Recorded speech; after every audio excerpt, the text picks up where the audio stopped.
specifically with Mystic defending this B side. Feels they're just going to take the time to back off. I mean, FNATIC have invested so much utility into preventing a push through B main. They've left just one player behind to kind of watch. I mean, when the Spike's been left behind, they were kind of just trying to have a little poke about, see what's going to be best. There is a lot of defensive utility invested over towards the B site, however, so the A site, sorry. So if they decide that they want to go for A, they've still got a lot to battle through. Yeah, specifically that kills your utility. I have to say that FNATIC, I was watching FNATIC, you were watching Guild yesterday, and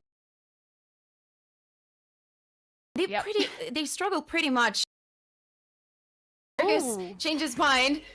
Really good with his Marshall getting the first one, and Boaster trying to find something else. He's just gonna find that turret, and it's only Bonker here. I'm a big fan of Bonker. I can't help it. I just love him. I was telling you off stream, I just love him. 4v4 Drake in here, trying to find a pick. Coming onto CT, he's not gonna be that lucky. 72 points of health for him. Pretty slow for being an eco round, and only 15 seconds for them to finish this round. They have to die, or at least they have to try. Bonka getting ready. They've actually breached into the site, but Mystic's just ready in Boathouse to clean up what he has to. Magnum as well. And with so little time on the board, really the opportunities there for Guild were shockingly limited. It took them so long to decide where they were going to commit to, and by the time they rotated back to the B site, they hadn't cleared that site whatsoever. FNATIC had so much freedom to take the positions that they wanted. Yeah, they weren't really aggressive. They tried to stick together, waiting for maybe some kind of aggression coming from FNATIC. It didn't come. FNATIC, as I was telling you before the action started, they really struggle with those eco rounds from Liquid, or maybe just Liquid was just so good at them. But the anti-eco wasn't working for them. They were pretty more passive. They knew that this game, obviously, is super important for them. Get them a free spot on this winner's bracket. Really nice round for them. Let's see what Gil has for us on this first round with a full buy. Reinforcements coming into B. But kill you utility as well on the floor. It's a lot for them, but see... Oh my god, that attack of Killjoy. It's gonna have to back off from B. Still, the utility's there. Oh. Like, okay, the tailwind in from Draken, but he's got to hope to get someone, and he gets immediately shut down. I mean, if you're Guild, what were you supposed to do? There's so much Viper utility. Magnum is perfectly positioned here. You've seen... Okay! I didn't think he knew where he was, but straight away into the head. Durka's ready, though.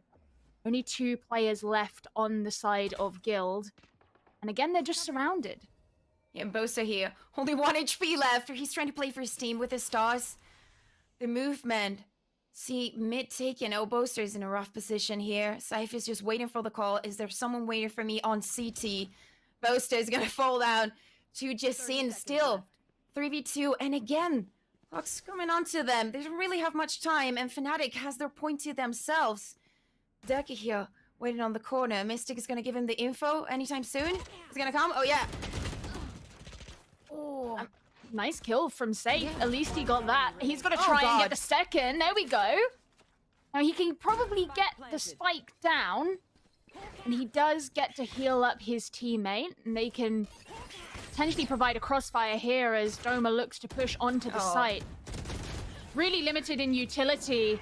And even though things look quite dire for Guild on their initial push into the site itself, once they could get a few of those really key kills, notably onto Magnum, for example, that was a great kill. They actually opened up by brute force the space that they needed on the site. I have to say, pretty good round for Saif, getting those that 3 triple kill for him. Jacin on the Killjoy has been also very important, especially using his utility for the post plant. And that situation, it wasn't good for them, but the mid-round call lane was just so smart. Let's just go up, let's try to sandwich. Also risky because they didn't know of the position and of the third player. Still, round for them, round that they needed, but still very costly for them. See what they can do. They were fast on the rounds that they were supposed to be, you know, kind of slower. But still, it's a round for them. See how they do on this next one, taking mid control right now. Advancing all together, this firepower so close. it's a bomb if you find them. They do not have a Sage, so they cannot close completely the CT entrance. But the market is all for them. They still have to break that door if you want to get in. And look at just FNATIC, you know, gathering that information on Ace that they're not finding anything.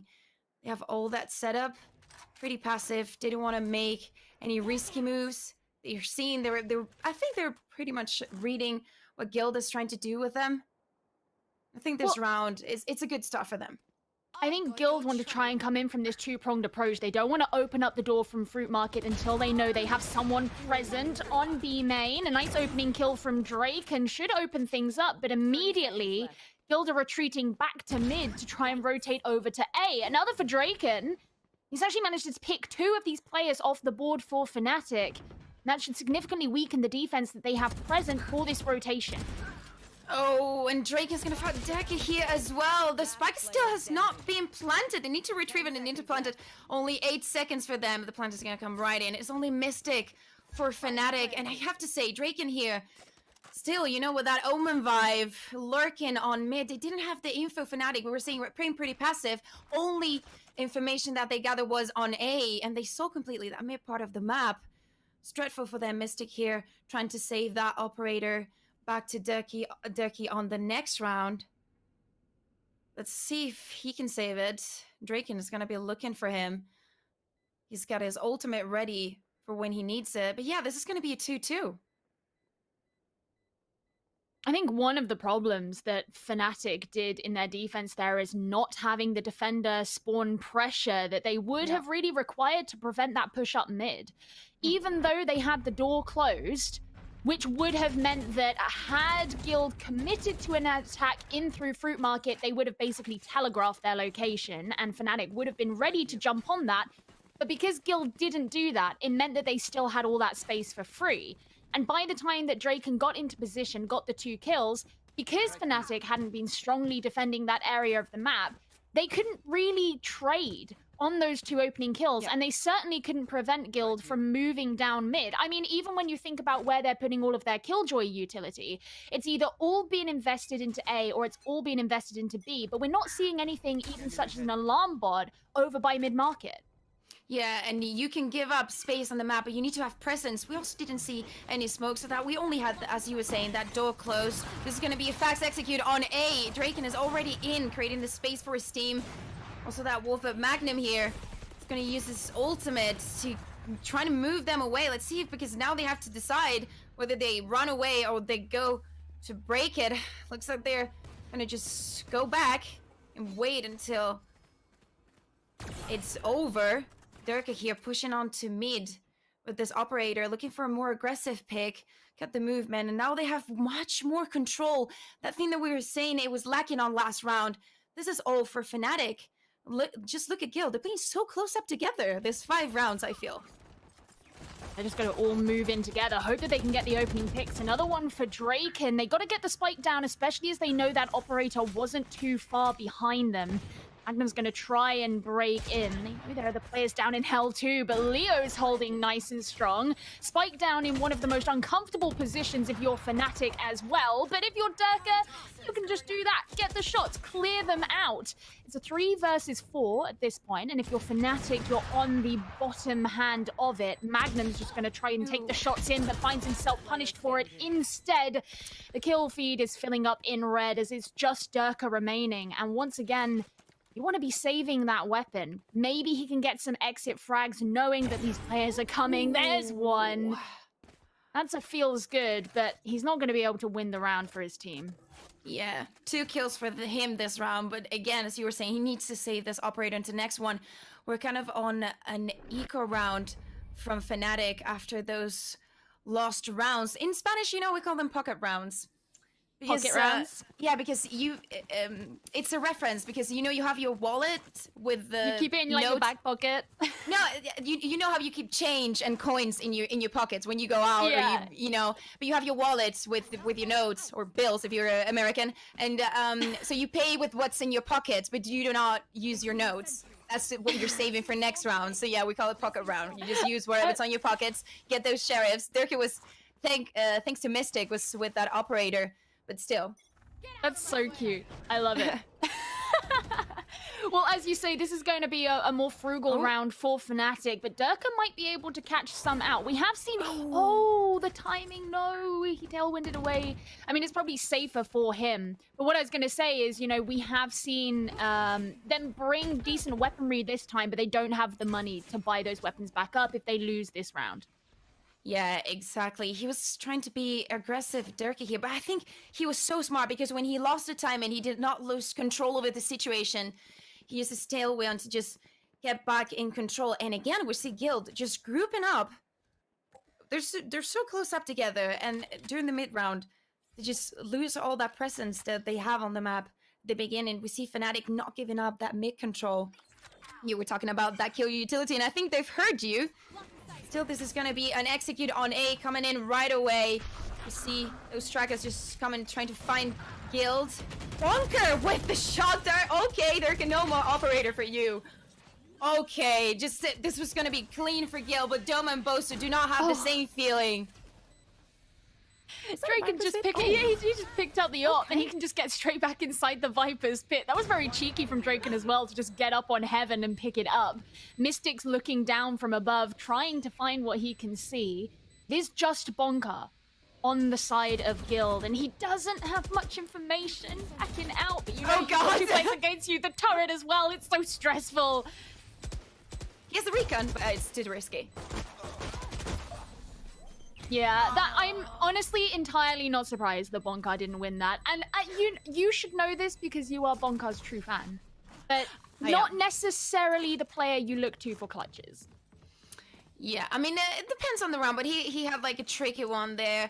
He knew the spike was, was already planted, but it's too much pressure, and you're literally just in a small space. So especially with the turret coming in, he didn't even have bullets enough. He was just with the classic, but Magnum finishing the kill and putting the 3-3 on the score. I want to see more of Gil, you know, so with those fakes and stuff, because I don't like these rounds where they, you know, they gather all that information, they have the pressure, that pressure, but they just give it up for no reason, you know, just try to play a little bit with FNATIC's minds. Take it back here with the operator looking for another aggressive pick on B lobby. Also the Viper's pit. Into a little more pressure. Timing again. Why is we timing in Durka today? 2 rounds in a row. He turned around at the exact wrong time. I think the thing is Guild have read into the fact that Durka is trying to catch them from behind. This is not the first round that he's attempted that, and they're starting to read into it. Yeah, and it's very well read. Also, the timing was just so good for them to be like, yeah, Durka might be here pushing, because we've heard the snake bite falling, so there has to be something, you know, behind it. It's like when they drone. Of course, there's somebody gonna come in after that one. Guild again, apparently, they're gonna go for another round. We do have the presence on mid, you know, lurking and just trying to cut off those rotations when they come in. Scythe here with a very specific and hard roll, because they're gonna appear anytime soon. Also Bosa with the stars on the floor. Point is ready. Side is ready for FNATIC to defend it, even on this 4v5 situation. 30 seconds left. Oh, Drake with the OP here. Oh god. Oh my god, Bosa. Oh, it's so safe good in return. Just the immediate trades there, the 2 for the 2, but safe and Yassine, adding on the final 2 at the end. It was a big risk, I have to say. But they had to. Well, but I mean, it was a big risk from FNATIC to put down the Nebula and decide to push through it when you know, as you have pointed out a number of times, Guild like playing really close together. So the likelihood, even if FNATIC didn't have the direct information, the likelihood is they were going to be outnumbered in doing that. And, you know, I suppose there is the idea that they're kind of playing to die, and you weaken the push that's coming in from Guild, and those defenders who are still left on the site can deal with the rest of them. But it is still massively risky, and we just saw Guild build off the back of that rather than FNATIC. I mean, in a 4v5, I would say it's kind of what you have to do. You need to go for those kills, try to even out the situation a little bit more, and also with that little time on the clock, you just need to know what's going on, what to expect from it. And it looks like, a fake. Nice, but it's still no control over the map. It's a full fake from here, and the rotations from FNATIC that are going to be obliged to turn back. See if Mystic can defend B. But the timing still for Guild, it's just not gonna be enough, you know, because you have the fake, but you don't have control over the rest of the map. Anything could be happening here. Well, I mean, the idea with the lockdown, of course, was to buy them some time, but while it held FNATIC back a tiny bit, it hasn't been enough. They send out the Seekers to try and figure out where the defenders are coming in from, and if they do have that time. It should be pretty easy for Bonker to get the spike down, but it's the post-plant fight that's gonna be the problem. Especially if Dirk has got his Blade Storms out like that and in the perfect position to be landing these headshots. Oh my god. What is this? Oh god. Dirk just finished the situation off for them. Justini's gonna find Bosa at the end of the round, but it's just not gonna be enough. I was just telling him, I mean, FNATIC are kind of responding to Guild the same way. You want to play all together? Okay, let's play all together, especially when you have Durka here with the Jet. It's just easy for him. What beautiful plays he can give to us. How can he solve this situation so beautifully, so smoothly? Thank you very much for the clip, for the content, and I have to say, this is a good start for Guild, because we need to keep in mind that they're attacking on Ascent here. They're playing, obviously, against Ducky and the operator, the chance that he gets to buy it. He's gonna apply pressure now onto mid. The drone is gonna spot him, so he has to run back. Oh god, still, he didn't get the timing, but he still got time to turn back. Now, there is some weakness on the side of Guild because they couldn't all buy their armor for this one, so that's going to make them more vulnerable as they head into these fights with FNATIC. Trying to put some pressure here onto Tree. They're going to be met with Durka, as well as quite a bit of Killjoy utility if they commit to this push. Currently, they hold control of mid, which is something that they didn't in a few of the more recent rounds. Yeah, it looks like they're going for something different. Because, you know, they went on too short here, but the pressure from main is just not there. They cannot do this kind of play where they have us used to. And gather that information with the Sky Flash.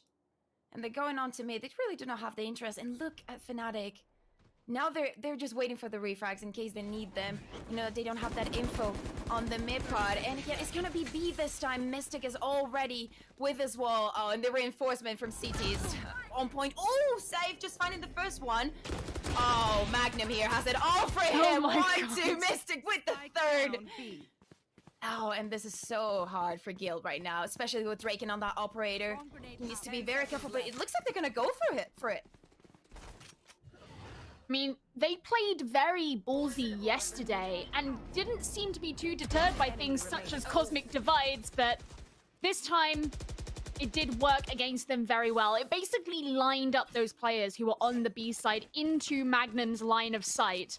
And while Draken did consider it worth his time to try and push forward, it wasn't necessarily into a situation that was working in their favor. It's put Guild in a very weird position with their economy right now. They've decided that they wanted to scrape together what they had to buy the operator back, but it's put everybody else on pistols. We've got frenzies, we've got sheriffs, and light armor for everyone. So they are very much prioritizing Draken in this attempt. Yeah, and again, pretty close up together. And I have to say that FNATIC learned from their mistakes. And Guild was just not expecting it because they saw Durkee, they thought it's just gonna be him. You know, there's not gonna be a refract. Durkee was trying to go, you know, for the sneaky kill before the division came up. Didn't get it, but Magnum finished him the work. And it was just, Guild were so comfortable and they had no idea what was going on. Boaster affected by this shock dart. The first one's gonna hit him, the second one, it's not gonna be that lucky, forcing Guild to back up. I mean, we understand in this rounds, with this pockets round that they stick together. They have an excuse for this one. They gotta retrieve. I'm worried about how much time they lose and invest on taking map control when they just give it up at the beginning. And FNATIC is not really like putting a lot of effort into just, you know, eating them up across the map. The position is just right enough. Oh, this is gonna be really hard for Guild here. This position from Magnum. I mean, the tailwind's going to make it harder, and Bonker actually secures the kill onto him, so that's one for the tally. So far, oh, it's just being returned from FNATIC. They're making it look easy. Poster, he's eating them up. They have families, dude. Chill out. Draken, he's the only one left and the only one with an actual real weapon on the side, but he's forced into quite a short-range situation and running for his life. Oh God, please. Just let him be. This, no rest for the wicked, and Boaster going for the 4K. Just clean for him, and the defense on A was just so clean from FNATIC. I mean, they kind of read that they would not try B again. They're not being that lucky. Kind of felt like Gil was gonna go again for this attack. Again, it was an eco round. They did have that operator, but I mean, when you put the operator also onto point, it's kind of, you know, he cannot create that space, really. He cannot put that pressure. And also Durka defending from heaven. It's just too much. And all the utility that they had. We know FNATIC loves the utility. So it's really hard for Gil to do anything against it. Mystic, you're trying to avoid any kind of rush that Gil wants to put into B. Still not gonna be a follow-up. Durka needs to back up. Oh, this is gonna be hard. Oh. It was just not enough. It happens. It happens. I mean, Magnum's going to be aggressed upon here. He jumps out straight away, following the guiding light, and safe. Not too far behind. Now, Leo is also there, and I'm wondering, why are they doing this 1-by-1? That's how you get eaten alive. We've seen this happen a couple of times. Leo to be caught from behind, too. This is exceptionally messy from Guild, who actually had some money in this round, and Magnum has not at all been forced out of the position that he took. Now, they did get the spike down, but it's just Bonkar on his own. He won't get sucked into the gravity well. He might get flashed out, and he's certainly going to be swarmed. And Magnum, he's having a great map, and he definitely deserves. I'm kind of feeling bad for Durka because he's always looking for that aggressive pick at the beginning of the round, and he's just getting so much pressured by Gil to just give up his position, and this time they didn't even let him go alive from that one. 7-4. This is a great start for FNATIC on Gil's pick. Last round now starting, and let's see what Gil has prepared. Oh, looks like a timeout. I mean, we saw this yesterday. I think it was on G2 versus FPX that they had a timeout when they were like 3-11, I think. It was just, you know, kind of late. Definitely, they got to discuss what's going to be off this last round, but maybe thinking more about what they're going to do on defense.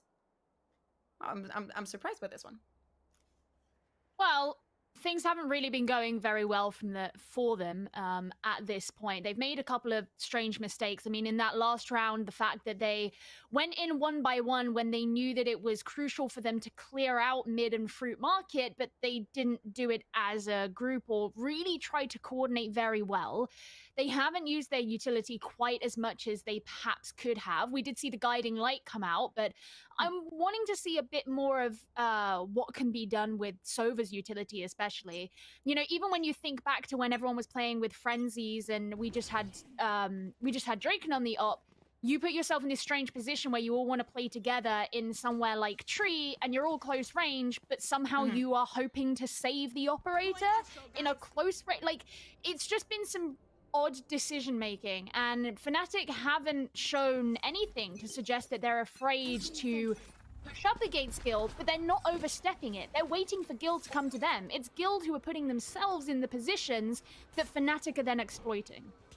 Yeah, and I think that they didn't quite. I mean, we see very few teams keeping the Astra on this asset, and definitely not playing with a double controller. We were saying FNATIC loves their utility. They definitely love controllers as well, and it's just they create the space for themselves. There's no rest for Guild. There's always going to be a new smoke, a new star, something bothering them in every part of the map that they choose to attack. Just in here, going in first. That utility gathering information for them. Oh, is he gonna go for him? Oh no. That is just bad. That is just bad. Oh my god, Doma! Oh no. Also with the Seekers. That is just a great play for him. It's just utility all over the place. You got the ult, you got the flashes. Oh my god, Doma, stop it! He reloaded and still got the kill. This is brutal. Finally, he's taken off the board. But oh my goodness. I mean, I don't even know if that lockdown was necessary at the end there for FNATIC. That was was a round. That was certainly a round. I mean, just a celebratory Viper's Pit at the end, knowing that the halves are now switching and all of that utility is going to be taken off the board. An unfortunate attempt at a push through Garden for Guild, and especially when Yassine got caught looking the wrong direction. Yeah, talking about how FNATIC are good at controlling, that was one thing that Guild didn't necessarily show up doing in that last round. But it's fine, we can forget that it ever happened, we move on, and now Guild are going to be starting things, or they're going to be moving onto the defense. FNATIC taking their attempted attack. And I have to say also, 8-4, I don't think it's a bad result coming from an attack. I think it's, you know, it's just decent. It's what we can expect for it to be. We can call it an even match. And we see FNATIC completely different from Guild, taking this pressure onto B-Love. He did with those shock darts just seen here are only 5 HP. That turret, though, is going to protect him. Maybe it's not enough. Doma and Deke want to go for him. He needs to move, but he's just not finding the time. And also the flash. And Doma. Oh, the way that the new Sky flashes just pop. It's just so easy for him. He's certainly been making it work very well. Watching out, Bonka not very far away from the entrance of B main, but here's the rotation that's looking to come out for the attackers. Bonka is still pushing up on B main. May find himself get caught out by Boaster if he's not careful, and Doma as well. He's actually in the line of the crossfire, so very easily taken down. And now FNATIC have a lot of room to rotate back to B, which isn't being held by Guild anymore. Yeah, they finish one, they finish off two. Bonka needed, you know, that pressure. If we're not 5v5, we need more space for us to play. Still on his own with that push. It was too risky, they were just there. And this beast, I just take him by FNATIC Magnum. Jesus, he's just playing beautifully today. Safe coming from the back, but it's just gonna be him against entire FNATIC. He finds Deke. But probably it's not gonna be enough. The spike is gonna be planted any time from now. Only 10 seconds, plenty of time for them. And B's just, it's just them. It's just this. It's gonna be really hard for Saif to get this round for himself. He does find Doma. They got his position in here. He only has 1 flash and 40 HP. Too hard for him. Maybe he's trying to find some exit frags. Looking for that position in on CT. No one's gonna be there. Boaster's waiting for you though. Gonna seem pretty sim as Magnum. Refrag was just too slow. Just trying to wait for them. See if he can get any kill. Oh, no rest with Magnum on the Killjoy.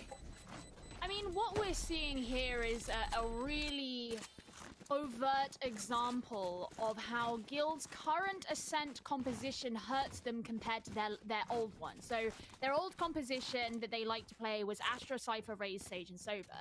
And one of the really big things that FNATIC have been able to achieve when they were on defense compared to Guild on defense is closing off B main. And they've been doing that with the Snakebite. They have that kind of Molotov available to them, and you would be able to do it with Astra as well, with not only the smokes, the gravity well, whatever it may be. But Guild don't really have that, and they used to run the Sage with the Astra, where that would have been more of an option with the slow orbs, with the stars, and they simply can't close it off against FNATIC with this current composition. Yeah, so many teams giving up on the Astra. We see FNATIC, you know, scattered across the map. Draken here trying to hold mid. But this is gonna probably be 10th round for FNATIC. Still, supposed to just kept this frenzy. Very slow coming onto A side. Safe here. Those flashes. He's gonna find information here. But still no rotation coming in from Guild. Draken feels like he's got this under control. But he really doesn't. So the Wolf is gonna only spot Doma. I've got here. Oh. Boaster just lurking on me to finish off Draken, and the rotation for Guild is coming in. Still is at 4v5. Oh! Okay, Doma finding Safe. Mystic finding Bonka. Still, Doma's not in for the play. The spike is going to be planted anytime soon. It's not going to be much that Guild can do for themselves this round. We're going to come up together. Draken here. Oh, the deck is going to find 1. He's going to find 2. And the round is set and done for FNATIC. 10th for them. See what Guild can do on this first full buy for them, because they definitely need to, you know, take more presence off the map. It still was, I mean, we barely seen anything from them on this defense. But I have to say, specifically with this setup on defense yesterday against BDS, it was pretty clean from them. See what we can expect, because obviously this round for FNATIC was also a result from getting the pistol round. Magnum here doesn't want an aggression coming from A short. He's gonna make sure that does not happen. But the aggression's actually coming in from mid. Oh, the star is gonna pop out just on time.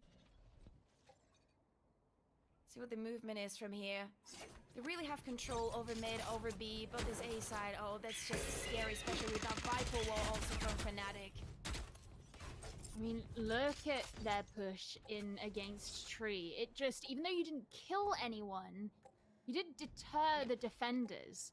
And Draken has taken that position once again, but, you know, they backed out rather than trying to take that fight. And that could be a good thing in the long run. It's just an observation more than anything.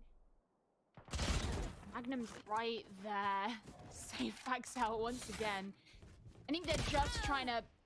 I mean, Magnum is down to 10 HP, Careful. and I was going to say, I think they're just trying to hold back this attack as much as they possibly can. If they can get Magnum here, then it's going to deny FNATIC that two-pronged approach they were looking to do, and it means that Boaster and Doma have to come across from mid, and they have to try and take that position themselves. Spike Oh, down. this is so big. The refire was just not on time, so he finds the first one. But I feel like this is not going to be enough. It's still a 3v3 situation.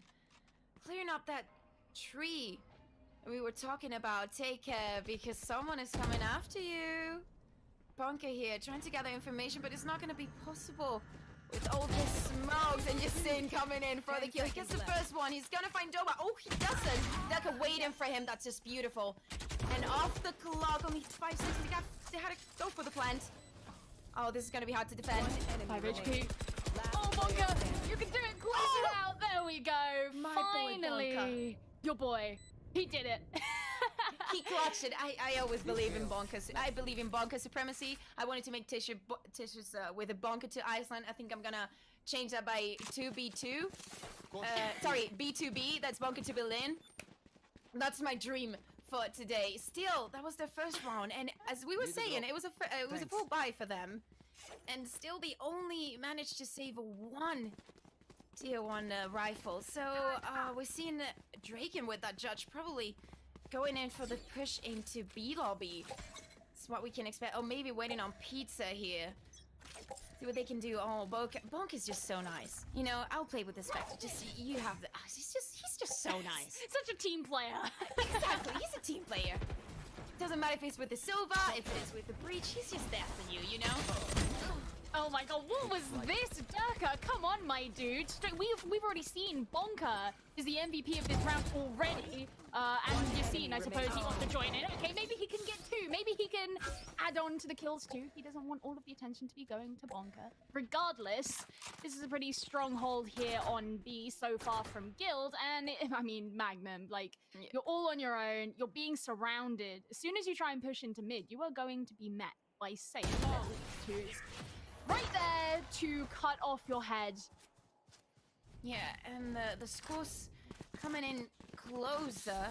It was also a full buy from FNATIC. They definitely needed that round. It was around the counter double. They wanted to play it more like a Guild style, you know, let's just be aggressive, change the tempo a little bit, let's just go in with that jet ult, but it was just not enough from Bonkers on points. It's just something... I think we have in a technical timeout. Still not sure what's going on, but let's see what's... Oh, they're having microphone issues. I mean, that's gonna be an easy one to solve. I hope. We all hope.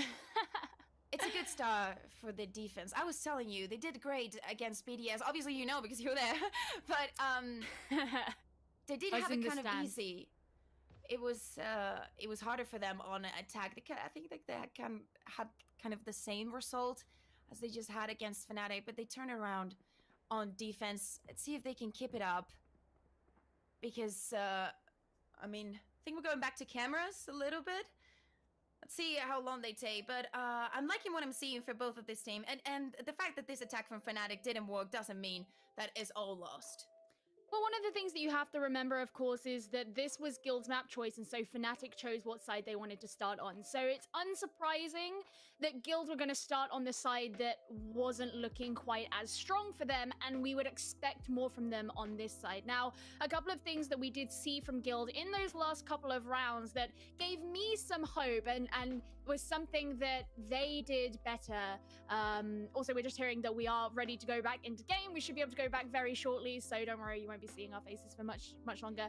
But one thing that I thought they did better in those couple of rounds compared to previously was, you know, the flanks and the pinches that they got in. When they were playing on the attack, they were all playing very much together. It was all from one direction. It was very similar to how we saw their attack played across the maps from yesterday.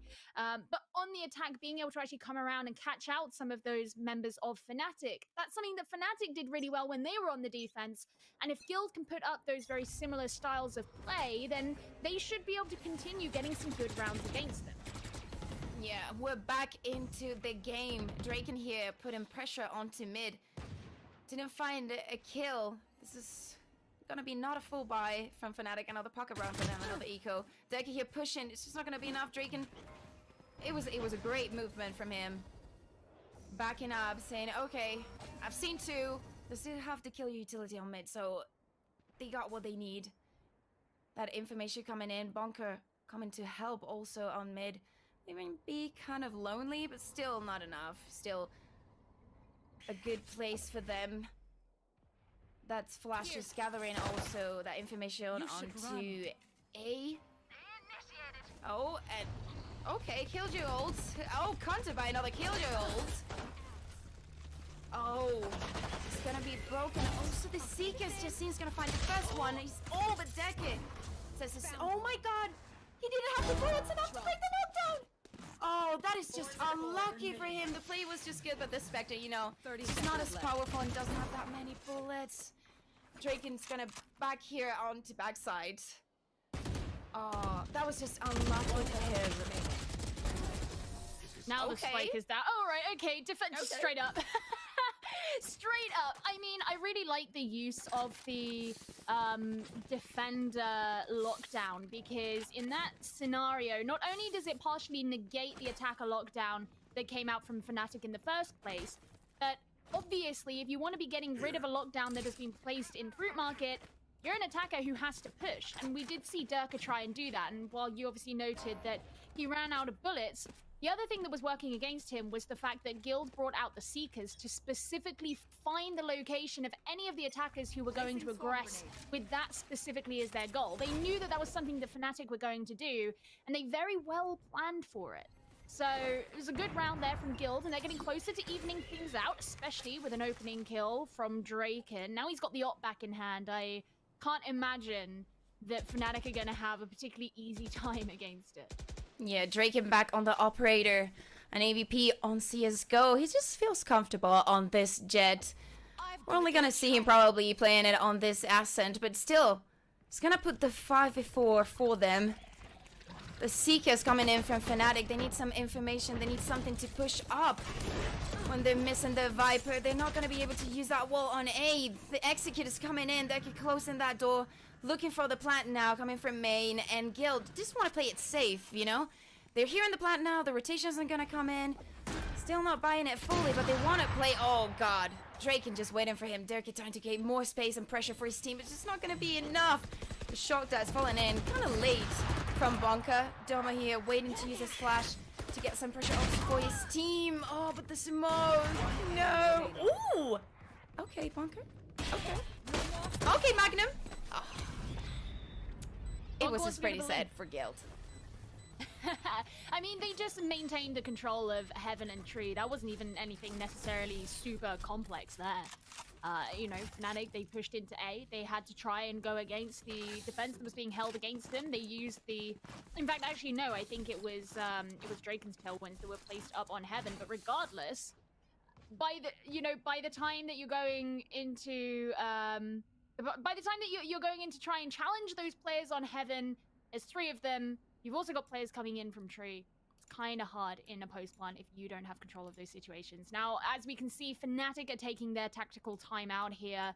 Doesn't really surprise me because while they have a ton of rounds on the board, Guild have had so much freedom to get closer and closer to catching up with them. And once you're within that 2-round deficit of each other, that is where things such as the economy can actually make or break whether or not you're going to keep the lead or whether it's going to get evened out. Yeah, and also they have to think about the fact that they only got that pistol round and then the round after that one. So the economy also there, not only for them, because they keeps putting them on that situation. They're not really reading and not, you know, the pressure's just not coming in on time. Also, Guild is been really patient. They really know how to back up. They're not looking for unnecessary fights that they cannot pick. See what they do on this next round, because again, we were talking about economy. It's going to be a pocket round for FNATIC. We're going to see Deki with that Marshall putting that pressure onto mid. And again, just Guild is just chilling at this point. Bonker's gathering the information onto B lobby, also onto mid. That pressure from Draken with the operator. It's just enough for them. See if FNATIC can pull out this round, because it's going to be obviously hard for them. Oh, when Draken is here, he's just waiting. That's a position. Oh, Bunker spotted too. Draken's like, oh my god, is this Christmas? Oh, the flash coming in. He's not gonna have the pick. Daki going in for Saeed. The move, but it's just so clean for him. He's gonna see him. Oh, okay, that was risky. We don't see many stingers anymore. Daki didn't have enough money for anything else. Just seeing here, gonna push up the line. Oh, and it's just gonna be enough with a little utility. And that Spectre, Siphon Boken are gonna clean out that mid part of the map. But the spike is moving towards A. Oh, and Doma here is gonna be stuck, and Draken is already there. He's just waiting. You don't let me have the pick from CT, I'll just have it from A. No worries. Really nice trade positioning there from Leo as Boaster got the kill onto Bonka, up 5 heats up. Doma, he's down to 2 HP. Puts him in a lot of danger, especially when you're trying to escort the player who's carrying the spike and could leave Mystic all on his own. Draken has nice eyes into tree as well. There's the first, straight onto Doma. He just has to get the second. Pretty easy for him when you've got that kind of a gun in your hand and you're going up against an eco.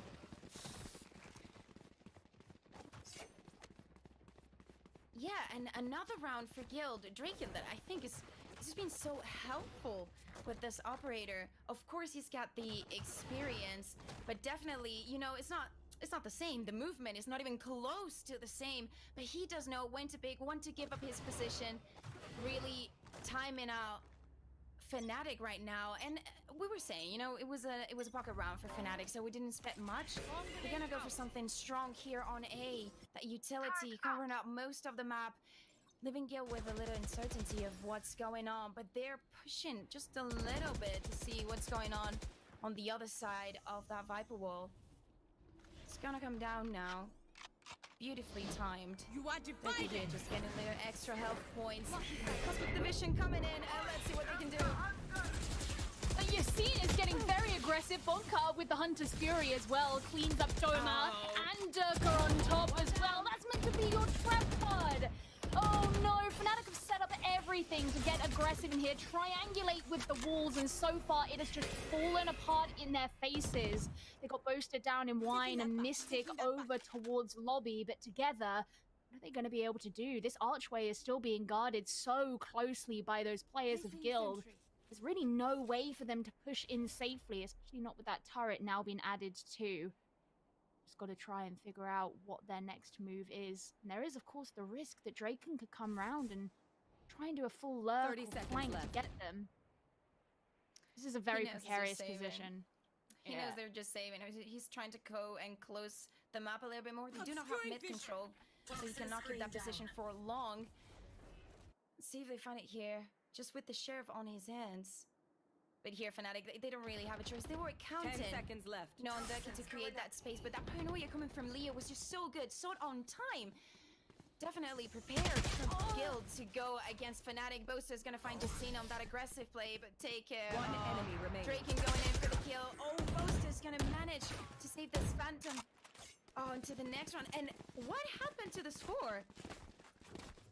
Just, you know, up around. rounds we were saying, oh, that was a good part from Fnatic, but I told you, Guild and this defense, Draken is really powerful. We'll probably see more Jet coming in from him because we need it. And we see Leo, you know, down there were only 5 kills. But as I was telling you, and that previous round, without that paranoia, that would have been completely different because it would have been so much, you know, the ground was just prepared for Deca to come in and just destroy Guild. But with the crossing, it was just beautiful from Guild to see.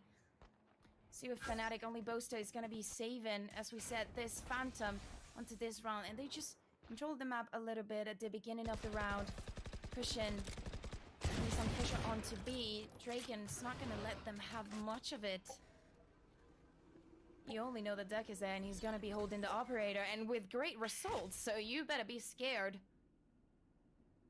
Look at him here, just waiting maybe for some kind of aggression, just holding.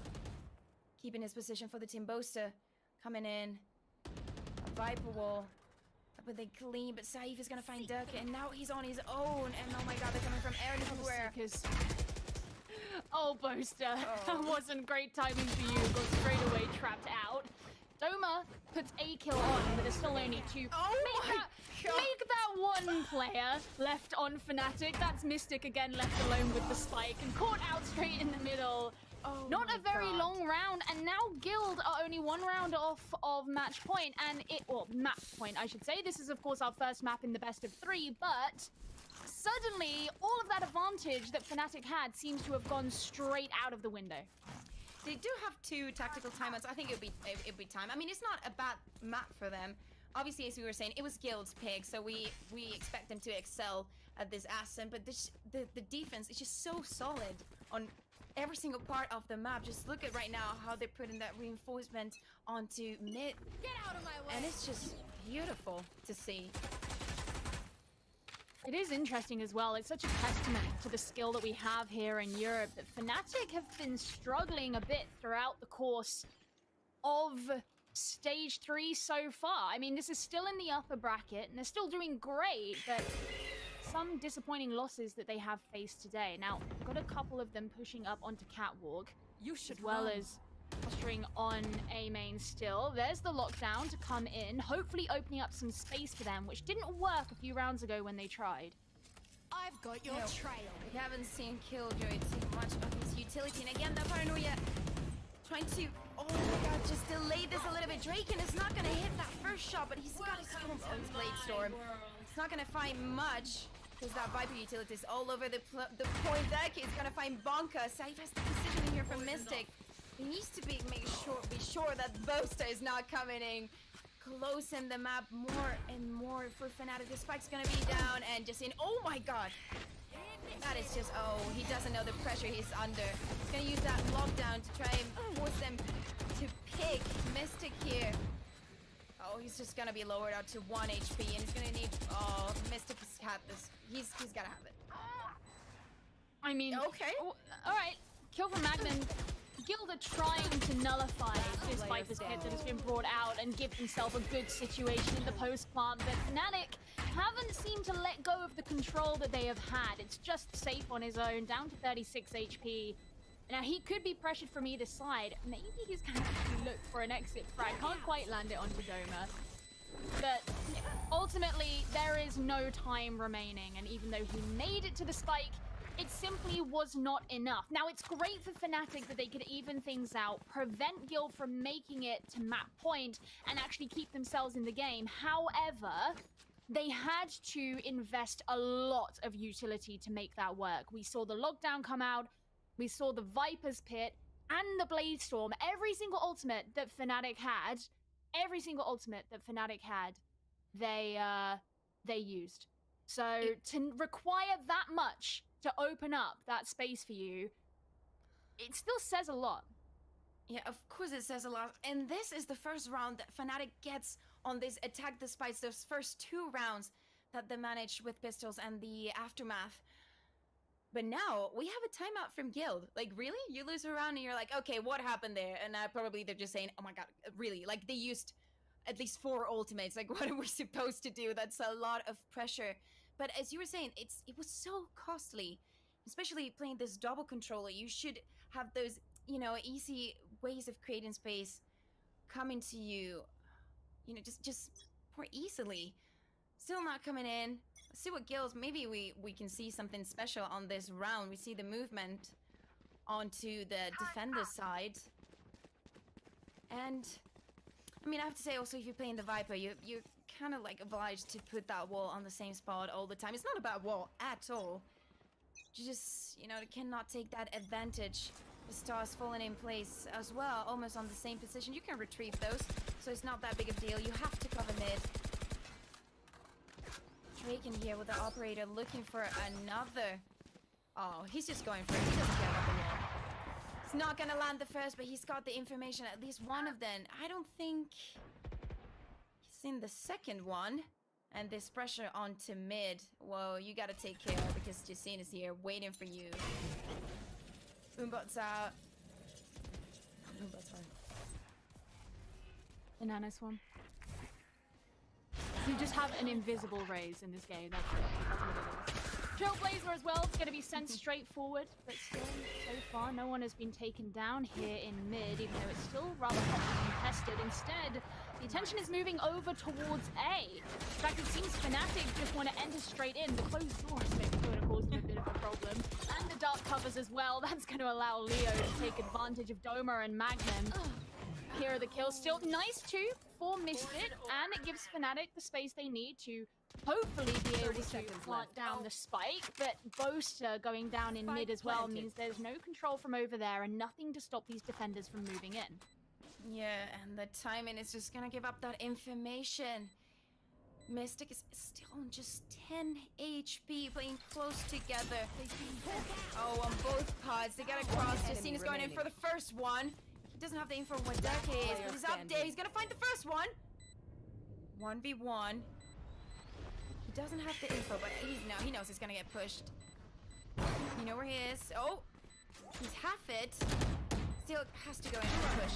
Oh, nice timing for Deca. Closing up the round for FNATIC and giving them a chance to close this map on the second round to finish up. I mean, it was a rough start for their attack, but I mean, if they close it here, it's good enough for them.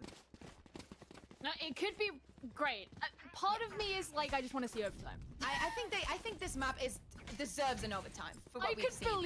I could believe it. Now that Draken's got the operator back in hand, I can absolutely see that happening because we know how much devastation that has caused FNATIC in the time that they've been playing on the attack. So I think this map deserves an overtime. I would love to see it, even though FNATIC have been playing much better these last couple of rounds. We'll just have to see how that's going to go. Like they're preparing to put some pressure on A. Oh, they're just having good results on A, so let's just try again. Let's try to close the map here. Safe has, oh, this is a compromised position. Leo with the paranoia, but Safe is just, he doesn't have the balls to cross that smoke. It's just too much for him. He doesn't know, he doesn't have the info. They're gonna close the door, at least try to deck it. He's gonna, I mean, they're gonna break it right away.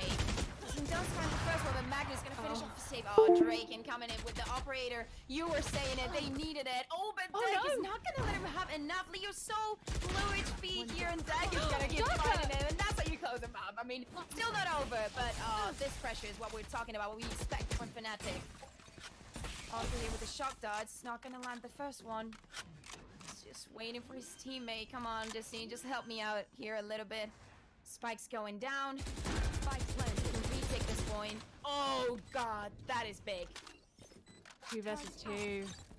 Bonker up here. It's waiting. Both Mystic and Magnum down below. Gotta try and jump down, but he didn't have the intel. Didn't know where they were. Yassine, he's on his own. Oh no, he can't turn around in time. FNATIC take round number 1, even though it looked like for a time it was over for them. That was Guild's map choice, and FNATIC, despite their hardship that they experienced, they still managed to bring it through. Yeah, it was a good start for them. They had a pretty good defense. Guild obviously also had it, but it was just not enough. And they saw a breach on A side, and so, you know, we're just gonna take it from here. The pressure was just correct. They didn't know exactly how to manage at first, what to put the pressure exactly at the beginning of the round specifically, but they managed to even it out and get the map for themselves. Thank God those timeouts got on time. It was really nice from them to give us this first map. Congrats on them. What's the second map? The Is it Haven? second, the No, it's second, Icebox? no, it's Icebox. Icebox is Fnatic's map choice. Now we know that that's a map that Fnatic like to play on. We also saw Guild play against BDS very well on Icebox yesterday. So, again, that could end up being a tight one, but I guess we'll have to find out after the break.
And welcome back, everybody. We're going into map number 2, which is Icebox, as selected by FNATIC. Guild have decided they're going to be starting off on attack. And the first map, Guild's pick of Ascent, did end up just going to FNATIC. We thought maybe it would be an overtime, didn't quite get there, but it means Guild have got a lot to fight back for. Yeah, exactly. And we're gonna see Draken back on that controller role. Justine is gonna be the jet for this map. Definitely. As you were saying, it's FNATIC's pick, but Guild needs to get this one if they wanna, you know, just get that spot for them. They save it. The first one is started. And Bonker here, trying to find something, any kind of aggression. Oh, Bonker and Breach is something I just love. You're a fan of Bonker. Yeah. I can help it. Oh, but Doma is gonna finish him off. The rotation from Guild had taken for Guild was just taking place into B. Guild is only gonna be Mystic here, trying to hold this for as long as possible, prevent the plant, make some time for his team. He's gonna find. Oh, he does find a scene. That's big. Spike is not safe to plant anymore. They does find him, but Doma here with the refrag, just on time. He covers himself up. Leo is gonna find him though. Last player standing. Oh, this is just coming. Oh, this is gonna be pretty hard for Guild. Yeah, I mean, Draken's got a really difficult job ahead of him. 12 HP. It was kind of rough for them, given that they split their push entirely and they sent the spike over towards B right from the get-go, while also having presence on A, and that being immediately denied. So the strength that this team had was kind of diminished very early on. And I guess Draken can try and look for these extra frags, but maybe not a crossfire to be held on when he gets Magnum. So I have the poisons off. got to be looking for Durka is the next one round the corner. One enemy Nice. remaining. Okay. Should be able to get the spike down, but whether or not he can deal with Oster, who I think is the last player here. Oh, 6 HP. Oh, they both need to reach the reload. Oh, God. Oh my goodness. God. Okay. No. That did not just happen. Please, Tio, tell me that's just. Oh, my God. No, that definitely happened. On 6 HP, Draken went against 3 players who were well set up to prevent him from planting and clutched it out. Really good start there from Guild, especially when you think back to on Ascent. The very first pistol round that we saw on Ascent seemed to last an eternity. So to have this one change out a little bit more, quite nice. Especially as Guild, they don't have a huge preference for attacking onto B here on Icebox. So that may be the only time you see it. I mean, obviously Draken's gonna go for it, you know, it's pistol round, but it was a 1v3. Of course, 2 players of FNATIC were just extremely low, but that classic. I mean, Boaster was doing the right thing, just looking for a wide pick with that frenzy. It was just not enough against the right click of the classic. Justine is gonna find Doma here pretty easy. They're gonna take control of this A side. Apparently, still haven't stepped in. 2 kills for them on this eco round for FNATIC. Boaster here is gonna take a little bit of damage. Looking for this close range. He wants some right clicks for himself as well. Oh, the utility coming in for Guild. They still haven't committed fully, but they are gonna they're gonna do it right now. Draken is gonna find Duck and Mystic. Right click on Insane Draken here with Mystic and Leo. Another right click for both. So he's gonna have nightmares about Classic tonight. Easy round for Guild is expected. Obviously, after that first round. Full eco that was for FNATIC. They're gonna have a full buy now. And man, oh man, I'm still thinking about that first round. How confident he was. Of course it was 1v3, but once he found the first one, and he obviously had the info that, you know, they were low on HP. At least 2 of them. Oh. Take out their healer. It was this second round. The second round was actually uncharacteristically slow for Guild. They have typically, especially when playing against BDS, went for very fast attacks here on the A side. Unsurprising at all to see the breach be lent into as much as it was in that last round. That's something that they do quite a lot, not just here on Icebox. We've seen it a lot on Bind as well from Guild, so definitely a big part of their play. But this tentativeness, while I applaud it, is not what we saw against BDS. Yeah. Of course, they gotta change their playstyle. They don't want to be too easy to read. Pretty passive here, just waiting for something, and they basically 3 players of FNATIC just waiting on A. Then they're also used this Viper wall to defend this side. It's only gonna be Dirty on B. Well, but as we were saying for them, the wall coming in. Oh, this A side is just too protective for Guild to do anything. They do spot Mystic here. They're gonna start breaking the wall, but Doma is waiting on the other side. Also having this utility. Oh, that's a Viper's Pit. That is extremely early on the 3rd round. It's gonna give a lot of space for Guild to play in. He's getting in aggressive, but immediately punished for it. Mystic picking one up. Doma's just going to try and play outside it, but it looks like a lot of that utility that FNATIC invested into early to hold this control kind of thrown back in their face when they're so severely limited by the Viper's Pit. Durka can sit up in Nest. That's a nice kill from Doma. He actually guns down the second. Is he going to be able to find the third? Yes, he is. Around 4 FNATIC.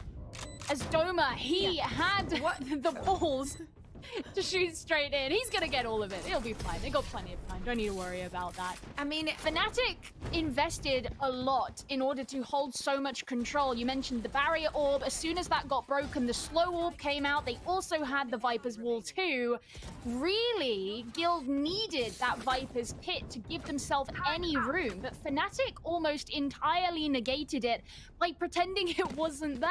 Having Durka play up in Nest and, you know, a couple of their players just push straight in. Boaster and Doma, who, you see the latter of whom got those final kills. That worked really well for FNATIC, and I think having that aggression in response was everything they needed. Yeah, and as you were saying, Deke on Nest, he had control of it was going out outside the pit. So he just had to give the call, just Doma, just shoot. You know, there's gonna be someone in there. So one of them is low. He finds the first one. He finds the second one. He even got his ultimate. That's 8 orbs right there with this new Sage ult. He'll use the wall pretty early as well. Time to defend this A side again. Apparently Guild has a favorite here on Icebox. It's gonna be an alpha. Still going in. They were coming from that bonus onto a full buy. Pretty slow, waiting for the aggression. That's not right coming in. They have broken... Oh, they haven't seen... I thought they broke the wall. I was like, that was early. Justini's gonna dash in. He's gonna find Doma that was flashed. Thanks to Bonker. Still they don't have full control of the point because of that Viper wall. Mystic save Leo. Oh my god, too many shooting, and it's just gonna be Deke left out alive from FNATIC, and it looks like the position of it. He's just gonna try and save his gun. I didn't know. I didn't see if he was with the operator. He's maybe gonna go look for some exit frag. No, he's just gonna save it. He wants to keep it safe. Oh, it's gonna be a Vandal. But man, oh man, as you were saying, pretty much aggressive. Like they waited to see if there's any kind of push, and once they saw the Sage wall, it was like, oh, okay, they're not gonna fight. They don't want to fight this. And it was just, you know, just war on A side. I mean, the thing as well that you have to consider is that FNATIC are getting so much more value out of their own Viper's wall that they have, because the one that Guild have placed down is going to be more valuable to you in a post-plant. Now, of course, Guild do take this next round because as the fights ensued over onto A, they won the upper hand of that, and of course Durka didn't want to get involved towards the end. But it does mean that there is so much more risk involved in those fights that are actually happening in the mid-round. The onus is really on Guild to take the risk against the utility that FNATIC are using. Now, just seeing what everybody's going to bring out. Guild totally comfortable to have a full buy. FNATIC are trying to juggle what it is that they're bringing and decide what that's going to be. Magnum, the only one sitting still on a pistol, instead actually going to be bringing a Spectre. They've also got some light armor in there as well. Doma to be playing on the Marshal too. And it didn't want to give it up so easily. That Viper wall, again, defending A. The rotation is going to be fast from FNATIC as Guild is choosing A side again. They do have someone waiting on spawn to cut off some rotations. Maybe FNATIC trying to go for that lurker push, but it's not gonna happen. They're just... FNATIC do not want to engage just yet. Guild just waiting. Again, is there gonna be an aggression? No? Is this A side again for us? They also have to think and time that Viper wall. And after this is done... Oof. Look at where the Viper is positioned as well for Guild. You know, they are just being very vigilant, just in case FNATIC want to come in for a flank, which they actually haven't done so far. And it's something that we did see them do a couple of times back on Ascent. Now, this is going to be the cue for Guild to start to back out. They're rotating the spike around. Maybe not. I think that they want to give this impression, but this is different because we were talking about aggressiveness and fast attacks. There's only 20-30 seconds for them. Oh, just he's gonna find the first one. He has to back out. Trying to close the point as much as they can. Is this another Viper's Pit? But this one is from FNATIC. It's gonna go down now. As Mystic falls onto Jacine. Oh god, they do not have planted the spike. It's only Doma here. He does have the rest, but he only has a Marshall and a Shorty. So looks like it's gonna be pretty hard for them. It was much of a toin cuz, but I think they were just trying to play with FNATIC's minds of this is gonna be different. They were not given signs on the map. Jacine with a 4K for him this round. 1-4 to Guild. Is starting off strong on this attack. They are looking pretty good so far. Don't forget, of course, if Guild chose to start on attack, so you would hope that they're building up that early advantage.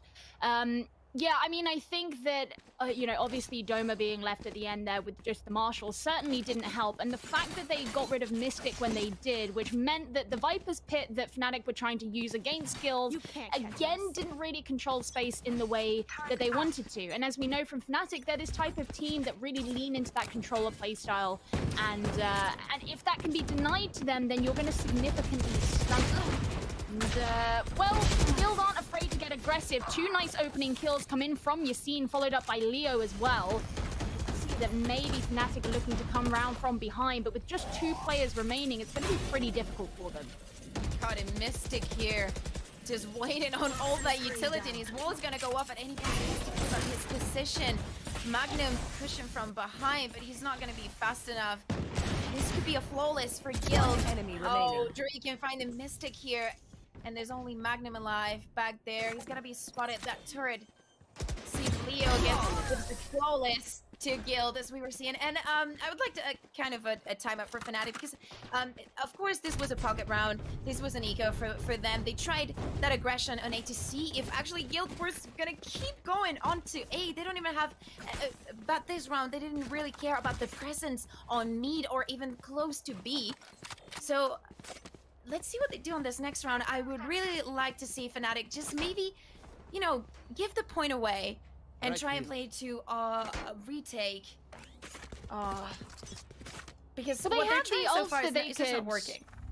They have ults that they could use to do that. When you look at the fact that they got a lockdown, they've also got Hunter's Fury. Those could come in and cause quite a lot of devastation to Guild. The problem is FNATIC are falling in a lot of the opening engagements to a point at which it might be difficult to still derive value even if those ults are used. I like this push coming in from Drake, and it's something that Guild haven't done so much here, is tried to take the mid control. And you can see where Boast is rotating around now that they're aware of where those attackers are. Yeah, and after 6 rounds, it would be the time, you know, to change your plans. But apparently Guild just wanted to make FNATIC feel that way, to think that they're actually gonna go for something that is not A. Oh, are they actually gonna go to B? Look at Magnum and that positioning. That could be big if they don't spot him. But it looks like they're gonna, you know, prioritize the taking of mid. There's no one to dispute it, actually. Both are coming in, but just not the right time, and he's not gonna spot anyone. And they actually gonna go back to kitchen, but this time with the spike, probably onto B. You see Magnum waiting there, but more on 30 seconds the left. attackers side. Only 30 seconds for them also. They need to step their game up. Oh, this is the Rolling Thunder. They're looking to clear out anyone who might be there, but no one was actually standing in the way of it. Spike can get going down, and Boaster's just gonna try and find who he can. Find himself getting caught out in some kind of angle here as the defender lockdown is there for use. There's the Hunter's Fury too, and all of these ults are getting invested. Yeah, they're trying to break that lockdown. Oh, they didn't get that break, and he was smart enough. He heard the steps. He didn't want to rush too much onto it. Doma with the rest onto Mystic. And now this is looking good for FNATIC. This 3v5. The spike has been planted though. Bonk is going to find Boaster here. you're defending that spike just from kitchen. So I'm gonna talk about this spike. Oh my god, they have it, and I thought they were not gonna make it, but missing. You know, coming back to life thanks to Doma. It's gonna clean the round for FNATIC, and of course they needed this round. And I feel, you know, after this round, the guild is just gonna go back to A because they're like, you know, things are just working on A for them. Well, I mean, I think that was part of the decision making to actually push mid and go to B, is that they'd given FNATIC no reason to believe that they were going to go elsewhere because they've looked so dominant on the A pushes. And I didn't dislike the way that they were attempting to do it. I mean, while, you know, you think of something like the use of the Rolling Thunder didn't actually catch anybody out because no one from FNATIC was in a position to be caught out, it meant it couldn't be used later on, and when the defenders actually flooded in onto the attackers, they didn't have as much available to them to go against them. But, you know, they're setting up the spike actually over by green, so this could be another attempt at a B push, but just from a different direction as Magnum's forced back. But you never know, it could also just be a fake trying to clear out. They haven't committed one way or the other just yet, so both options are still on the table. Yeah, just he's gonna try to get some information, open the things up a little bit for his team. He's gonna spot Magnum here, scout the kill, almost fully to himself. Kind of reckless of Justine to advance that much, but of course, he got his reward. Bolster here, trying to prevent that plant, but it's already there, and the Viper's Pit is just gonna protect this spike for Guild on this 5v4. Time's ticking. Doma again trying to find that kill. Oh, but Justine, he's just moving around the map right now. Oh, Dirk is gonna find him. Not as easy as you thought, but again, this is gonna be extremely hard for FNATIC. They don't have the positioning. They know that Gil can play. Oh, they just have to think of the next round. It was too much for them. They could play post plant. So let's just save our guns and think of the 9th round. Well, given the fact that FNATIC did manage to win the previous round and this one was looking a bit tight, you know, there was no definitive advantage to them here. I think it's probably the right call for them because being as far back in the rounds as they are, having the weaponry that can actually go up against what Guild are bringing is certainly going to give you the advantage that you're looking for. Yassine be adding on with Phantom, and there's the defenders actually finally taking the tactical timeout. You spoke about it a couple of rounds ago, saying that maybe it'd be time for FNATIC to do that. Well, this is that time. And I think when you consider the fact that Guild have now been to both sites, they've won both sites. Yeah. For FNATIC, you haven't been able to successfully adapt to either.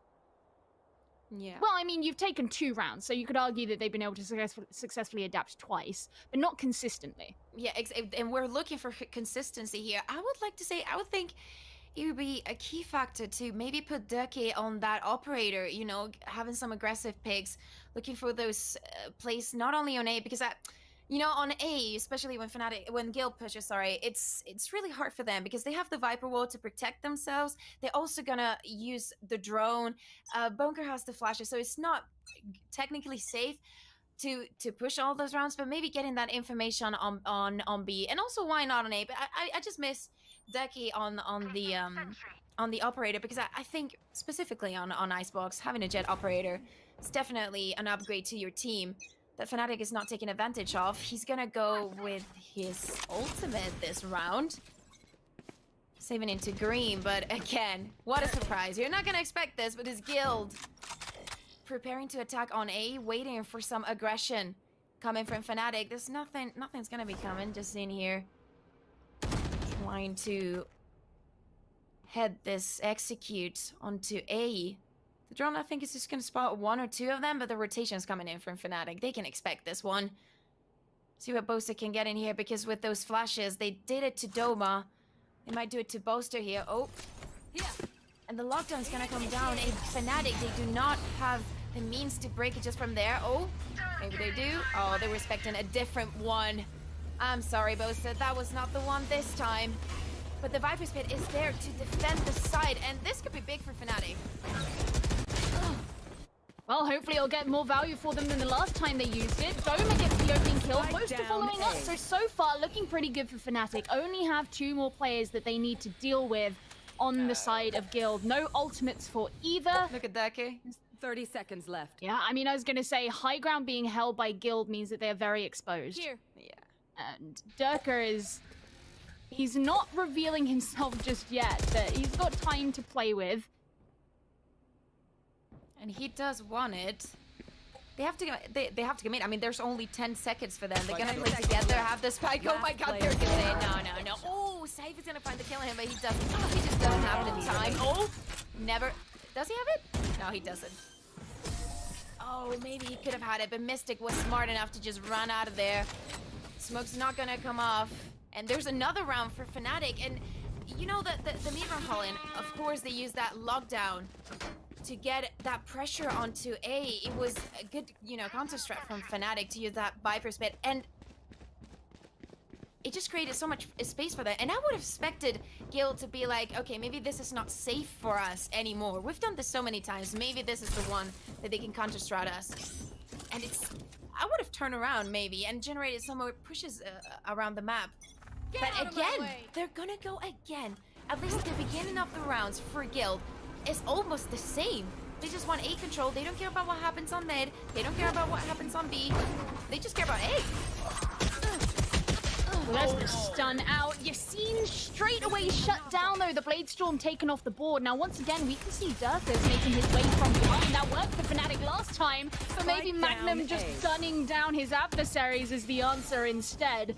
Another 3 versus 2, and you can see that Jet coming from behind as the trades come out. You just got one player on the side of Guild, totally exposed, very easy for Durka to bring down. And this was the thing that I was going to say at the start of the round, in fact, was that one thing that FNATIC weren't doing previously when Guild attacked onto A is flanking. And I actually mentioned it at the beginning of the game. Now, of course, Guild are bringing a Killjoy, so they can use flank watch utility, and we've seen them do it a couple of different ways. We've seen sometimes the alarm bot be placed in the entrance to A over by attacker spawn. In that last round, it was a turret instead. But it hasn't really stopped Durka from succeeding and capitalizing on the flank in the last 2 rounds where he's used it. And FNATIC have found a lot more success when he has done that. Yeah, and now Guild, you don't want to give up mid so easily. You've seen Viper on that position before. See if he can take advantage of it. The drones are gonna find each other. Yassine pushing in very slowly, almost try picking. Oh, he's gonna have the flash now coming in from Bonka, but he's gonna be spotted here. Oh, he's not. See if they expect him. And again, the rotation from FNATIC is just, I mean, Durka could start pushing right away. Because from what we've seen, they could expect the full commitment from Guild into this A point. Khan going down, but I mean, so many kills at this point, and the spike doesn't actually succeed. Rotation revealed there, and it's going to be Draken trying to put the pressure onto Durka. Guild totally read into the fact that he's been working there. Turret taken down, and Magnum as well. 2 versus 3. Doma knows that Safe is just around the corner, but he doesn't want to step out of position just yet to try and get him flanked. He can find one, finally gets Safe. Now he's turning his attention back to Leo. He saw him! He saw him! And Leo still gets the kill regardless. Nice safe amount of time for Guild to plant the spike down without any kind of worries. And we head into the last round of the half with Guild leading this, but it's not infallible. It's not insurmountable. In fact, if FNATIC get this next round, 7-5, that's not even that bad. Yeah. The problem is they don't have enough money for a full buy, so they are already at a direct disadvantage. Yeah, and Deck is not gonna have his ultimate. And actually, we started that ascent with a 4-8 when we changed to attackers and defenders, and I think it was a pretty good result. And as you were saying, I would say it's pretty solid as well. We haven't seen much of Guild, except for a couple rounds that they wanted to go into B, especially through Kitchen. And again, it's gonna be A. FNATIC is waiting for this. I'm kind of scared of Doma being there so exposed because he has his breath. Oh my god, he's gonna fly all over the map. He's gonna save himself. Oh no, just yet, says Leo, as he finishes him off. And oh, as I was telling you, they're not gonna have the resurrection for this last round. And Guild, they do have that lockdown. The spike's gonna be planted, and Saif just runs away and he can use it freely. Leo's gonna find Magnum here.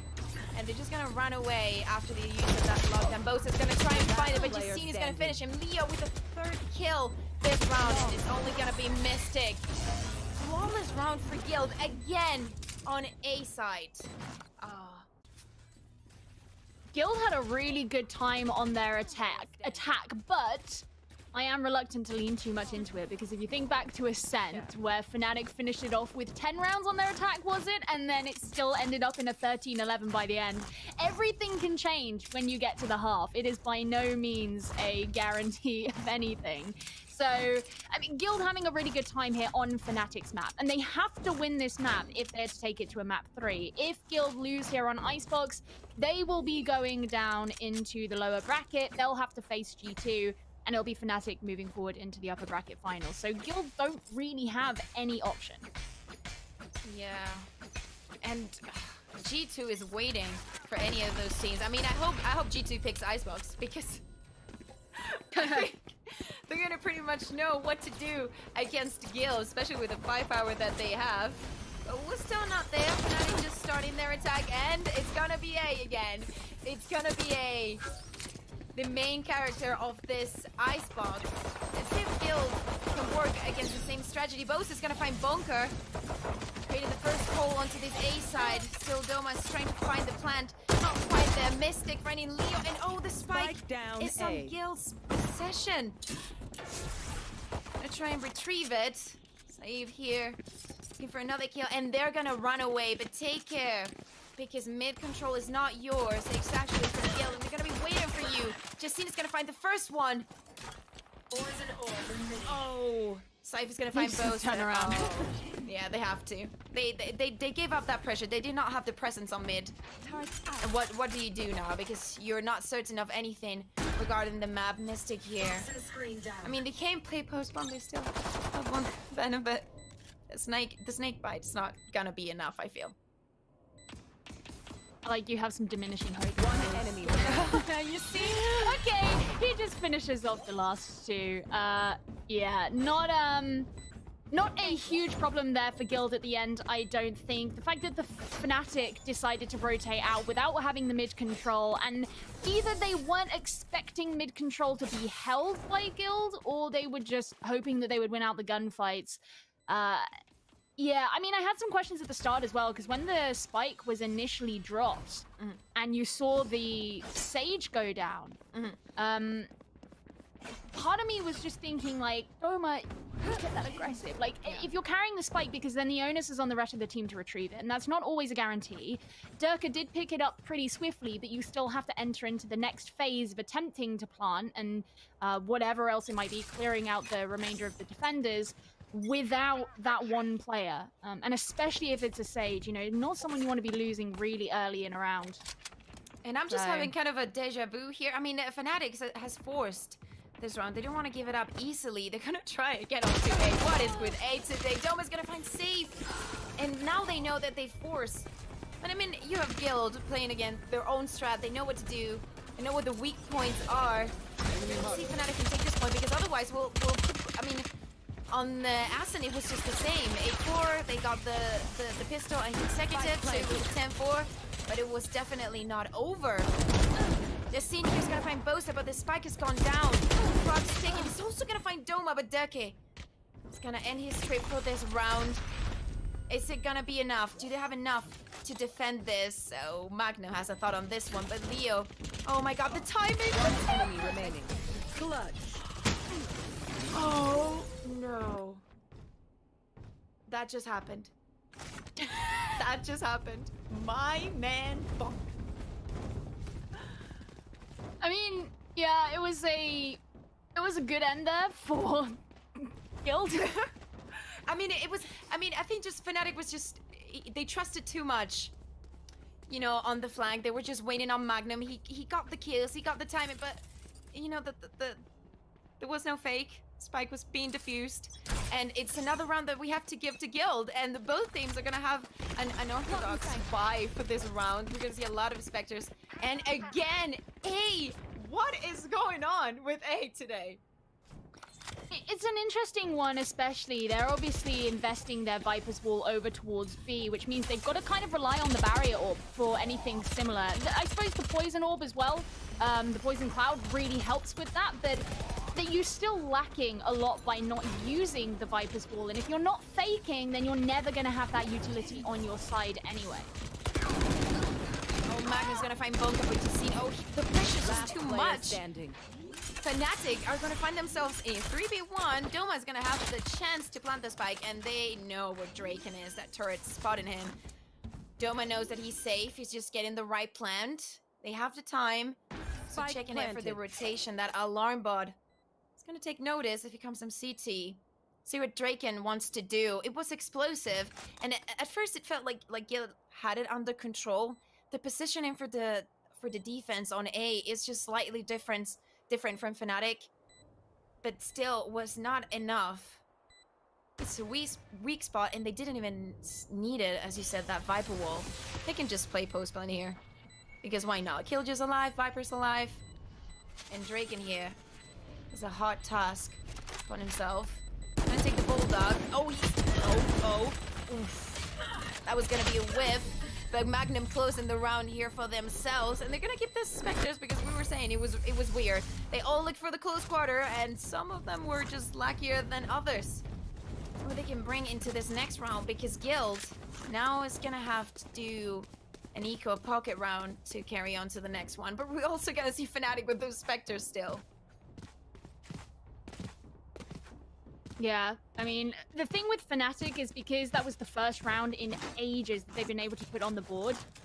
I don't know how they feel about investing everything and potentially losing everything as well. It was a good execute previous round as well. It just had a ninja defuse, kind of.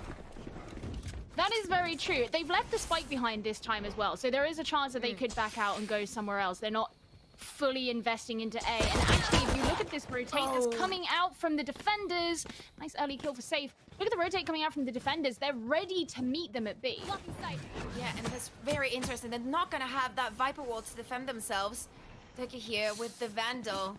You've just seen and still fly up and get a kill.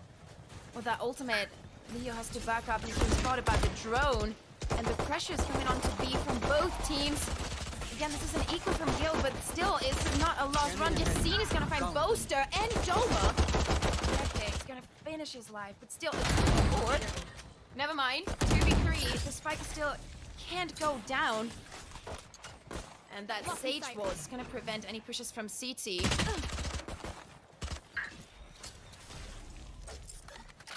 It's so much harder for them to put the spike down as well, because where they invested the barrier orb is not where you 30 typically seconds would left. put it Exactly. if you want to be spiking here. If you want to be planting the spike here in the default plan. So they have to use some face checks a lot more. Durka trying to hold onto big. the high ground. Mystic coming around from behind. They've got, I mean, they have to get aggressive, right? Because otherwise they're going to be pushed up on by Gil. There's not much time left. Have to get the plant actually down. And finally, Durka finishes off Draken to secure FNATIC that round. Still, was a tough round for them, and it was very well played by Guild. They're gonna be able to do a full buy. Well, everyone but Mystic, because he has to. He saved that Spectre from last round. It was very nicely executed at the end of the round. They were really smart, waiting for Guild to push. If it is not happening, let's just try an off angle. Of course, Guild is waiting for them to plant, or at least to fake plant, and that was very nice from FNATIC. Again, the score is getting closer, and this is literally just a deja vu. Pressure from Guild coming onto mid from Kitchen. FNATIC again, going on to A side. This is the beginning of the round. Yeah, but They do have that this lockdown. This time, Guild have actually decided to put their Viper's Wall across the A site instead of over to the B site, which is where it was both times that FNATIC used their Viper's Wall on B but attacked onto A as well. So Guild have decided that they're going to adapt to that. They've got a lot of Killjoy utility out in the site as well. So making these rotations for FNATIC's going to be harder, but getting ready with the lockdown could make it easier. Yeah, it could still. Maybe not enough. They're gonna push them out of A side. They're gonna get that barrier out, but Doma, please. You got the res. This could be so different for your team. Now it's gonna be Guild who uses the lockdown to prevent this from happening, but his ult was just happen. Is Doma gonna have enough time to run away from there? Bonka says no. It's still a 4v4 situation. They're already playing post plan. Still. Oh. That was just nice from Decker. Trying to hold on to these angles. He gets one onto Leo. He sees the head of safe, but doesn't quite get it. I mean, FNATIC aren't forward enough to really do much. They've just got to try and get these kills from afar. Rolling Thunder from the defenders isn't going to help, and that enables Safe, who is swiftly taken down as well. The 1 versus 2 does not help. Magnum finally falls as the last player. FNATIC had a really difficult time after the spike was planted of actually pushing up and having any kind of a close defense or any control over multiple angles at once. They all had to play from further back. The Rolling Thunder hurt them. The Defender Lockdown hurt them. And while they got a couple of nice kills from the positions that they were holding, there is such a limited scope of what you can actually control from those positions, especially if Guild decide to try and take the kills in the way that they did, i.e. Force these engagements to be 2v1s rather than 1v1s, you know? If anything, like absolute worst comes to worst, you get a trade in that situation. Yeah, and also the nanoswabs had to go on so early for them. They needed to run back, and they needed to know that as they were running back, the spike was not going to be diffused again by Guild. But it was just not enough. Another round comes out for Guild. Justine being aggressive here. Checking if it's another A push, but he's going to go on to B. They have used that Viper wall there. Reinforcement still. Justine trying to get the push. She finds Magnum. And he's got an old information there. Not here. They have to go mid or they have to be on B. Playing for yellow here. Drake, and he's gonna find Decker. Not enough fuel. Oh, God. That is just devastating for FNATIC here. They do have the rest, but it's just too risky unless they go back to A. Drake in here playing pretty close. They're not gonna have that Viper wall again. Leo heals now soul. Has to back out. Bonk is gonna come in with the reinforcement, and the Viper Speed's just here. You will They're not gonna go for the kill my rest. ally. Created that space. Breaking at that aggressive positioning. 30 Spike's seconds gonna left. be planted, and Justine is coming through the back of this flank. Oh, you heard this? Oh. Healer Oh. down, blocking sight. Wow. The decision making there.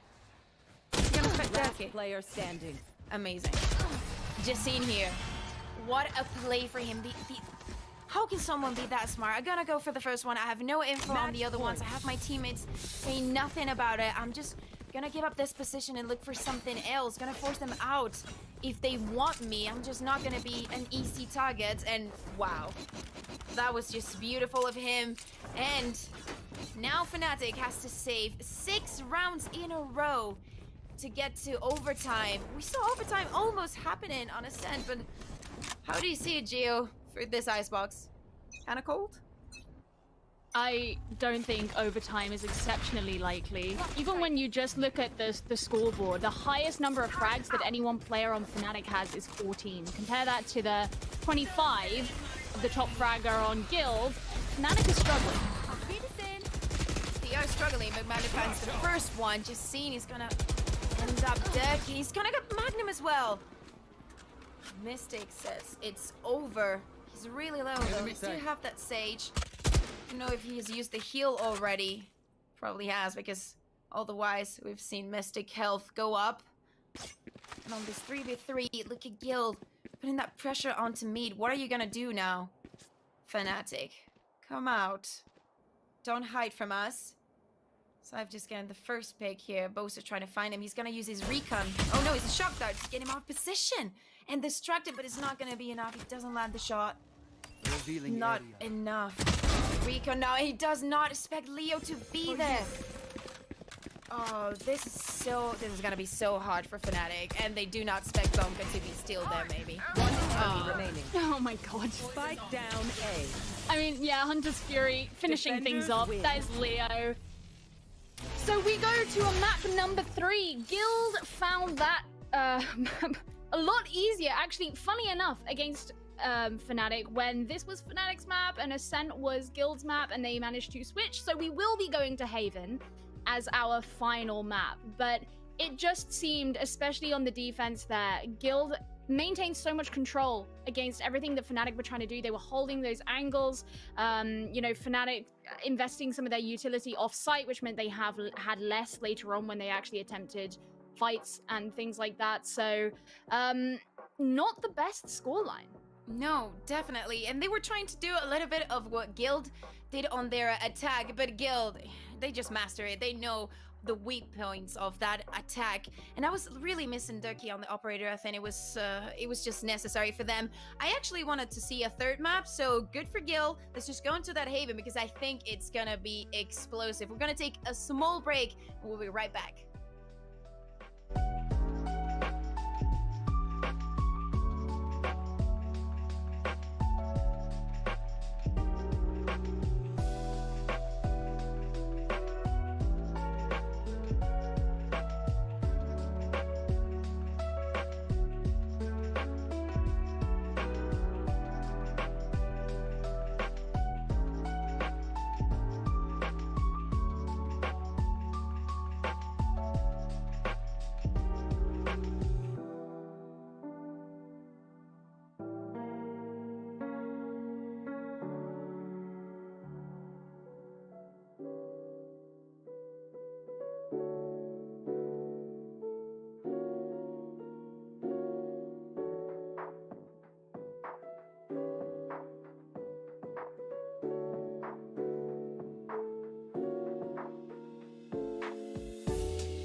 Hello and welcome back, everybody. We are going into map number 3 of FNATIC versus Guild. The winner of this series is going to be going through into the upper bracket finals. The loser will be falling down into the losers bracket. We're going into Haven, which is our decider map. get to have a look at some of the beautiful agents that are being selected for this map. It looks like FNATIC have locked everything in. We're going to have a Sova, a Cypher, a Jet, Phoenix, and an Omen. And over on the side of Guild, Sova, Cypher, Raze, Omen, and who was the last one? I missed it. No worries, it's a classical comp for them. They're, instead of playing a double duelist, they're gonna go in for the Breach. Let's see how Doma does. It's been coming crazy plays. Let's see how he does on this Phoenix. Both of these teams played Haven yesterday. Both of these teams won their Havens. The rounds were pretty much even. Let's say that I feel like this is gonna be a lot of ping pong on the table. This is what we expect from them. They know what's on the table. Sorry? I said I hope so. I mean, Icebox was great fun to watch, but it wasn't exactly the most competitive scoreline. Yeah. And actually, we've seen Guild taking on FNATIC's pick, and FNATIC taking on Guild's pick. So definitely, they did their homework for what they expected from each other. And I also find surprising that FNATIC has lost almost, I mean, it seems like they've lost their confidence on their bind. Probably we'll see them working into that after this competition is over. When they have a break, they decided to go into this Haven. They're gonna start attacking, and apparently it's gonna be a pushing from Guild here onto mid. They're gonna find the first save, is gonna find the second one, and now it's time to back up. Oh no, they want to commit. Doma has to heal here with this on fire, and it's, oh my god, the pushes here. Magnum can take up Saif, but god, this was a flash round, you. Yeah, I appreciate it. Every single pistol round that we've had going through the series has gotten faster and faster. It means that we can get to the exciting stuff quicker. But no, I mean, all the fight happening in mid, very aggressive. I love it, as every good pistol round should be. So it means that it's going to be Guild who are taking the first advantage. Draken's decided to pick up the Marshall, and of course, being Haven, you've got a couple of really good spots that you can play long range. So it doesn't really surprise me that they've decided to lean into that nice and early rather than waiting until they can get the operator to get their first sniper. Yeah, and coming into the second round, and especially if we've seen Draken playing with the operator early on today, I feel like the Marshall is pretty clean. Also, Jumpy was playing with that and on Liquid. Saif and Leo gonna find the first ones. Durka here pushing. He's 4 HP. The plant is gonna come in for FNATIC, but I feel like this is gonna be it for B2. On site to drone coming in, both to push it, but Bonker here is gonna have the easy shot. Plants the first one, but it's not gonna be enough. Only Magnum here. So he finishes the deal and also gets his ultimate as a result of this first and second one. You said you wanted fast rounds so we can get into the important, this exciting stuff, and it looks like they've heard you. Oh yeah, I certainly appreciate it, but you know, you said there was going to be ping pong, so we've got one round on the board for each side so far. FNATIC have decided that they're going to be buying up in this next round, so they take the advantage there. And no sniper on the side of Guild this time. They've decided to give Draken a Spectre to make up for the lost Marshall.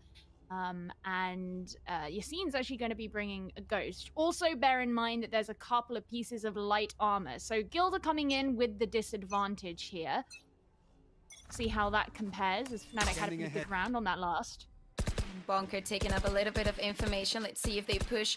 Probably too early. They're gonna use the Cypher cages to take control on A. As you were saying, a full buy. Justine wanted to stick to that bonus from Gil, just getting that Ghost. Taking a lot of space. Draken looking for the close rate, but Boaster is gonna finish him off. 72 HP for him. Super is low, but they're taking control over A. This camera here from Magnum is not gonna spot enough. They have control. Bunker's gonna come back. This new aftershock. This triple explosion. Magnum coming in. Slow and steady for his team, using his cages, making sure he's not gonna be pushed after that utility. And just seeing here pushing already. Jesus, Guild. Really looking for it, and the execute is coming in from FNATIC, slow and steady, because Guild has given up all their space. Mystic's gonna find Justine, but he did inspect Safe as well from the back. Honker here with a really hard task. This back is gonna go down, and this is gonna be a 4v3. Pretty hard for Gil to take on. Gonna clear in the side as much as possible with this flash on his end. Waiting for any call from his teammates. Gun is pretty under control, it looks like. Still got some control being held there on Sewer. There's the Cypher cam being brought out from Save, but it won't last a particularly long time. The recon dart from the attackers as well. Honestly, with Guild just standing in a deadlock here, I don't see there being much time. They have to act.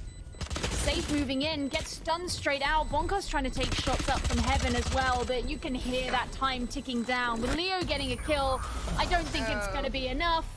Everybody just swept down by the wrath of the Spike. Yeah, and it wasn't that costly for FNATIC. Maybe the ping pong just started and draking.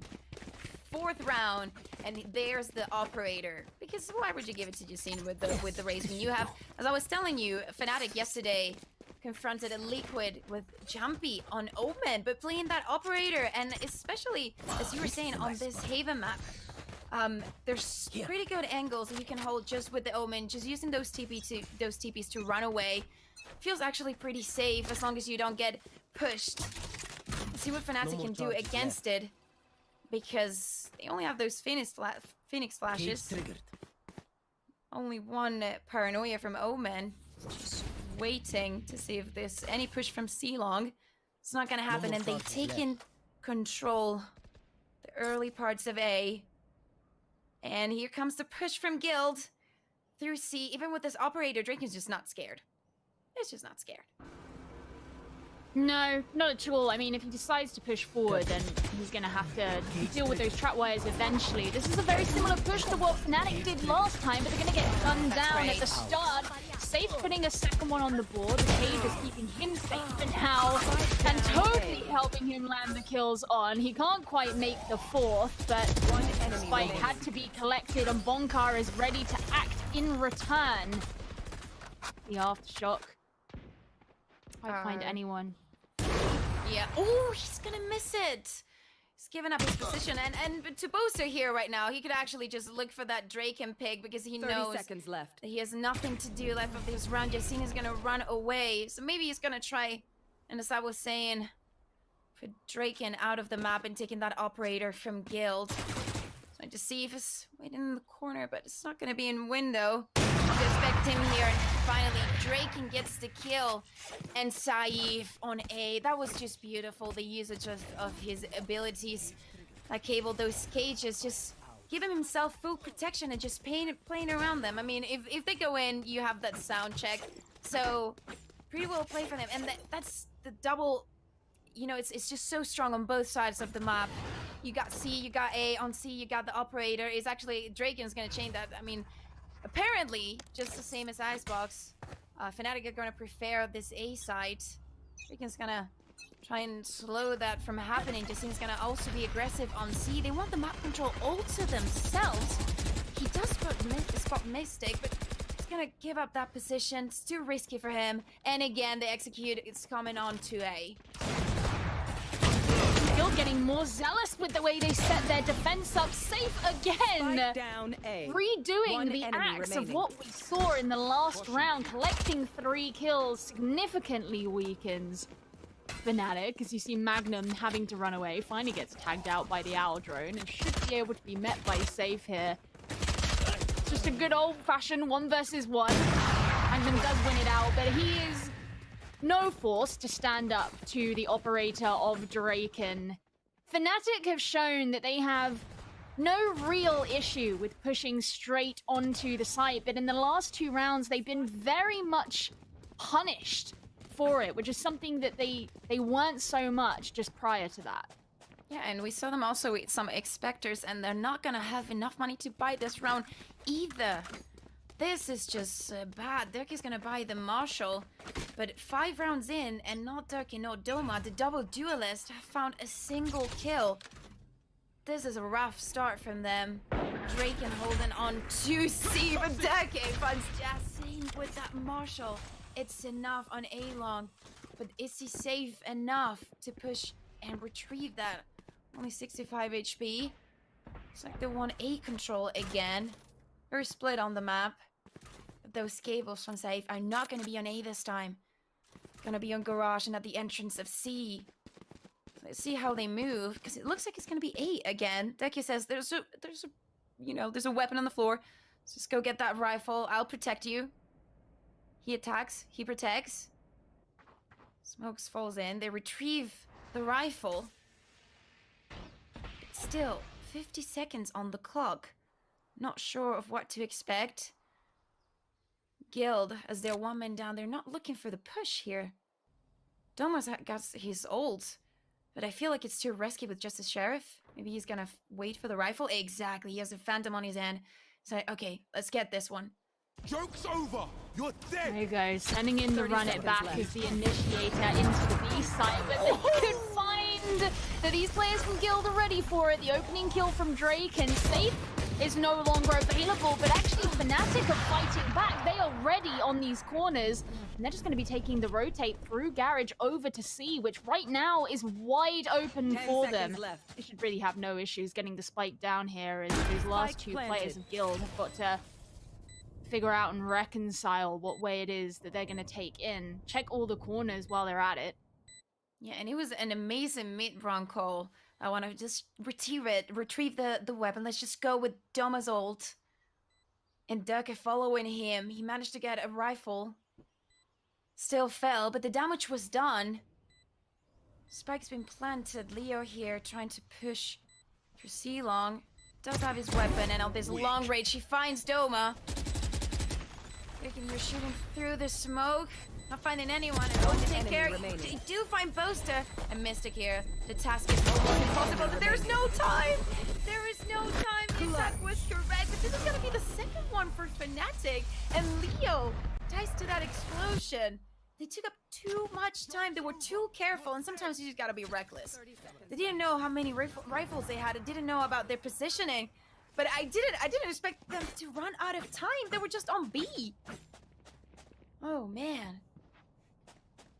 I mean, I think FNATIC did a really good job of kind of faking onto B, I suppose. They invested that run it back, it got tagged out. Guild were perfectly positioned to deal with it, or rather, they were perfectly positioned as they thought, and ready to deal with a push onto B. But the fact that FNATIC saw their opening to head over to C was really smart. Because at that point, Guild, didn't have the man advantage, and they also didn't have a ton of utility to have intel on the whereabouts of FNATIC. So they really got scamazed in that round. They got bamboozled. See what Guild can do here. Double push from A short. Can't find Doma at any point, but he has a flash. Here with this one, they're so close. He has the info, but just see, it's just too fast. And Leo taking out Boaster. Oh no, this is a rough start again for FNATIC. Derek is almost on site.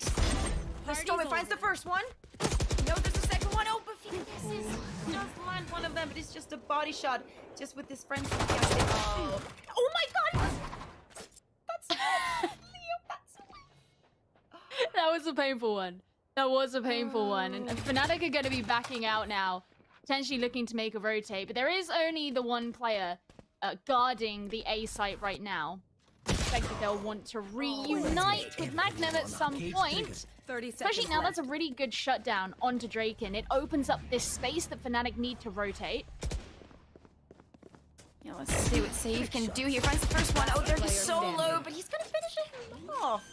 What is with Durkee and turning tables Spike on this planted. round? The spike is planted already. And my old friend is gonna have a hard time here. Gonna be waiting for him on long. Why take any kind of risks when you can play post plan? Bunker's gonna make sure that site is clear. He's gonna fake it, and oh, looking for some info, making some more time, and Durkee here with the shoulder pick. Oh my god, One he enemy just remaining. halved it. Got the first. Oh. I believed. Me too.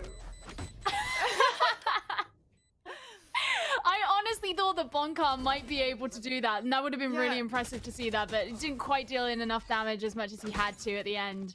And Mystic could finish him off. However, Guild coming into this next round, they have a lot of ultimates available to them, so they've got plenty to work with. They don't have quite enough money for a full buy, however, so... But, I mean, FNATIC also aren't coming in with a full buy, so, you know, there is that. FNATIC also only have one ultimate on their side. Yeah, but because they've been using them so smartly, like even on the roughest positions, they just took advantage of them. Didn't hesitate, not for a second. They knew exactly what to do. FNATIC here, taking mid control. Mystic is gonna go for the pick with Ducky and Boaster here. Into Covey from C. Here, dashing into B. Leo's gonna find Ducky. Oh god, that's big. And he has his ultimate. But Doma is just pushing in. Shot for Drake in here with a judge. Oh god, the timing might be just big for him. Oh, and it is! Doma finding the first one. Flash against Flash. The paranoia also. Doma here just to heal himself. He is all for FNATIC. There's the Hunter's Fury going to be coming in, but one... Not quite enough, actually, in return to damage too much. Doma's just ready around the corner. He knows the safe is there, but they don't even need to worry about securing a trade as the first kill taken from him. The information coming out from the neural theft. Safe knows that Mystic is just Enemy remaining. behind his box, sees the head perfectly. Now he's got to worry about C-Long, but there isn't actually an attacker on C-Long. One enemy He remaining. doesn't know that though, and that means that Boaster can take Safe down. 4 HP though, and time is seriously running out. This could give Boaster a really great position. Try and deny this defusal. Doesn't win out the gunfight, and Bonka once again in that position. It's a great shot and ensures the round to Guild. And let's see if we got a replay, because I thought that was very nice play from Doma. Still, they managed to get the plant again on C. FNATIC has been so insistent on A. They weren't lucky enough to secure more than maybe one round. And apparently on C, there's a bigger window open, sorry, waiting for them. See the plan here? I mean, we know this is gonna be ping pong, and buys are never gonna be full, apparently, for neither of those teams. Of this team, sorry. And Bonka here is gonna use his recon to, again, clear A-Long. And apparently they heard me too. You know, there's a potential breach on C. Let's see if they can take advantage. And Doma, if he gets that orb, he's gonna have an ultimate to open the point. Here. Oh, he's not gonna go for it though. You're dead. Oh, he did. Sorry, we just didn't hear it or see it. But it was there. Coming into point. Doma's gonna find Leo. Only the Spectre, and Justine is gonna finish. But it's only his ultimate. He's 32 HP, only 12 from that shock dart. Boaster finishing the deal. Only Bonker and Saif left from Guild. And the movement from FNATIC, we're seeing it. I mean, yeah, we've done enough on C. Let's just move out. And Magnum here has the rest of the round for himself, if he manages to get the first one with it, which it looks like it is. One enemy Oh my remaining. god! Oh god! Oh, that was very Oh, God. messy. That was very messy. I mean, they'll be able to get the spike down in A regardless. It doesn't really matter. And the route that was taken meant that they could pretty Spike much cover planted. all angles. So, knowing that Bonka is the only player remaining, this shouldn't be too much of an issue for FNATIC. Yeah, it was a great execute onto C. They were smart enough also to redirect that onto A. Looks like this is gonna be just another round for FNATIC. This is gonna be the 5-4. Bunker here is probably looking for another kill, but I mean, there's no way for him not to save this Phantom. He's gonna get double push. He doesn't expect Derek in there to finish him the round. Very pretty execute from them. Looking, you know, to take advantage of their ultimates as much as they can, especially with those two duelists and how strong their ultimates are. I think also part of what helped FNATIC make the decision to rotate was their push onto C was forced out of synchrony with itself, partly to do with the rolling thunder that was pushed in through Garage. So the players like Durka, for example, who were looking to push up that way and meet on C with those who were pushing up C long, were actually forced out of time. So they kind of had to make the decision to adapt, and obviously with so much of the rest of the map open, it was a relatively easy decision for them to make. And like coming on to B side now, they're gonna go for a fast plant. They don't even care about what's going on at the end of the point. But Leo, oh my god, down, the shot. B. It's just the damage is too much. They're completely confident about giving up the position on B. Spike is all for them, but they still have to defend it. Doma still has one flash. Oh, and he's not gonna need it. Oh, he didn't have it. Sorry, to finish off a Leo. Still, the spike is on the middle of the side. And Drake in here. Oh my god, those two shots were sick. See if he gets Next one, he's waiting for Boaster to push. The rest of Guild just waiting inside B. They know they have the spike. Oh my god, that is Yes. clean! Dude, he's doing it. Come on, there's only 2 players left on FNATIC. Thank You know god what the you gotta Drake do. got back to Guild. Yeah, that whole thing was very bizarre, you know, the Yeah. ultimate roster move, like minus Draken plus Draken. It's turned out to be a pretty good 30 decision seconds Just wanting for to Guild, actually. confuse their opponents. He's played very well the last few days, Yeah. so great. I'm not complaining about that decision. Mystic has got to try and that was really bad timing, the way that the dark cover came up. The dark cover came up just at the wrong time. Great piece of Doma. He doesn't really have any information on where anybody is. Another round on the board for Guild. Yeah, we see some teams defending B with maybe kill you utility, maybe some nano swamps, that alarba, but Guild just can do it with Bonka, and looks like we have a timeout again. Yeah, a technical pause. Looks like someone's internet is not the best right now. They gotta fix that. I didn't see the ping of any of the players being too crazy. So let's see how that goes. Yeah, I mean, it is very similar to what you were hoping for, I think, at the start, and that is that we're quite close in our round counts, which isn't something that we actually saw on either of our first 2 maps. Back on Ascent, it was FNATIC who really took away with the rounds, and then suddenly it started to even things out. And then on Icebox, it was a lot more balanced towards Guild, and obviously they managed to take the round. Finally, here in Haven, it is a lot more of a back and forth, and it'll be interesting to see when the half finally comes about in a couple of rounds' time to see if that's going to alter anything. But for now, FNATIC have the slight back foot, and especially when you look at the weapons that they'll be bringing for this next round, they don't have as much money that Guild have, and they certainly don't have the firepower either. Yeah, and only 2 rounds from their attack to work on. Dirk is gonna go with the... Ooh, God, he almost falls there, but he does get his ultimate ready. I mean, he might as well use it, because only 2 rounds, as I was saying. They've already kind of saved this round, done an eco, so just use it, and you know you have a full buy for next one. Maybe just waiting for the right time. Did not have any kind of healing. And waiting patiently to see if Guild does any kind of aggression in either parts of the map. Looks like he's not going to use it. I mean, you know you're going to have the full buy for the next one, so might as well. Maybe he's going to wait to use it as a surprise. Yeah, maybe we'll pull it out later. Yeah, definitely. They counted on that one, and just seeing here, oh god, if you pick... It's dangerous. It's Christmas time, and you didn't know that Magnum with that cage just prevented the assault, and Leo finding 2 here, 3! Okay. Enemy Oh, okay, 4. Okay. Come on, Saif, don't get it. Be a nice team. Wait for Leo. Let him have the saves, but no, Saif is gonna close the round here. We're heading on to the last one. Last and I was round pretty surprised before the that Dirk switch. didn't use this ultimate. I mean, Leo got all those kills anyway, so it's probably a good thing that he decided to save it. He can actually use it in a round where it's going to bring a bit more value. I mean, he's not buying a gun now. Oh, well, he's bringing a Spectre, so... This is the last round, so nothing to save. Yeah, I mean, yes, nothing to save, and if you're going to be buying guns with the money that you do have, you might as well give them to players like Magnum and like Doma, who are more likely to need them, whereas, there you go, the Blade Storm straight out. Yeah, let's see. Also, Doma, you were mentioning, he's actually 2 orbs away from his ultimate. That could be a game changer in this round. Looks like they're heading up this double duelist onto A side.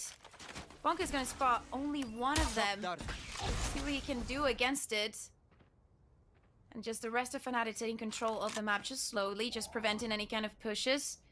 Also, Draken with the operator waiting on long. Plant the Take spike. care, Bo, so you have the spike, and Draken's waiting for you. Here. Oh. Spike down A. He was waiting for him, Yeah, you did say that. Definitely, and now they have to retrieve the spike, and first they have to take control of this side. They do have the flashes, they do have the Stormblade. Oh, Draken misses the shot, and he can back out of it. This is the reason why you can also play this. They're able to retrieve the spike. Still 5v4. Magnum taking control of C. Breaking his nemesis utility.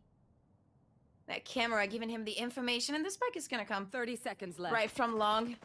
30 seconds, but it's really well defended. Here. Come here. Preventing any lurking coming from behind them, and the spike's gonna be planted so pretty easily for them. Okay, never mind, never mind. Blinding. Leo moving forward, he tries to flash in through as the spike is going down a second time, which it finally does get completed, but Guild can just come in and overwhelm. 2 kills for Bonkar at the end. Clears up the final players of FNATIC and ensures that they can get the defusal, taking the next half in at an 8-4. Yeah, an 8-4 is what we had in the 3 maps. At the change, we had the first one for FNATIC, if I'm not in the wrong, and the last one was on Icebox, and it was in favor of Guild. You take this one. Let's see how they do on their attack. Let's see how FNATIC can pull out this defense, because they really need to turn it around. It's not about result, it's what we've been having for the rest of the day. Of course you can turn it around. Guild almost does it on that Ascent, and coming up pretty strong. Leo was extremely smart, just delaying as much as he could that plant, and just putting FNATIC in such a difficult knockable position. Didn't know what to do. See how this first round starts, because it would be delightful if FNATIC could get it. We hadn't had an overtime. Come on. These teams deserve an overtime. I know that we thought we were going to get one in early this for that set. one. Yeah, maybe so, maybe so. Well, the defenders are going to be sent scattering as Guild push into Garage by the Boombot. Ooh! Alright, the Hot Hands are going to prevent any of that from going forward, and they may be trapped for a couple of moments, but yeah, so much. Oh, that paranoia and the flashes from Breach just coming after were just perfectly online. That was just beautiful to see from Guild. That probably not gonna have much trouble getting this round. Draken getting the third one on Durka, and it's only Bosa here, and there's a 4K for the Omen. That was flawless and clean on its execution. Very different pick from what FNATIC did on their first round, and definitely prepared, but it just fell into place. Well, this is one of the things that we saw when Guild were playing against BDS, particularly, is their interest in not really wasting time when they're on attack. They don't tend to sit patiently waiting and poking the bear like BDS did and like FNATIC have done on a number of their rounds. They're way more likely to just invest themselves wholly into moving into a site. What they did in that last round, they did it very coordinated. Worked incredibly well, but Durka, I mean, he's got a shorty, he's sitting behind a little box. He's gonna get you out! Oh, okay. Yeah, well, SMG's a close quarter. Am I right? Oh, and Drake is gonna finish off Mystic here. We wanted fast rounds on this first two on its side. Oh, Toma's gonna find Yassine here. It's gonna be a 2 versus 2. It's still not over. Oh my god! Okay, Magnum, with that ghost, only Bonker left.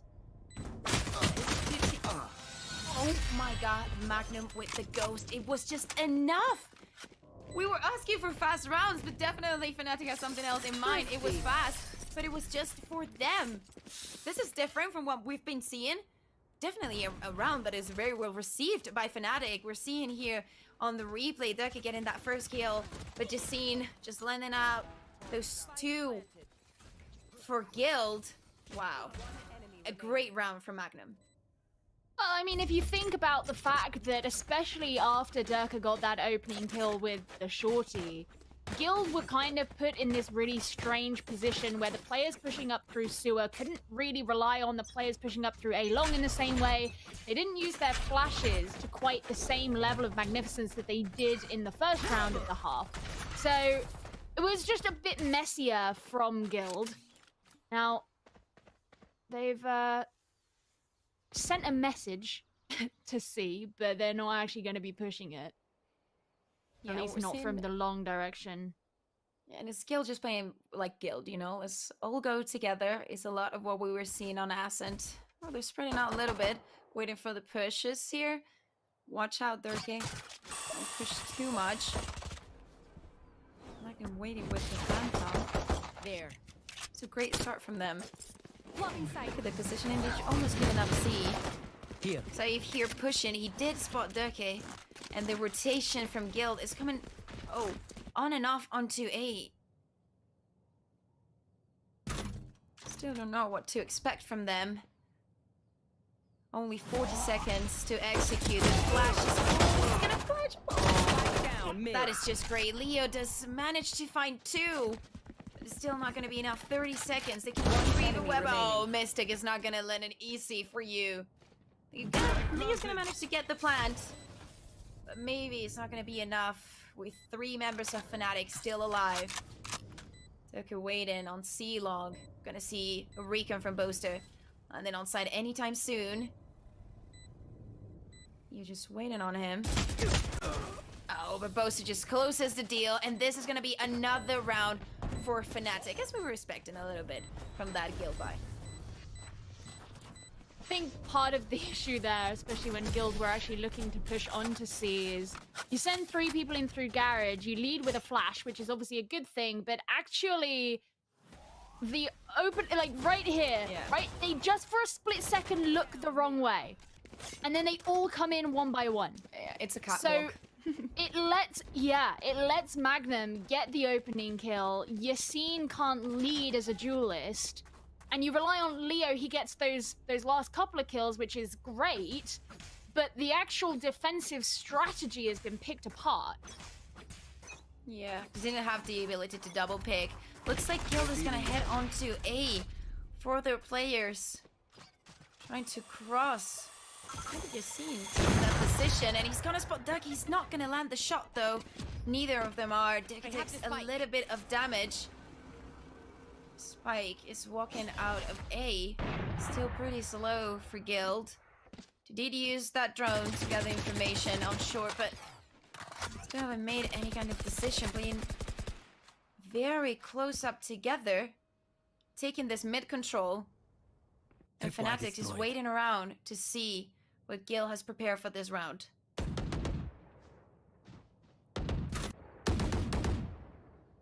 Yeah, it's just so much slower than we've seen from a lot of Guild do. And I mean, they have more to lose in this round than in a pistol round. I mean, the whole point of a pistol round is just to get the picks. So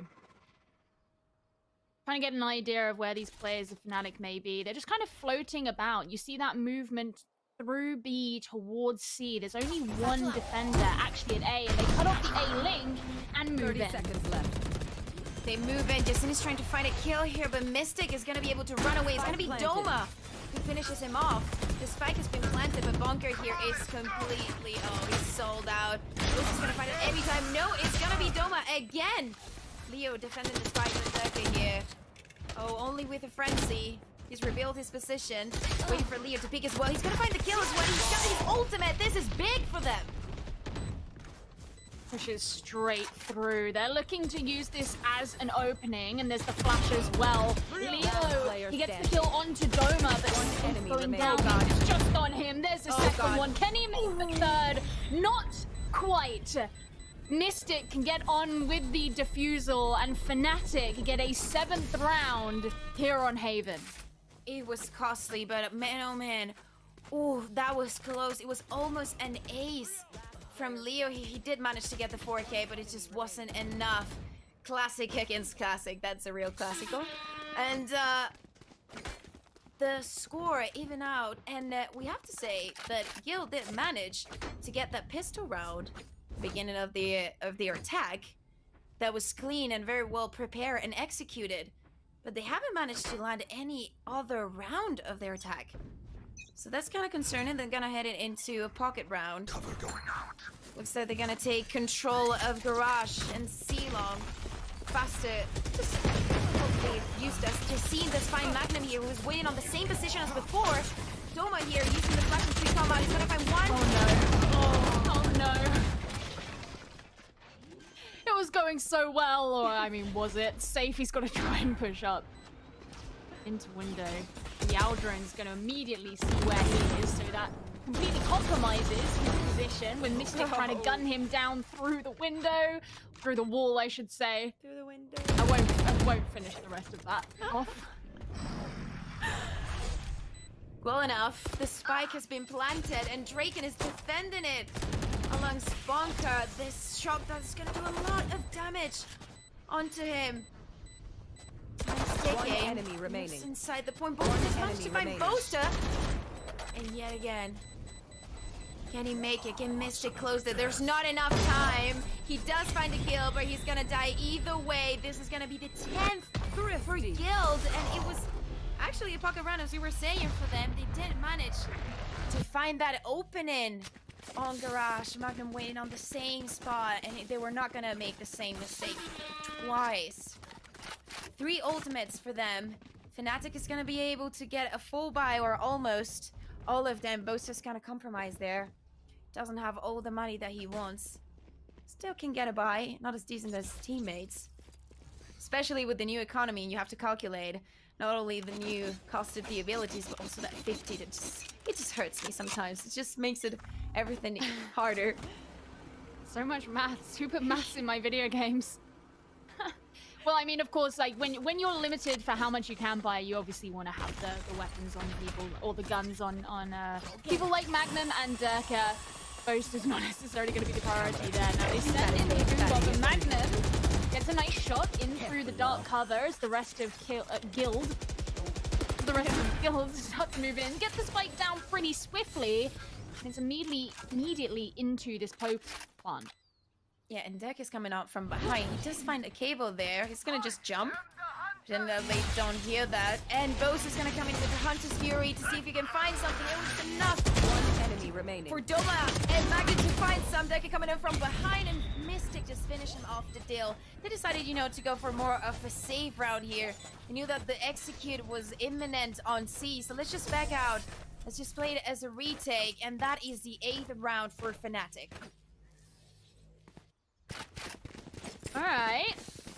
Getting closer and closer. Again, Guild have saved up and still sitting on a lot of ultimates because they didn't use any in that last time. And in fact, they're going to take the opportunity to have their tactical time out. Probably a good moment to do it. They've been struggling. I think the frustrating thing for them about the struggle that they've been having is it's not that they've been having no luck. It's that they've actually been winning a decent number of fights, or they've been taking early control, or they've been adapting. You know, for example, that moment that you saw where Yassine got Magnum on the same spot he was in before. So that probably filled Guild with confidence that they could take Garage quite cleanly, and then they didn't, because FNATIC played differently in that fight that turned it around. So it's small things like that, where it's like, they take the early control of the site like they did in that last round. You know, they got the spike down, and they aren't finishing the rounds out. That's the problem. Yeah, they're not managing to actually play the post plan as you're mentioning, and FNATIC is just doing it so smart. They do have 4 ults, both teams, for this round, but it's gonna be an eco from Guild. They've managed to land this once before, but I feel like this round is so maybe not this one, but the next round after this one. It's going to be really, really important just because of what they've probably have been discussing. They're going to do with all this ultimates. Not only Guild attacking, but also FNATIC. Maybe with some aggression. Doma definitely has a big window to work on with that ultimate. Pretty passive again, Guild. And FNATIC just taking the lead here. Durke and Boaster pushing on to A. Got drone to gather information to see if Durke can keep pushing. I'm gonna push right after it. Take care, because if he's waiting for you, Durka finishes him off. And another fast explosion onto C. I'm gonna find no one Monch. here Probably to... free to plant. Yeah, no one here to directly stop them, but this is very similar to what we saw before. Well, exactly. FNATIC had a really great post plant as they all came in together. Nice. And they can just cause devastation like this. Only one remaining, and they know exactly where he is. Purple to go in. Oh? I mean, Sometimes it worked. You just, like, sure, some of you may die, but it's a sacrifice I'm willing to make. You know what I mean? Yeah. Sacrifices were made, but still it's another round for FNATIC, and now we need to see how this evolves. As we were mentioning, FNATIC have learned, adapting to Guild, that they only need to pay for the retake. They can just give C completely free. to Guild. The Magnum has actually been managing to find Right kills, even from Right Garage, here. just waiting for them. This round is really, really important. It's here. gonna be a full buy for both of them. Deck is gonna be with the Operator. 4 ultimates for both teams. Right here. See what they can pull out, because we didn't see much of Kill when they had it on that 2 rounds ago. Oh, and here he comes, the showstopper. It's not gonna stop much, looks like. Oh, Doma here.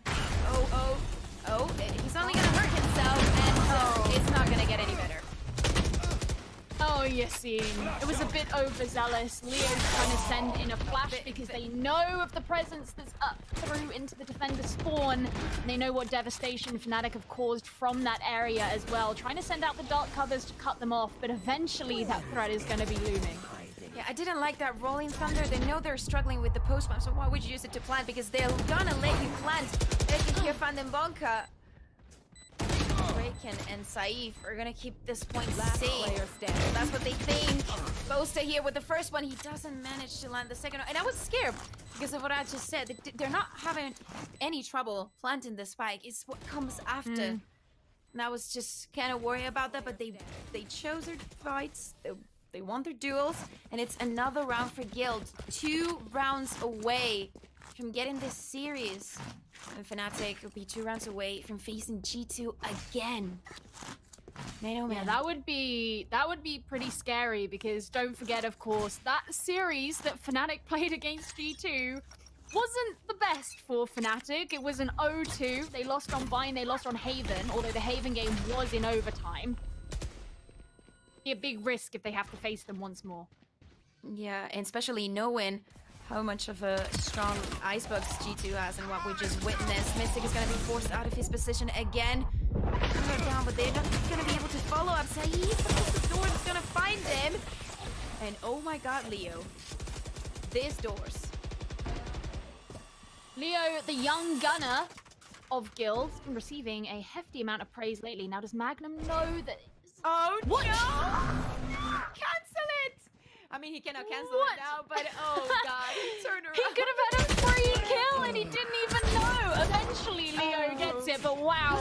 Durka to come in with the Blade Storm. He's got 2. He's going to get totally stunned out. That forces him back. Much harder for him to capitalize on that, and you can see where Guild, they're just rushing. They're a Russian, and Durka wants to meet them round by sea. They actually made this round more complicated than it actually was, allowing Ducky to find 2 kills, and he's not done. He has all his ultimate yet to 30 work. seconds left. Oh, missing 1 dagger right now, but still, it could be dreadful for Guild. I found the first one. Oh, he doesn't like the One second enemy one, remaining. and oh my god, Bonker again closing the round, managing to plant the spike. Man, oh man, that was scary. That could have gone for FNATIC perfectly. Oh, that's just unlucky. It was nice still to see Gil with all this movement. It's not what they have us used to, but that was a You know time what? cost.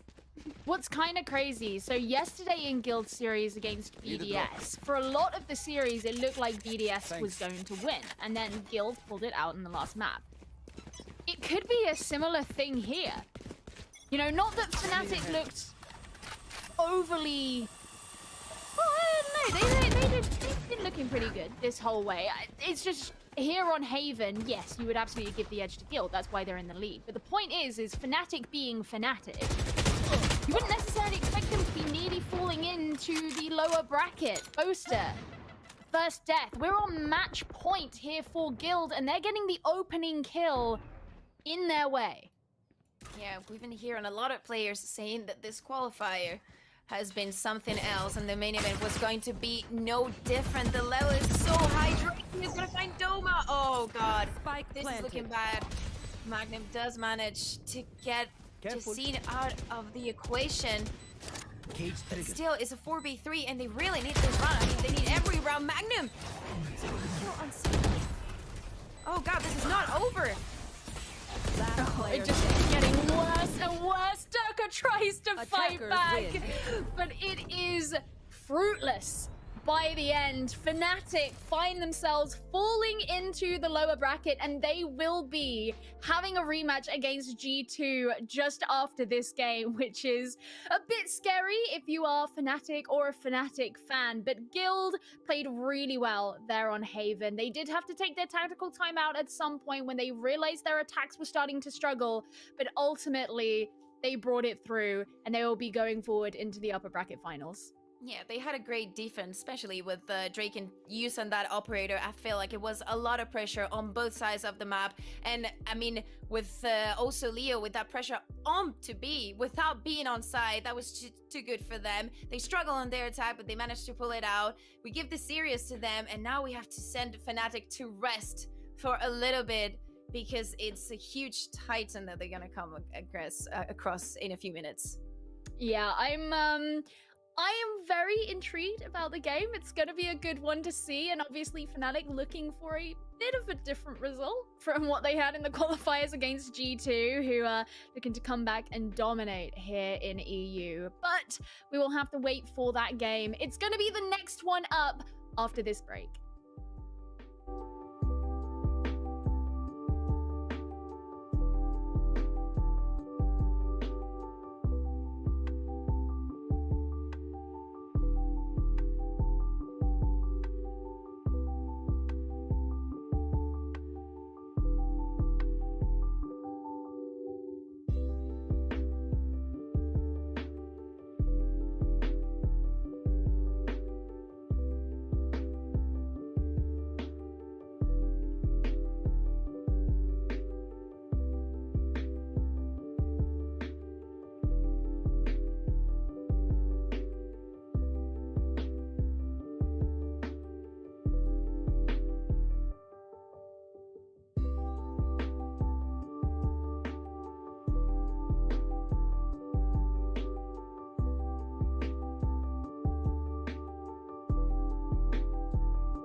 Hello and welcome to the VCT Europe Challengers main event day 2, where we just watched Guild stage a 2-1 victory over FNATIC to secure their place in the EMEA playoffs next month. Now, we're going to be moving down to the lower bracket following FNATIC in their game against G2. It's a grudge match. We saw FNATIC play G2 just a couple days ago, and G2 won it 2-0. So going to be interesting to see, because the loser of this is going to be knocked out and going to have to fight their way back through next challenges. Yeah, and the next one is going to find another battle on their way. This is kind of a, you were saying, this is a rematch. It's definitely one that FNATIC wants after their loss today. Whew. It's going to be a tough one, definitely, because they've lost their confidence on their bind. We'll talk about the maps pretty soon, but let's see how G2 does, because yesterday, after that loss against FPX, that was just devastating. We were talking about them coming from a honeymoon period, they're still on it, and then yesterday FunPlus Phoenix was just superior and pretty clean for them. Let's see how they do today against FNATIC. Yeah, definitely. I mean, it was I was tuning into the game. It was definitely a back and forth, and even though FNATIC they got a lot of rounds, they got one map, it just seemed like in the end, Guild just looked absolutely on top of their game. They just had everything that they needed to make their way through the FNATIC team, destroy them in that last game right towards the end. And well, now FNATIC are fighting for their lives. Not quite literally. That would be interesting if that was how we, punish the losers, but, no, they're just going to have to fight their way all the way through. Someday, yeah, exactly. The Hunger Games VCT. One day, 1,000 years in the future, that's how we're going to decide stuff. But yeah, no, it should be a really interesting game here. I think this is definitely one we've all wanted to see. I wanted to see this one personally. I wanted to see G2 versus FNATIC again, see if FNATIC can get themselves back together, beat the G2 team that beat them before, and show them exactly what they're worth. Definitely a big day for them, because as we were saying, there's 4 teams qualifying for this one, but there's only going to be 2 spots for the next qualifier, so they really need to step up their game.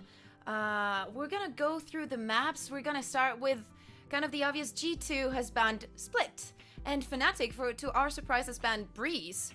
So, I mean, they could have banned Split twice, but they didn't want to go for that one. Pretty safe for them. They didn't want to face them in Breeze, and I was shocked personally, because after that icebox that we just saw against Guild, they didn't seem pretty strong. They were pretty easy to read. Let's see if G2 was paying attention. Definitely they were, obviously, and we're gonna start on that icebox. Yeah, G2 have had a little time to think about how they're going to come into this game. Obviously, they haven't played today yet. They finished off last game, I think it was against Rix GG, with a 2-0 victory. Now they've had enough time. They've had a sleep, and they've had a thought. Maybe we're facing FNATIC tomorrow. Let's formulate a response. Well, we're going to be going into the Asian Select for the first map, Icebox. So we're going to see exactly how they try and come back against this team here. Very interesting. What we got. Okay, first thing that I like, Nuki is back on Reyna. Yesterday we saw him on that Omen. It was just not enough. They were lacking that firepower. Kellogg's is probably gonna go for the Jet. No suppresses on the other hand for FNATIC. They actually picked this map even after the result that they got against Guild. And G2, as we're seeing, they're gonna start defending. That's what they chose for this map. Let's see if it's enough. I think they're both coming from an awkward point in this icebox. So I don't know what to expect, honestly. Yeah, I mean, these are two very common comps, I would say, you know, obviously. Well, I mean, FNATIC's comp is just what we see all the time with this, you know, the double Sentinel, you got your Sage, you got your Killjoy, helps you watch your flank, especially on Icebox when people rotate over and over and over again and people go for flanks all the time. That is quite important, but then obviously the other comp we're seeing is with the Reyna instead of that second Sentinel, and, you know, it's another playstyle. I've always considered Reyna like a very comfort pick agent, and it helps you get that real attacking power. You've got that extra kind of flash in the layers, and it helps you get onto site quicker, helps you get that pushing power going, but you're giving up that you know, kind of back watching of the Sentinel there. So it should be real interesting to see how these guys match up against each other here. Yeah, and that double controller on this map with a Nuki, I was actually surprised, because even when they put Nuki on Omen, I was actually and Avoba on Sage, I was like, then why don't you just do a Boba on Omen and Nuki on Sage, as we see in other maps? And it worked for them once, it didn't work for them yesterday. Now we see that comp change, and this is what they got against FNATIC, and I feel like it's not going to be easy for them. We're actually seeing, as the first round is about to start, that FNATIC is really looking forward to attack on this B side. G2 hasn't landed their wall just yet. They're waiting for it. Avova shoulder peeking. And in the first information, and also this drone from FNATIC, gathering what's going on B on this first round. Yeah, as they push round over to yellow box here, the wall comes up in response from G2. Try and keep him away, but Doma, he's already there with that first pick onto Mixwell. He will get one onto Durka for that trade, and Avova, he's spraying through the smoke. He'll find Doma's dome. I'm going to back out now, because FNATIC, they still need to plant that spike. They're not going to be able to very easily. They haven't really got much pushing power anymore. They've lost that Sage. They can't put up a wall. Magnum will be watching that flank take down Kellox. Back to a 3v3. They're just slowing things down once again. Yeah, and it was very interesting, very useful, that lineup from Coldamenta, that recon that got so much info and allowed Aboba to take down a kill. He is still full HP with a slight shield. Still, as you were mentioning, it's a 3v3. The spike, waiting on yellow, here on Mystic. Nuki's got this cleared up for himself, but they don't have the smokes anymore. Yeah, he's got one pick as well now, turning around the corner. Knows that Bosa's pushed in. Bosa doesn't know he's there, though. That's a 3k now for Nuki. He's looking for his last one on Magnum. Magnum is going to have to fight off all of the players by himself, because the spike is down on site. Takes a lot of damage there. Puts up the turret, trying to draw the flyer away. Not going to find that shot onto Nuki. The one finds one shot, but it's not enough to do too much damage. And, well, 10 seconds left. Not much to do here. Magnum he'll find one head, though. But it's 4 seconds left. No chance to get down the spike, and he's going to have to take that kill as the final the toll of the round. He probably managed, okay, to save the Sheriff and also finish off Avova here. Nuki just wanted more, and he was so smart. I think he saw a little bit of the cape, so his cape just flying around, and he read the movement so beautifully. He was just maybe too greedy. He wanted the 4k for himself, but Magnum was just not having it. He's gonna save that Sheriff, and he's actually gonna give it to Doma, I think, or Durka. I don't know exactly. Somebody, he dropped it to someone, but it's gonna be an eco for them. Really well waited for G2. As I was saying, I feel like Coldamenta was with speed with that recon, giving them all the info and forcing them back with one less. Be clean for them. Oh, and Durka opening it. Yeah, Durka uses that Sheriff to full advantage. He's going to take an opening pick and try and get them well into this round. They have the lower economy, so they really do need to make those opening picks happen before they can get in. Durka's good for the second. Onto Nuki now, which gives them, well, a two-man advantage. And as they head through into Kitchen here, they're going to be looking to get that spike down soon. G2 is spread thin across the map because they have to still cover all of the sites, and it's now just a game of cat and mouse where FNATIC, they're looking for those last picks, try and get themselves some map control, get that spike down. Yeah, and Avova feels like he's safe with this wall, but he doesn't know that they've got it into Kitchen. He's going to have to fight for his life here. It's going to be pretty hard. Oh, man. Yeah, that's a big pick for Bosa. They're going to get on site now, get that spike down. Get all the way back, and they've still got every member alive, even though a few of them are on lower health. There comes the heal up. Now they're all back on full health, and they can just guard this in whatever way they want. It's called a Mentor and Mixwell to try and take this all back. Fake defuse. They're going to catch any of them out, but Mixwell takes 2 picks onto Magnum and Doma. Still just trying to find these last ones, but they still have the burden of trying to defuse the spike, and Durkee, he'll come up with that 4K, finish everyone off, and it's a lovely round for FNATIC there. Yeah, and it was an eco, and just that sheriff was enough for Durkee to take 4 of the players of G2. As we were saying here in this replay, Mixwell obviously just trying to get that utility used on the post plan, pushing in, getting 2 kills, but just wasn't enough. It was a full eco for them, except for those chefs, so it's pretty clean, and they obviously need to say thank you, Durkee, for what you just did, because it was beautiful with that mini operator on his hands. Now it's gonna be G2 who needs to put on this eco, and looks like FNATIC is gonna give us some of what they gave us earlier today against Guild. They're gonna be pretty insistent on this A site. Calyx though, massive with the Sheriff once again. It's really that game of who can find the head first. Calyx, he's showing he can do it. Doma accidentally hit spacebar there, but he is going to land a couple of shots onto Calyx. Calyx looking for the cleanup there, but he'll get away because of that Al drone now. Doma throwing all of the extra weapons off the map. You don't want G2 to get any of those into the icy depths. Unlucky. Yeah, you know what Calyx has, but you don't want a Boba getting a Spectre. No firepower for you this round, G2. And again, they're taking mid control. Kolamenta is just waiting, and they're not going to take the tube into kitchen where Nuki was waiting. G2 grouping up, rotating towards A, and Kolamenta keeps a little shot. Oh, Nuki though, he's going big. He's going to look for his second. Nope, Boaster, he'll clean up that last pick. But Koldamenta's turning around the back. Kelox has found one. Magnum has cleaned up Kelox there. It's 2 players left on G2. Oh, Magnum, no! He gets one, but Koldamenta's there with the running headshot with the classic finish it out. Oh, running and right click. What else do you need? I mean, you have 27 HP. What are you gonna do? The movement from G2 was smart enough. And what is going on? There's 2 rounds that actually one look for FNATIC, went for G2, and the previous round was just the opposite. Jesus, the movement, as I was saying, was just smooth for them, and Calyx getting those 2 kills were obviously very important for them.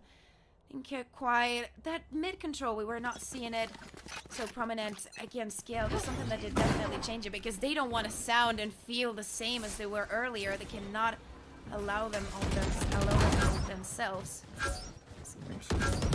Well, they send out that Alv drone. That's going to push away all of the G2 players back into the B site now. FNATIC, they're rethinking their strategy. Out comes a Blade Storm there. They're going to head over towards A now, coming around through their spawn. Avova's got that overwatch of that angle. He's going to look for the first thing onto Boaster. No, Boaster's just going to spray him down, get back in that tunnel. He's going to heal himself back up. Put that wall down, make sure nobody's following him. But Durkee, he's got those knives out, and he's heading towards A.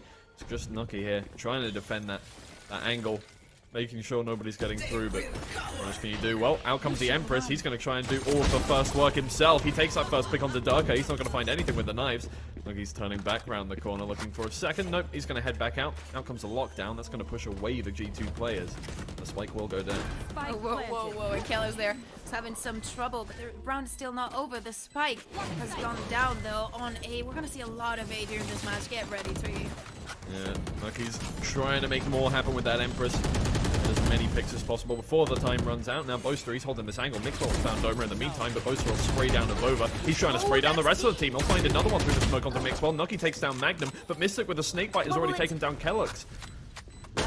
The 2v2. Oh, Koldamenta, he's big with the classic once again. It's just Mystic now. No more snake bites to speak of. And Spike is around the corner, so he's actually going to have to push all the way through. Nuki's already found half. He's going to have to find this pick, though, and he does just in time. The 3k will just about allow him to get that defuse off. Literally just in time. There is 2 things that you cannot allow on Koldamenta's hand. Well, actually 3. One is the classic. He has it by default, so I'm very sorry. But the Aris and the Odin, he just loves them. He takes a lot of advantage out of this gun. We're actually seeing the Odin on him. And Nuki here, I feel like the Empress was just right on time, finishing Durkee and just not allowing FNATIC to take full control of A side. It was so easy to retake that power, and just one by one they were falling to G2. Only gonna see Boaster allowing himself to buy that Phantom, but it's not gonna be much more for FNATIC. Spectres and SMGs. Also Avoba is what he's gonna have. He has to run back. No wall use. He needs to save it for later if they plant onto B. And I told you it was gonna be a lot of A, but as I was saying, also they don't want to repeat what they already tried against Guild. Also, G2 decided to start defending. It's one of their pending homework. Been working on it because this is clean. Yeah, absolutely. 3 rounds already, and they've really brought it back from a couple of tough situations now. But FNATIC, they're heading towards B for the most part. The rest of the team obviously they put up those walls, or that wall, the other wall. Lovely, it's a nice parallel little line there from the two teams, trying to cut off different areas of the map. Kellogg has actually used the Blade Storm, and he's going to try and hold down this angle himself, make sure nobody's getting in for free.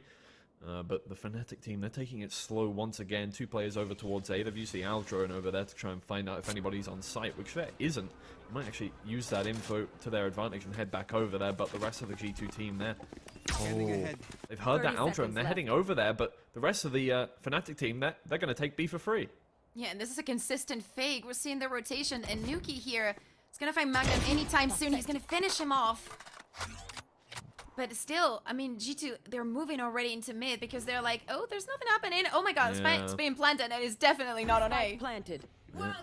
They know that the AL drone was used, so they know that there must be the Sova still there, at the very least. But, well, the spike is planted now, so there's more pressing matters at hand. They're going to head over towards B now, try and take this site back from the FNATIC players, but they've already got nice post-plant positions. They've used that Viper's Pit to try and keep them well away. If Over's going to be the first to push into it, or not. It's being a little slow with it. No, Mixwell, he was watching A that time. He'll take down Boaster. Now it's the rest of the G2 squad. They're going to try retake this whole thing, but it's difficult when there's a Viper's Pit. Nobody's finding any picks. Kellogg tries to find one, but he's actually not going to take down the kill. Nucky will find it in the end. Now Doma, he's taken down of Over. The time is ticking down. It's just Doma alive, but how much can you do here? Oh no, they're not going to get it. Doma just sprays him down and finds a headshot in the end. Gets the 3K. And I mean, it was scrappy, but they won the round. Oh god, that was so close. Doma couldn't find the kill here just yet. He needed the classic, but it was enough. There was not enough time for G2, and it was actually pretty smart of them. We saw Kellex clearing up all the exits of that Viper's Pit to make sure where they were playing. They were either in or out, so if they're not out, they're definitely in. Still no time for G2. They were, you know, still pinning on Boaster, coming in from A. Oh man, oh man. I mean, I have to say that FNATIC though, even though they all died, they still managed to force G2 into rotations they didn't want to take part of. That probably gave them the round. Yeah, well, Doug is trying to take this round now. They're actually going to really take that momentum, try and push them well out of A site here now. Alex, he's holding it down with the Marshall. Try and find that first pick. Doma's already got the spike down now. He's pushing through. He's picked up a Phantom. Mixwell has already found Durka there and spraying down. No, Doma will take down the kill first, even while he was healing. Turning back round, he's going to find Cold Dementor of Overs there for the trade, but it's a 3v2 now in the favor of FNATIC. They've already got the spike down. They've got a Sova and a Viper to hold it down. Yeah, but Avova's got a rest here. I don't know if he wants to go for it, because they still have to work on that time. See if Mixwell can find something here, but obviously, that post plant is gonna be very hard for them. They need to wait until the specific moment. See, Boaster here is gonna fall off. Last player standing. It's just a series of abilities, of utility, and it's gonna be...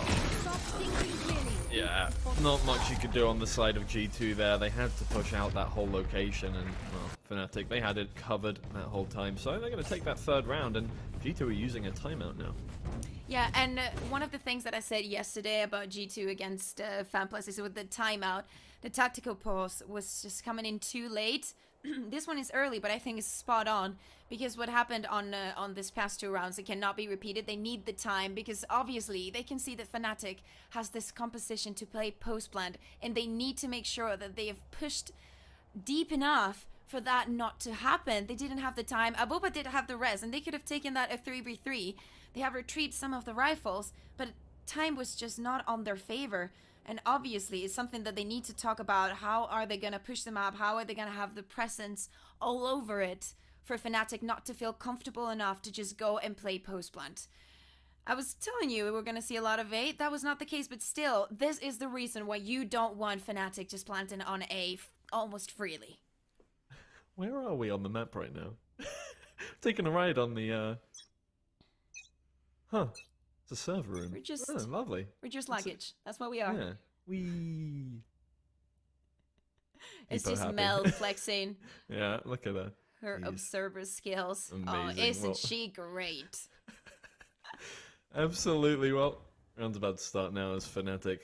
They're going to try and keep up that momentum they have. Unfortunately, sorry, they haven't really been able to buy up all the way. They did lose a few players in the last few rounds, which means that their economy has been kept fairly low, but they're going to head up mid, try and find those G2. Oh, and they will, but over there with the spray down. Back to a 3v3 just about after Mystic takes that last one down, but there's a res. Kellox is coming in from behind, though. FNATIC don't know that they've got there that quickly, but it doesn't matter. They're going to head into kitchen as quick as possible. Coldamenta, no, he's spraying him down with the Hunter's Fury. He'll find a lot of damage, no kills, unfortunately, but it's actually given FNATIC the idea that there might be people coming in from behind, and Kellox is taken down. Coldamenta is there as well. They know they're there, but spraying down onto Doma. Now the wall comes up, and I'll keep him well away. Stay away from my team. Yeah, and it was nicely all used by Doma coming in for the rest in that position. Of course, it was Kello's coming from behind. This is just not over.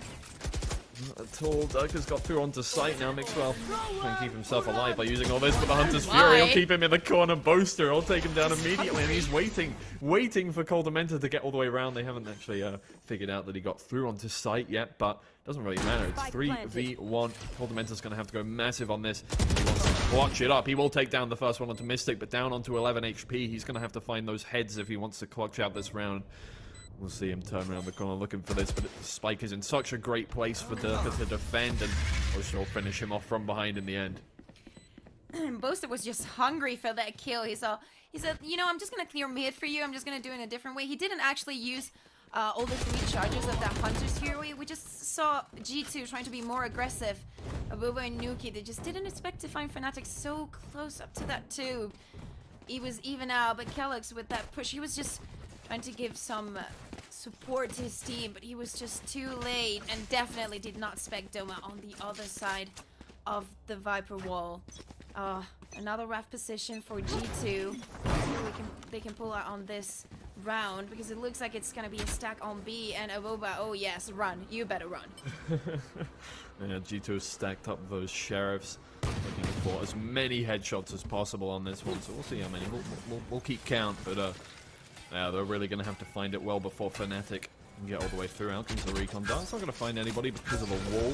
Kept them well cut off. The wall goes down. Oh no, Doma. He used it to get up. He'll find 1 pick, 2 picks, 3 picks. Coldamenta cutting off the blood flow in the end, but Doma's just done so much for the FNATIC team to keep well away G2, and only 1 pick has come out on the side of G2. They need to get as many weapons out the hands of FNATIC as they possibly can, because this is where it counts for FNATIC to keep up that economy. Kellox, 2 clean shots onto Durka there. And now G2, well, they have to retake the spike at this point. Down goes the smoke. It's not going to hide him. Magnum finds the head of Coldamenta, and it's just down to Kellox on a lovely amount of HP. But he's going to be kept well away. The recon dart from Boaster stops him from getting through onto site. There's not enough time, and Magnum will spray him down in the end. 5-3 now to FNATIC. Yeah, he didn't line up that dash, but it was around the Wii. Presupposed it was gonna be for FNATIC, but that transfer from Doma taking out 3 of the G2 players. He almost took most of the work. You see Kellox here that spot an operator. It was gonna be a quick round, but still, they get some value out of it. We've seen the replay here. 1 for Aboba just trying to use this counter wall, but just not enough. What a beautiful transfer. You're gonna get sick if you're in my reaction to 6 shots. I'm like a baby, you know? I'm like, Sometimes it's just... I don't know if your baby should be going, ah! But, you know. Spanish babies. Yeah, oh yeah, okay, fair enough. Maybe it's different around there, yeah. Well, Kellox, he'll look for that first pick, but it's going to keep him well away with that orb there. Still got to find one with the operator. Picked up now. They've afforded themselves some nice weapons. Durka, though, comes straight through onto Avova, takes down that first pick. They're going to head through onto B. Try and push well away the rest of the G2 team. Out comes the Empress. Yeah, here comes the Empress, and he's got great results with it. And definitely trying to even out this 4v5 situation that is actually going to be a 3v5. Also, the Viper's Pit that's going to go away on any moment unless Mixwell comes back. And FNATIC now taking mid. Oh, Mixwell was too late. Not much use out of it. And the Empress also going to run away if... Yeah. I don't know, if they don't... he doesn't get a kill. brutal. Yeah, gonna lose 2 ults and 4. Pretty much nothing at this point. Doma sat inside the snake fight, is gonna put down that spike and get well away in time. Has the heal available, so they can... Actually, don't know if they have the heal available. I don't remember. No, not for 16 more seconds, but... Ooh, that lovely gap in the wall might actually find him a pick. Nope, the lair is going to draw his attention away. Mixwell will clean up that kill now. They're going to try and get through onto site, but the Killjoy is still on the side of FNATIC. They can keep him away from that one, as well as the Sova and the Viper. Lots of lineups might come through at this point, but it's 3 players on the side of G2 to try and push them away. They're not actually pushing out the FNATIC team yet, so... They have to give up. Yeah. Calyx needs to save that operator, and they know, as I was telling you earlier, that if they don't have pressure on the map, and FNATIC does this, and they don't have their back, and G2 is not able to lurk and just push them away of that free position to play post plant, there's not much that they can do because there's no time. I mean, with all those abilities, and obviously Calyx and the rest of the team need to prioritize what's gonna happen on the next round. So we're gonna see. It's a pretty strong attack from FNATIC. That's what we were expecting. It wasn't that strong against Guild earlier.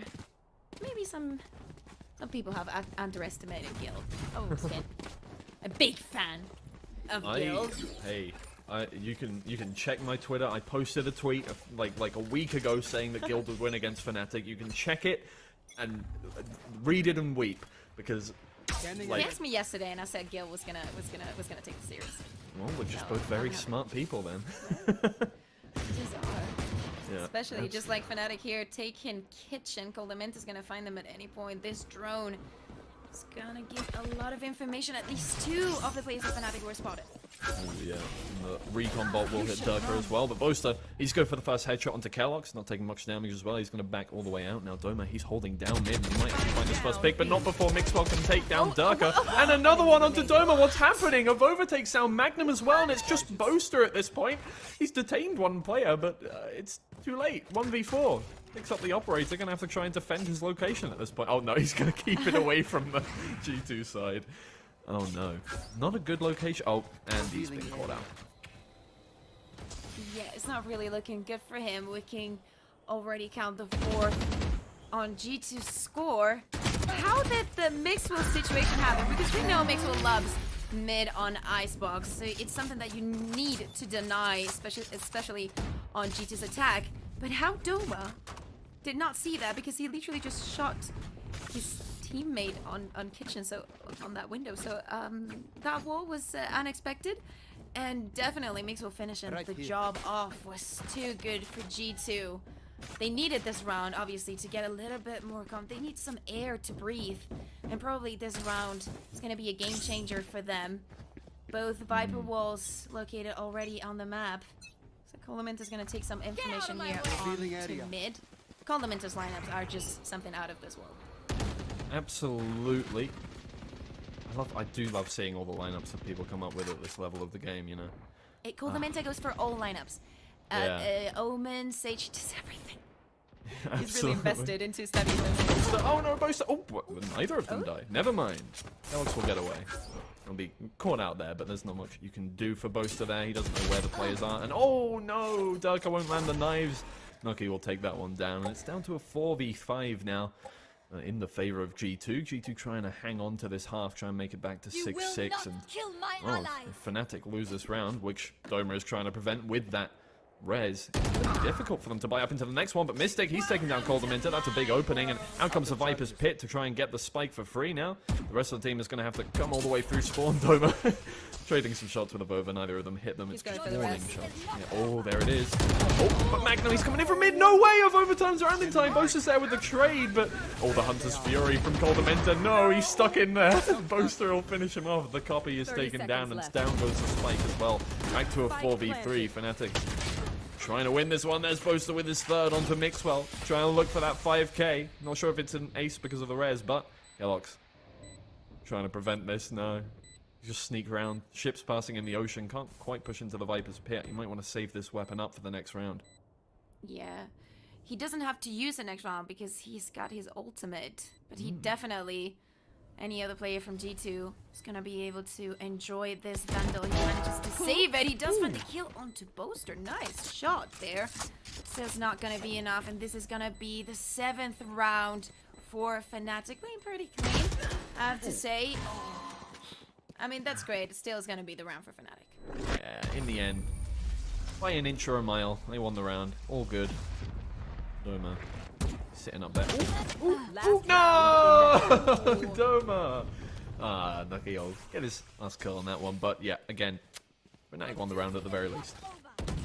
Yeah, Mixwell was just getting the ground ready for Avoba to get that rest. He managed to get the kill on Magnum, but it was just not enough. Oh man, and I have to say, also Nuki taking down Deke with his ultimate.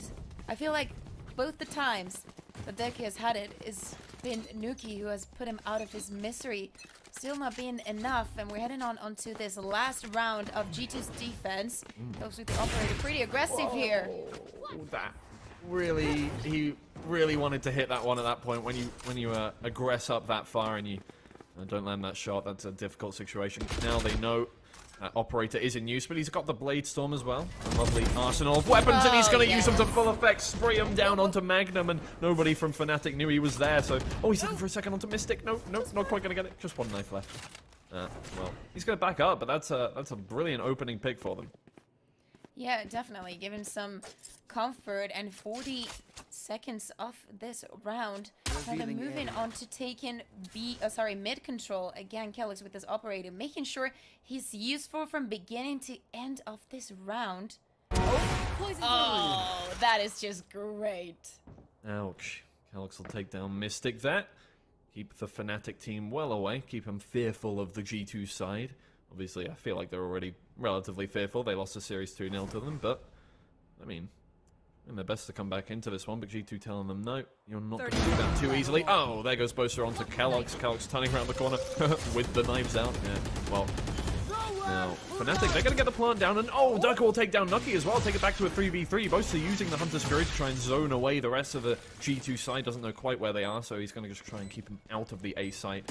See some speculation going on with the pings on the minimap there, but Avoba, he's going to lead the charge into the site. Durka holding that, trying to hold down that angle. I'll go the pings, looking for the first pick. Durka, he has to look at two angles. There's not enough space to work with. Doma, he'll take down Avoba, but there's two players left on the G2 side, and they're coming in from the other side. Coldamenta with the Odin, looking for that first pick. He's going to fake the defuse, not fake the defuse, he's going to stick it, but he'll take the trade onto Doma now. It's just Coldamenta though, and Durka, he's good for the headshot. 8-4 in the half to FNATIC. Wow, how they managed to turn that around? Calyx's double kill was just not enough. Definitely FNATIC wanted this round for them. Obviously, they won every round for them, but that was so nicely executed, how they committed onto something that they've done multiple times on their attack, but it was just, you know, it was their safety net. If they wanted to try something, it had to be on A. And it worked for them, even on a 3v5. Wow, that was just great. See what they can do on their defense here. And also see what G2's prepare with this double duelist. That definitely needs to give them this extra aggression we were talking about.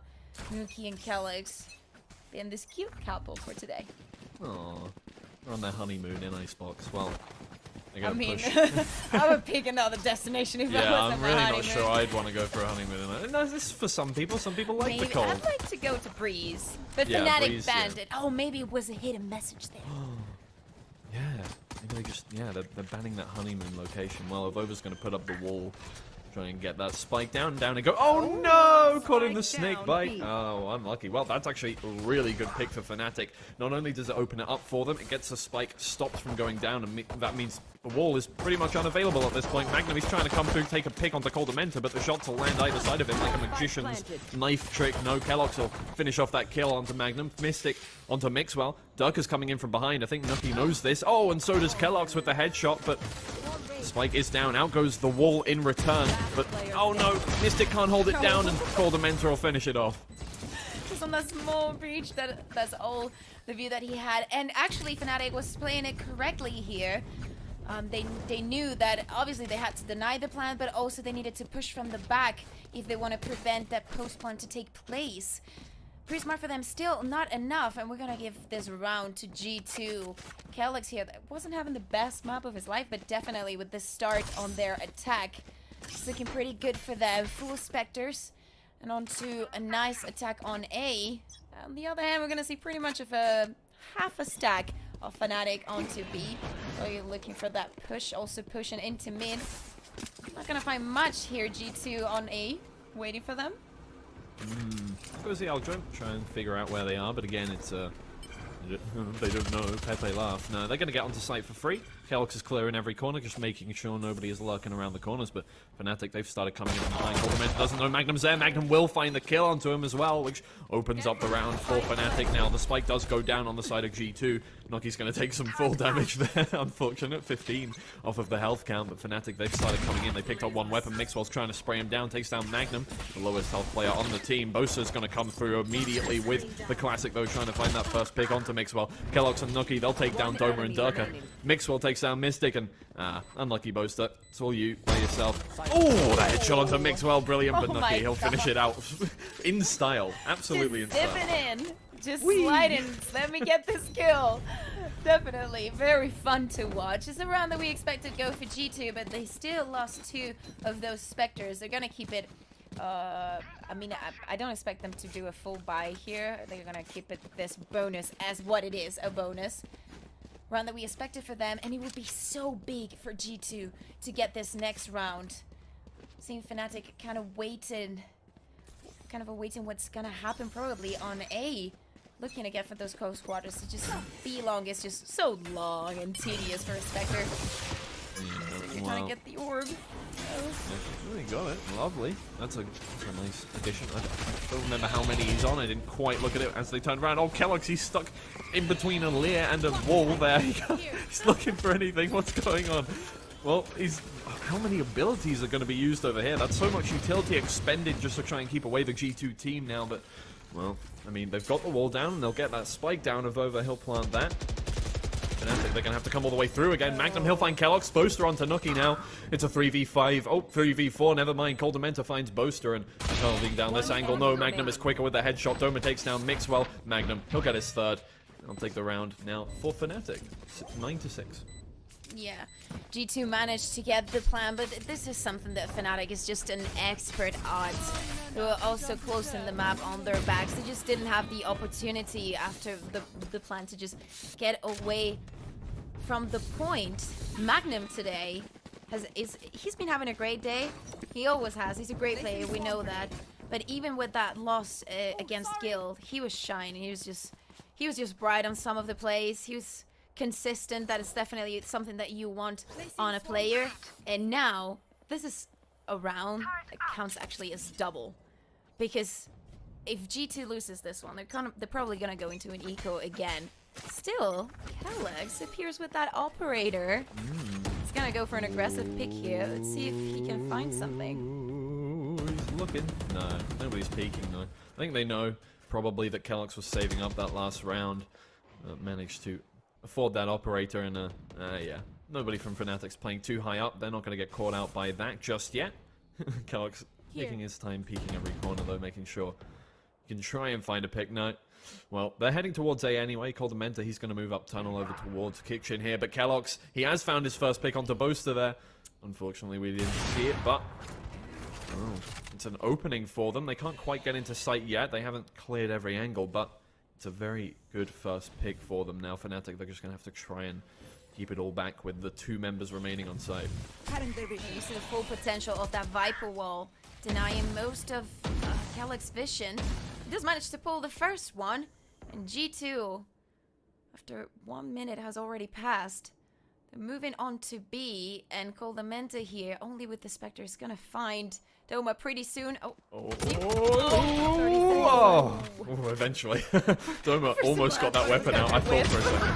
Oh, Nuki, he'll take down Durka as well now. Magnum, he's looking for that second pick. No, Nuki, he'll find another one. And, well, G2 have pretty much closed out this round at this point, I say. Hoping that Mystic will prove me wrong, because it would make a really nice storyline and I could scream loud, but no. Oh, Coldamenta, he's playing with his feelings. No. Looking from the other side. Kellox, he'll finish it off.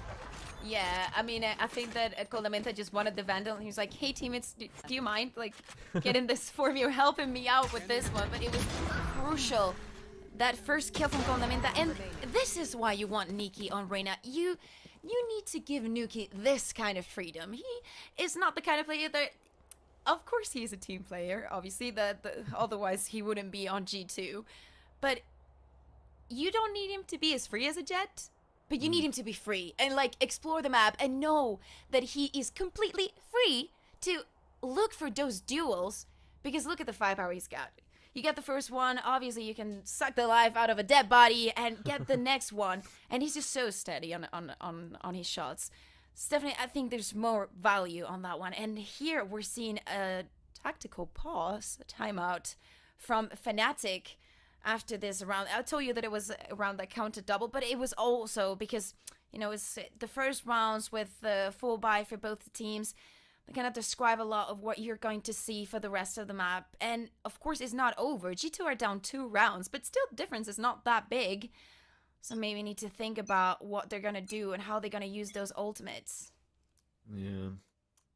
Difficult now for FNATIC, for sure. Well, they've got that lockdown. They've got that Hunter's Fury. 2 ults that are very good at denying positional advantages, at the very least. But on G2, you do have the Res available. You have the Blade Storm, and you have the Empress, which I can assume Nucky will use to great effect, as he does have that 2.0 KD, the 16 and 8.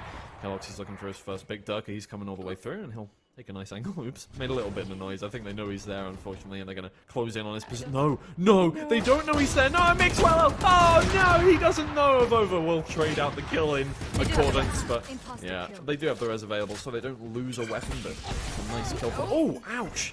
That's a lot of damage with the shock dart. They will get the orb for it, though. Worth. Well, there comes the res. Nucky, he's holding that flank down, takes down Magnum, and it's Oster who has to try and defend the site by himself. Looking around for anything. Oh, knows the lineup. I think he's looking around, but he, as the Sova player, he knows exactly where he's looking at. I heard he has a folder that's several gigabytes large of lineups that other teams use. Yeah. In his, imagine he's committed it all to memory. He's just got the biggest brain. He's peeking over, looking for that pick. Oh, he will find it. Not quite the head of Avova, but he'll stop that. Oh, what? Mystic? What? Menta takes down Boaster, but Mystic, who obviously can see through walls, has taken down one. No, Mixwell will finish it out, but Mystic, I mean, that was just a flex, I feel like. Maybe he timed it, because we weren't actually seeing if the Viper wall was up or down. It just came out. Let's see, because I want to see. You can, okay, never mind. It was just a 6 shots. How do you... Okay, yeah, sure. You know what, Mystic? Yeah, go for it. Showing us exactly what he's capable of with the brain the size of the galaxy, obviously. Well, they're going to be able to buy up this round at least. Yeah, and Dirk is actually going to buy that operator. And that previous round, although we actually was saying that they are probably heard Dirk falling out, he managed to take Mixwell. They forced, obviously, to use that resurrection, but G2 still has 4 ultimates to play on this round, as we were remarking. Giving them a little bit of space while they're controlling what's going on mid. He's gonna find that drone from Boaster. We've got a lot to work with, so see how they do. Well, FNATIC, they're doing well at holding their positions at the very least so far. keloqz is moving up, but he can't really find any positional advantage because he has to keep checking several angles, as he can't really push up too far with that operator. Doesn't really have... Oh, out comes the Viper's Pit on A. That's a late usage for FNATIC, but... I mean, probably a good idea, since the rest of G2, they're pushing over towards A, and they're going to have to plant inside that if they want to get over there. Or to the left. They can plant to the left as well, but that's being held from CT. Yeah, and of course they've sold mid almost completely. And if Dirk is not seeing them on long B, they got to be somewhere. keloqz is what they have. He has this position here. Let's see what he can do with the operator. Well, they're actually just going to take the orb back all the way out. They don't really want to contest that Viper's Pit. But there's only 30 seconds left, and I think Boomer is holding that mid position. keloqz now, Durka! Oh. Ouch. And he's coming all the way through. Ooh. Find a shot onto Domo.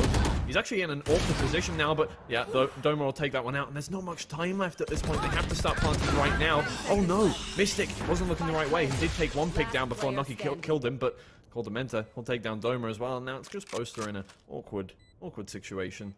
Nucky's trying to hold down this. No, they're not gonna peek it. Well, Boaster will just about get away. Is he gonna try and get away, or yeah, okay, he is. Cool. I mean, maybe G2, because we're gonna be onto the 9-9, so they don't want to risk losing any of those rifles. Boaster had his position given up by the Hunter's Fury. He actually did a great job running away from that one. Clearing every angle as he's trying to save this Phantom, because this is a round that's gonna go for G2. And as I was telling you, even Calyx, even though he was with the Operator, and of course it's not something that you see every day, someone just pushing Operator in hand, because that's not... He actually found so much space for himself, and Durkee, I mean, I don't know, because I feel like Magnum was kind of in charge of that kitchen place, but he just didn't have the information enough, and I was actually surprised that he did not hear the ultimate so close. He was just probably waiting for him to come through B long, but that was not the case, and that was just whole B for G2, and the rest, it was almost done. Yeah, no. I mean, FNATIC, they're in such an awkward position at this point because rounds have been evened out, and they have to half buy into this round to try and stay all competitive. Boaster now, he's caught in this position. He'll take down Nucky before he gets sprayed down by Calyx in the end. And Mystic, oh, he's clean with the headshot. This time it's not through smoke, but it'll take down that kill either way, whether by an inch or a mile. A kill is a kill. Now it's 4v3. G2, I don't think they were expecting that much resistance pushing through into A. Yeah. And it's not only if they push, it's as they've given up the rest of the map. We see Mixwell here trying to clear. He's telling his teammates, I'm holding mid here to wait for any kind of push. Doma has to join the party. He's only one orb away from that res. Let's see what Magnum can do here. Are they going to spec They him don't there? know. Oh, No, the shots! No! Over and Mixwell, they'll spray down Magnum and Doma. Now they can move over towards B for free at this point, and just G2. Well, taking It was control of the map. calculated, okay? Yeah. He was not expecting a white pick. He was not expecting a Viper just running away with the utility on their hands. He was just waiting for someone to pick him. Yeah, absolutely. Durkee doesn't quite find that pick either. Using 2 knives, I think. Nope, 3 knives. He's got 2 available left. They do get the spike down now, G2, and it's time for Durkee to try and find these picks. But nobody's peeking at this point. He can get through onto site. Oh, can he find the first one? Oh, he sees them. No, Coldamentor's there behind him. Mystic now trying to hold it down with the Operator. He'll take 1 pick down onto Coldamentor. Nicely done. Knew he was still there now. Mixwell, he's holding this angle down from mid, and Mystic, he's going to have to clear 2 angles to even get a look at that spike. And nope, Mixwell, as the smoke dissipates, will find the head of Mystic. Even though he's a Viper, he just loves mid. It's something that he just wants for himself. And did they manage to? Yeah, they retrieved that Operator back onto Calyx. We're just seeing a lot of money on G2's bank right now. Of course, it was an eco for FNATIC, but at some point we actually thought it was gonna be for them. So I was telling you, just not finding the shots onto mid. A smart decision from G2, that mid-round calling of just, let's just go back out of here with the Viper wall. We're not being as lucky as we would like to, so let's just go back. And now that they're not gonna have the Viper wall on A, at least at the beginning of the round, it's gonna be Doma having to use this wall pretty early. He doesn't have his rest, so he needs to find some coverage. Oh, Durkee found Kellogg's there, and that's the first pick for them. They needed that one quite sorely to keep away the G2 side at this point, but G2 are undeterred. They're going to still head over towards A. Durkee looking for his second pick onto Mixwell there, doesn't quite find the target he's looking for. So G2, they get control of the site. Now FNATIC, they still have every member alive, though. They also have that res available. No, not anymore. No more res. And they take down Durkee as well. Coldamentor going massive. Mixwell will take down Boaster too. It's just 2 members left on the FNATIC side. It's like whenever I say that they have a lot of members alive, everybody dies. And, oh, well, now... I mean, they can still try and retake this at this point. They do have the lockdown available, but they don't have angles that are really favoring them in this retake position, so they might back out. Yeah, they might want to just save this Vandal and whatever Magnum has. I think it was very interesting how Mixwell used that cloud, that Viper cloud, because he knew that he could use it for post-plan, but he used it to isolate the information the FNATIC was getting, also to deny that pressure from the Operator. He was just too smart. Also, he saw the Operator, and we know Mixwell on his jet, so he said, oh, Calyx, you dropped this. Don't mind if I take it, right? I'm just gonna get a kill and just give it back to you on the next round. Clean from G2 on this execute onto A. They definitely are countering what FNATIC is proposing for this defense. Also, these shots from Coldamentor, come on.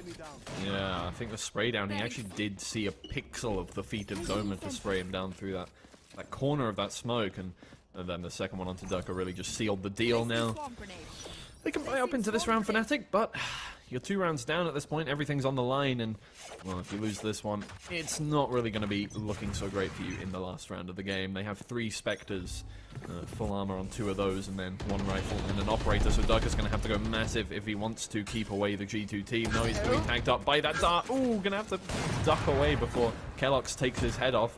Oh, very close. Oh, but don't throw that one away. That's the biggest fake flash I've ever seen. Oh, he gets the position at the very least, but he's been tagged up by that recon dart, and he'll have to, well, just stay away from the FNATIC team for the time being now, pushing over to the wall, but, well, I mean, FNATIC, they're doing a decent job of keeping away the G2 side at the very least. Yeah, but still, they got all that pressure, and look at Mixwell, as I was telling you on mid. We haven't seen him, actually, because he didn't want to abuse what knew that could be countered, but look at his position close to Kitchen, and it's going to be all his. Oh, wow. Mystic gets away. that's what you Mixwell will get. take down Doma. There you go. There it is. The Mystic gets to hold down B side now, and Kellogg's is taking down Durko. Most voters there with the trade onto Mixwell at this point, but, well, they already have control of at least a little bit of B site here. G2, once this snakebite dissipates, they can go ahead and get that spike down. Out comes the wall. Down it goes, making sure that this time Boaster isn't there to take the head off of players trying to plant, but they haven't.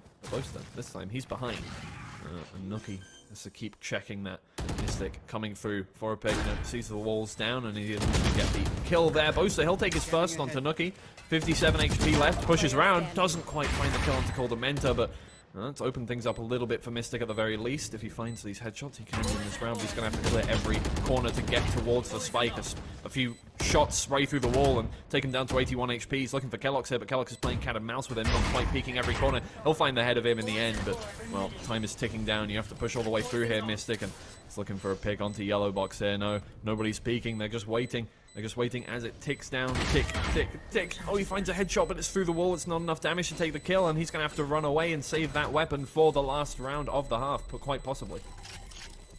Yes, and there's gonna be a lot of pressure onto FNATIC's shoulders right now because they have to win these next 3 rounds in a row. We were talking about the fact that FNATIC was the one that picked this map. They know that actually G2 was seeing the replay here of Kellogg's mix kicking because, I mean, he's really young. He's only 18 years old. I think he turned 18 like this month or the previous one. And, you know, I mean, he's playing for G2 now. It's a lot of pressure on such a young person. Gonna see a timeout coming out from FNATIC. Obviously, they need to set up a new strategy for this last 3 rounds. What is going on? Why do we have that breach? Not the agent, but just a breach on Kitchen that Mixwell is able to just walk through. And also, they need to talk about what G2 is gonna do for next round. Because obviously, they want to close up the map as soon as possible. They know they have the Viper Speed, they have the Resurrection, also Coldamenta with a Hunter's Fury. So it points out a little bit to A, we can say, especially with what we're saying of the scene, with the Hunter's Fury creating and generating all that space and forcing FNATIC to get out of sight and not being able to, you know, delay the plant. See what they got, because this could be devastating for them. Could indeed. We do see 4 rifles on the side of FNATIC, but 2 of them, they only have half armor, and well, there you go. He's going to pull out a Guardian in the end, but he's got absolutely no armor to work with if he wants to buy up some utility here. Now, we do have ultimates for Doma and for Magnum. They've still got that lockdown and that res that they haven't used in the last, I think, 5 or 6 rounds at this point, but 3 ults on the side of G2 there, the res, the Hunter's Fury, and the Viper's Pit. So that means they can keep away, they can keep away the FNATIC side after they plant on one of the sites. A lovely ability to have, but FNATIC are going to have to play this one very reservedly. They don't want to lose that first player when G2 push through, because that means that they're going to have to retake with a man disadvantage, so they're playing it very passively. Yeah, very slow. Slow and steady. That's how you want to play a round as important as this one. Viper wall. It's into the game. Also the wall, and it's probably going to be the same prevention. Oh no, Mystic is too far to prevent the plant, and now time is ticking for FNATIC. Are we going to see G2 actually playing post-plant? Oh no, duck up. Okay, he doesn't know that is there. I No, knew this wow. been here at least 2 or 3 Every rounds. time. Yeah, closer pushes through into the smoke. Oh, he finds a headshot onto a Vova. That's a big pick to get. Mixwell in the meantime is taking down Magnum.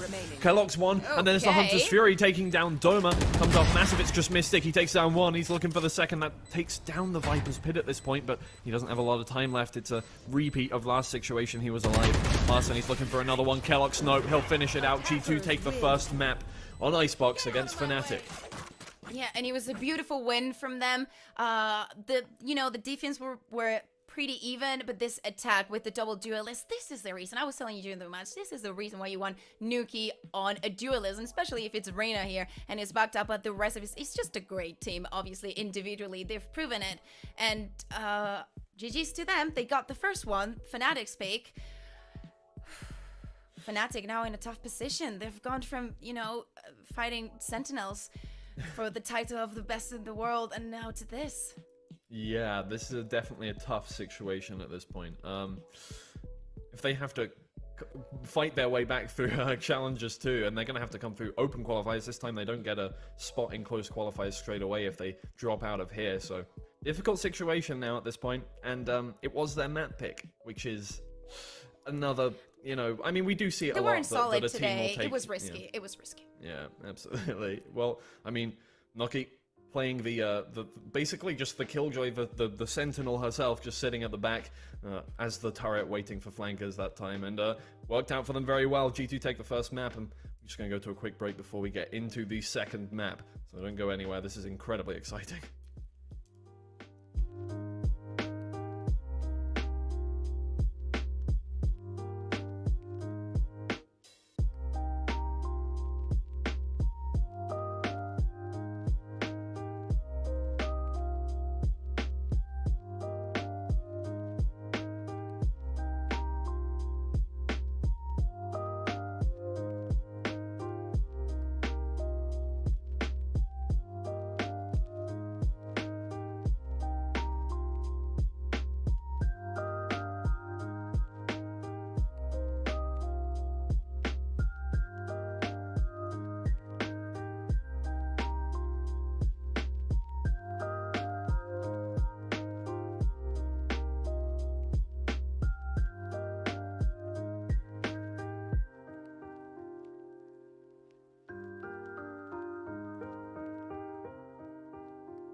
Hello, and welcome back to the VCT Europe main event, Challengers main event, day 2, where we just watched G2 take the first map against FNATIC, looking to close it out in the same way they did last time they got this matchup on FNATIC's map pick as well. Now we're moving into G2's map pick, Haven, where FNATIC, they're going to have to stage a reverse sweep to bring themselves back into this one. Just a reminder, the loser of this gets knocked out of the main event will have to fight their way back through the next Challengers.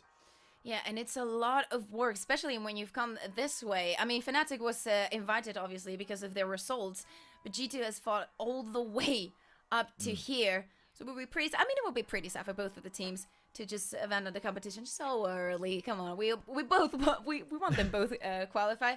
But I mean, you just can't have everything. I'm not seeing any surprises regarding the agent select. Gonna see Colamenta probably jumping on that Sky. Wait, wait. Yes, Hey, there we go. Giving up the information, giving up the Soba. And FNATIC has not had the best results this last 2 maps that they played on Haven. So let's see how they did today. I mean, we saw how they do today against Gil. The attack was just not on point, or maybe it was just Gil being too strong on their defense. Either way, we're gonna see how they do against G2 now. Yeah, it's definitely a different crowd. It's a different team to play against. I feel like Guild and G2 very much have different strategies coming into this one and different ways they play, and I think that's partly why FNATIC had a difficult time. I feel like on Icebox they weren't really ready for that. They weren't quite ready for the way G2 were going to play it, and they didn't really have much time, obviously, to collect their thoughts after losing in an unfortunate fashion to Guild, so maybe difficult on this one, but we're seeing different comps here. Obviously, FNATIC, they like to play that double duelist on this one with the Jet and the Phoenix, as well as the Sentinel once again, but this time it's Cypher. Yes, no surprises there. I mean, I kind of see the reason why G2 has picked this map. They did win against FNATIC last time that they played against each other, but it was really going to start attacking. They chose to, but on their defense, they're so good on retakes. We've seen them just against Gil was just not enough. That's one of the reasons why they're here. Let's see how they do on this attack. They don't want to go too aggro on mid because of what Gil did to them. It's just gathering a little bit of information here early in the round. Yeah, they try and push out A there. You saw Jet player on the side of G2. They pushed up all the way. You can see Kellogg's has actually been put down to like 40 HP at this point. Had to get out as quick as possible. Going to be healed up, hopefully, at this point. Got 2 healers on the team. They can do that. Yeah, there we go. Okay, cool. Well, FNATIC, in the meantime, they've taken control of the site without doing any damage. It's the pacifist route. Maxwell, he's trying to find the first pick, though. Straight that whole push forward. Out comes the Nano Swarm. It's not going to find Planter. They're going to get that one down now. It's still a 5v5. Out comes the Trailblazer. Nope, going to be pushed all the way out here. FNATIC, they're looking to really solidify their first few rounds here. Doug, he finds one pick onto Mixwell. Magna takes down Kellogg's and cutting around the corner. Avova, he'll take down 2 with that spray. Mystic, the spray down with the classic, and Boaster will take down Nucky as well. And I feel like Avova stuck in the corner. Nope, absolutely no chance. Mystic finishes it off. And around that smoke, it was like a clown fiesta of shooting. Yeah. They just shoot. There's somebody in there. Just get them done. We've seen Kellogg's. He always buys this Sheriff on the first round. No abilities. They had to wait. I mean, they wanted to play this on a retake. They were just not lucky enough. And also, very important, Boaster was just cutting off all the rotation. He was just pushing from the back, lurking. And it was just great for FNATIC to know that they were safe, not only to get the plan, but also to play post-plan. First round for them, definitely off to a good start that they needed. Only Avova getting those 2 kills, and this is going to be an eco from G2 pushing onto mid.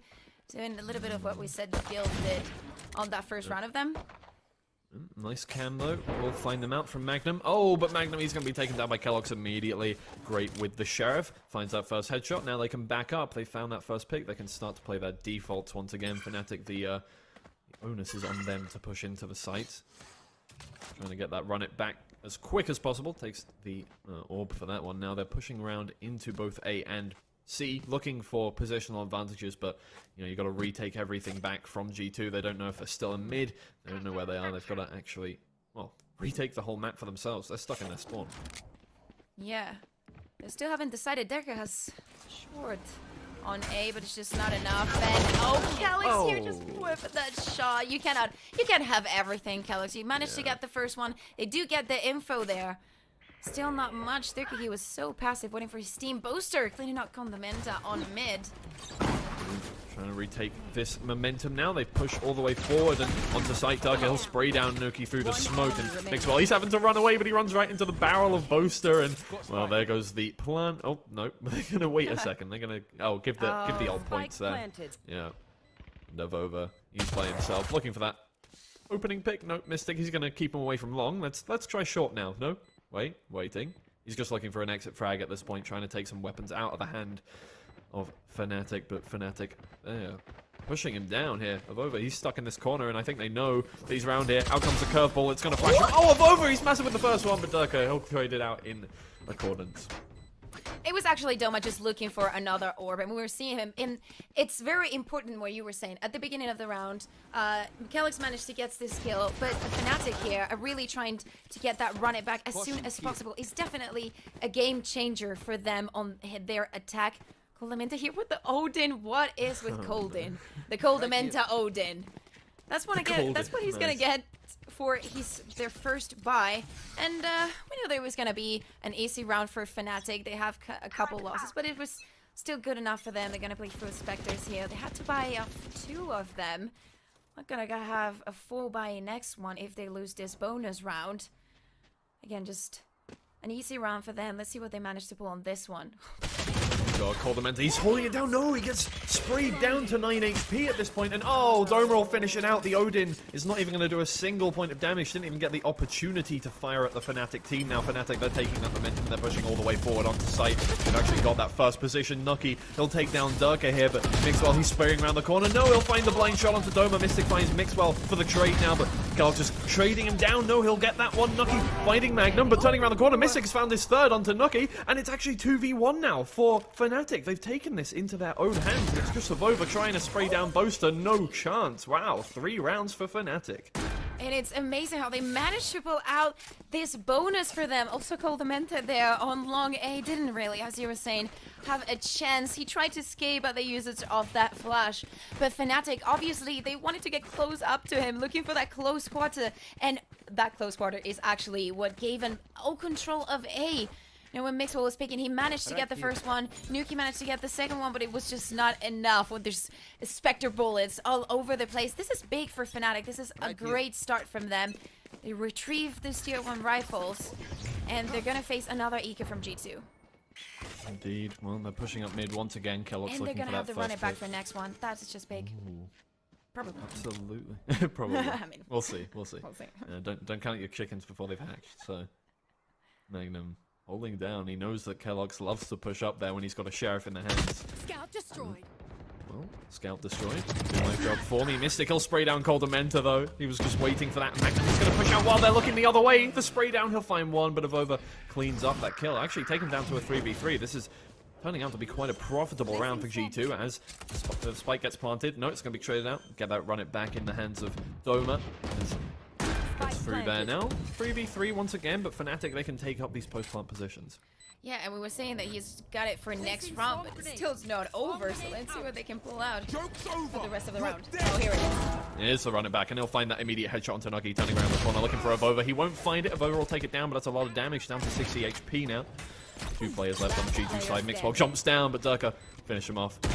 Well, just Avova. Oh, headshot onto Doma. Shock Dart keeps him away, but it's not going to find the pick onto him. But, well, there's time ticking down, and he has to push around, get Boaster and Derka before the defusal can happen. And, well, no, just going to look for extra frags at this point. Ooh, I think Yeah, got the Yeah. headshot onto Durka. Wow.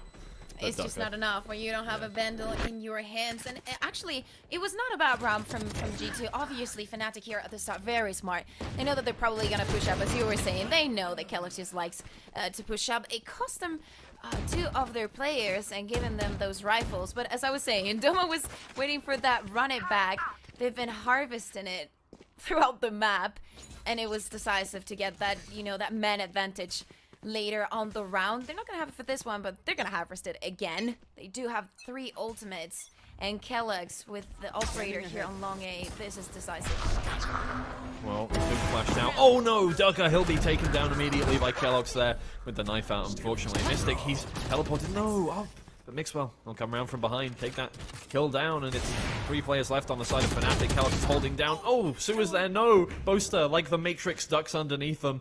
Magnum, in the meantime, has been taken down, so it's all up to Doma to push through here. No, the spray down from Coldamenta won't find it, but Mixwell is there with the trade. It's just Boaster in a 1v3 situation to try retake control of this round. The paranoia is going to catch him, and Avova, wow, lovely. We'll take that down. Yeah, Avova is just that good on Omen. What else can you expect from him? And we're seeing here on the replay, we're seeing how that recon was meant to fall into place, but Durka here was just too sure of the Phoenix flags, and it was just not enough. Kellogg's was waiting for them there. Lamenta's gonna have to ask his teammates, please drop me a Vandal.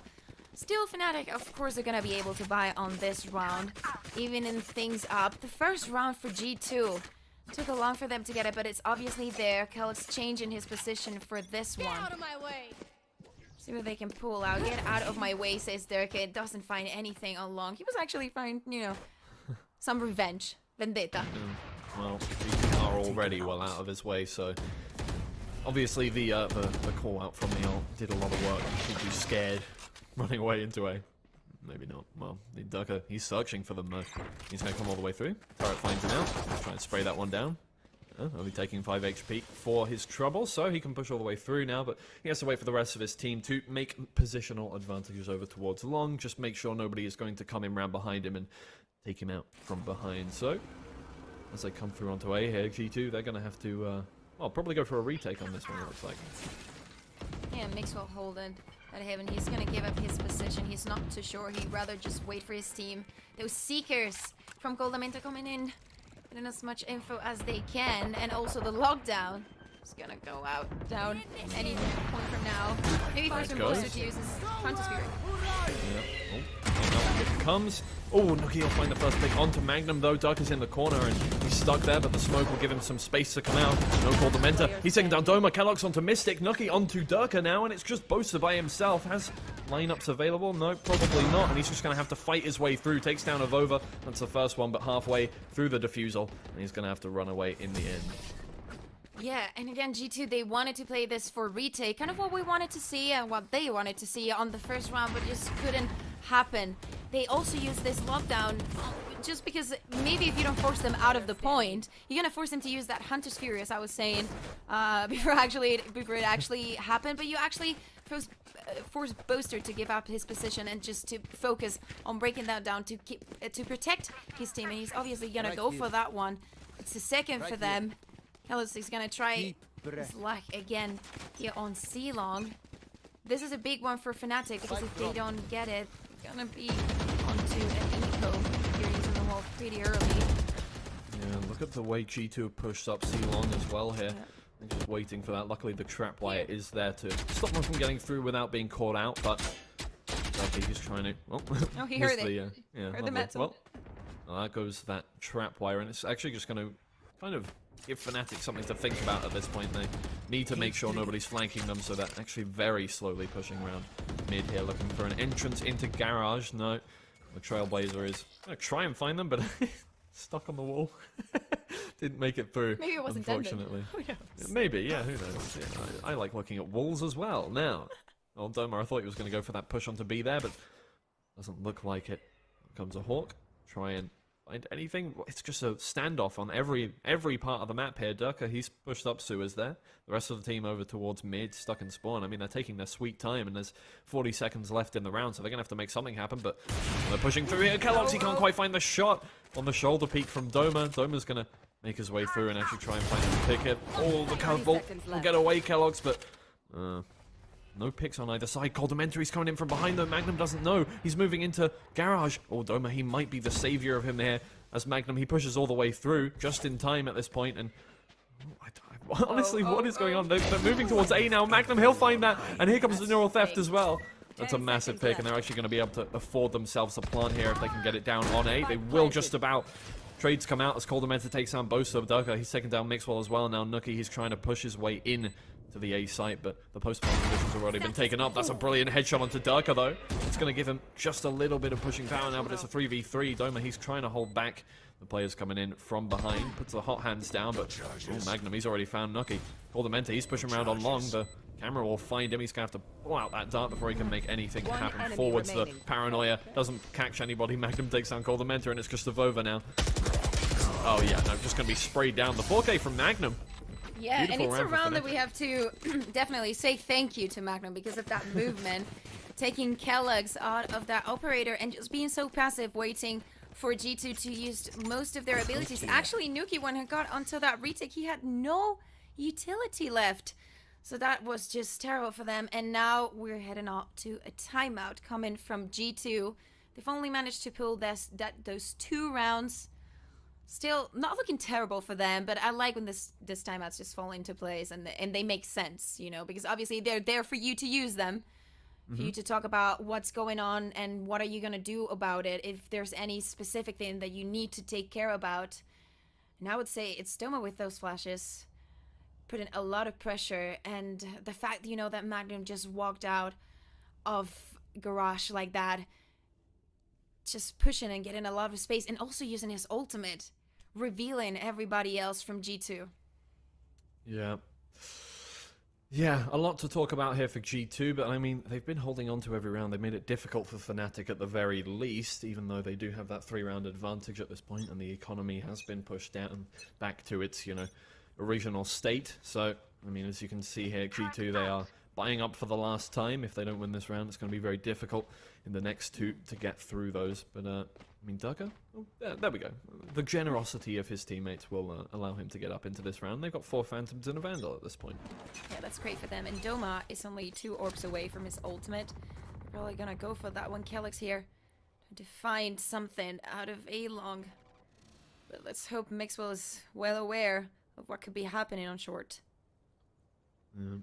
He's holding down this angle. Durka, though, he's playing with fire like Icarus, flying as close to the sun as he possibly can there. Mixwell, oh, the sun is leaving. Goodbye. He's going to get out of there. Just, well, I mean, they have control of long. They can afford to give up that position over there. Don't need to get too aggressive on that, especially because they need to win this round if they want to get back into the game in a timely fashion. So, well, FNATIC again, taking it slow. They're just waiting, making G2 sweat.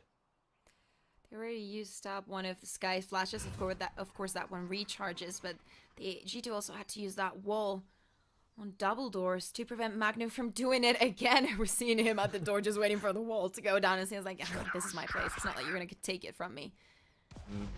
Alex is backing up now.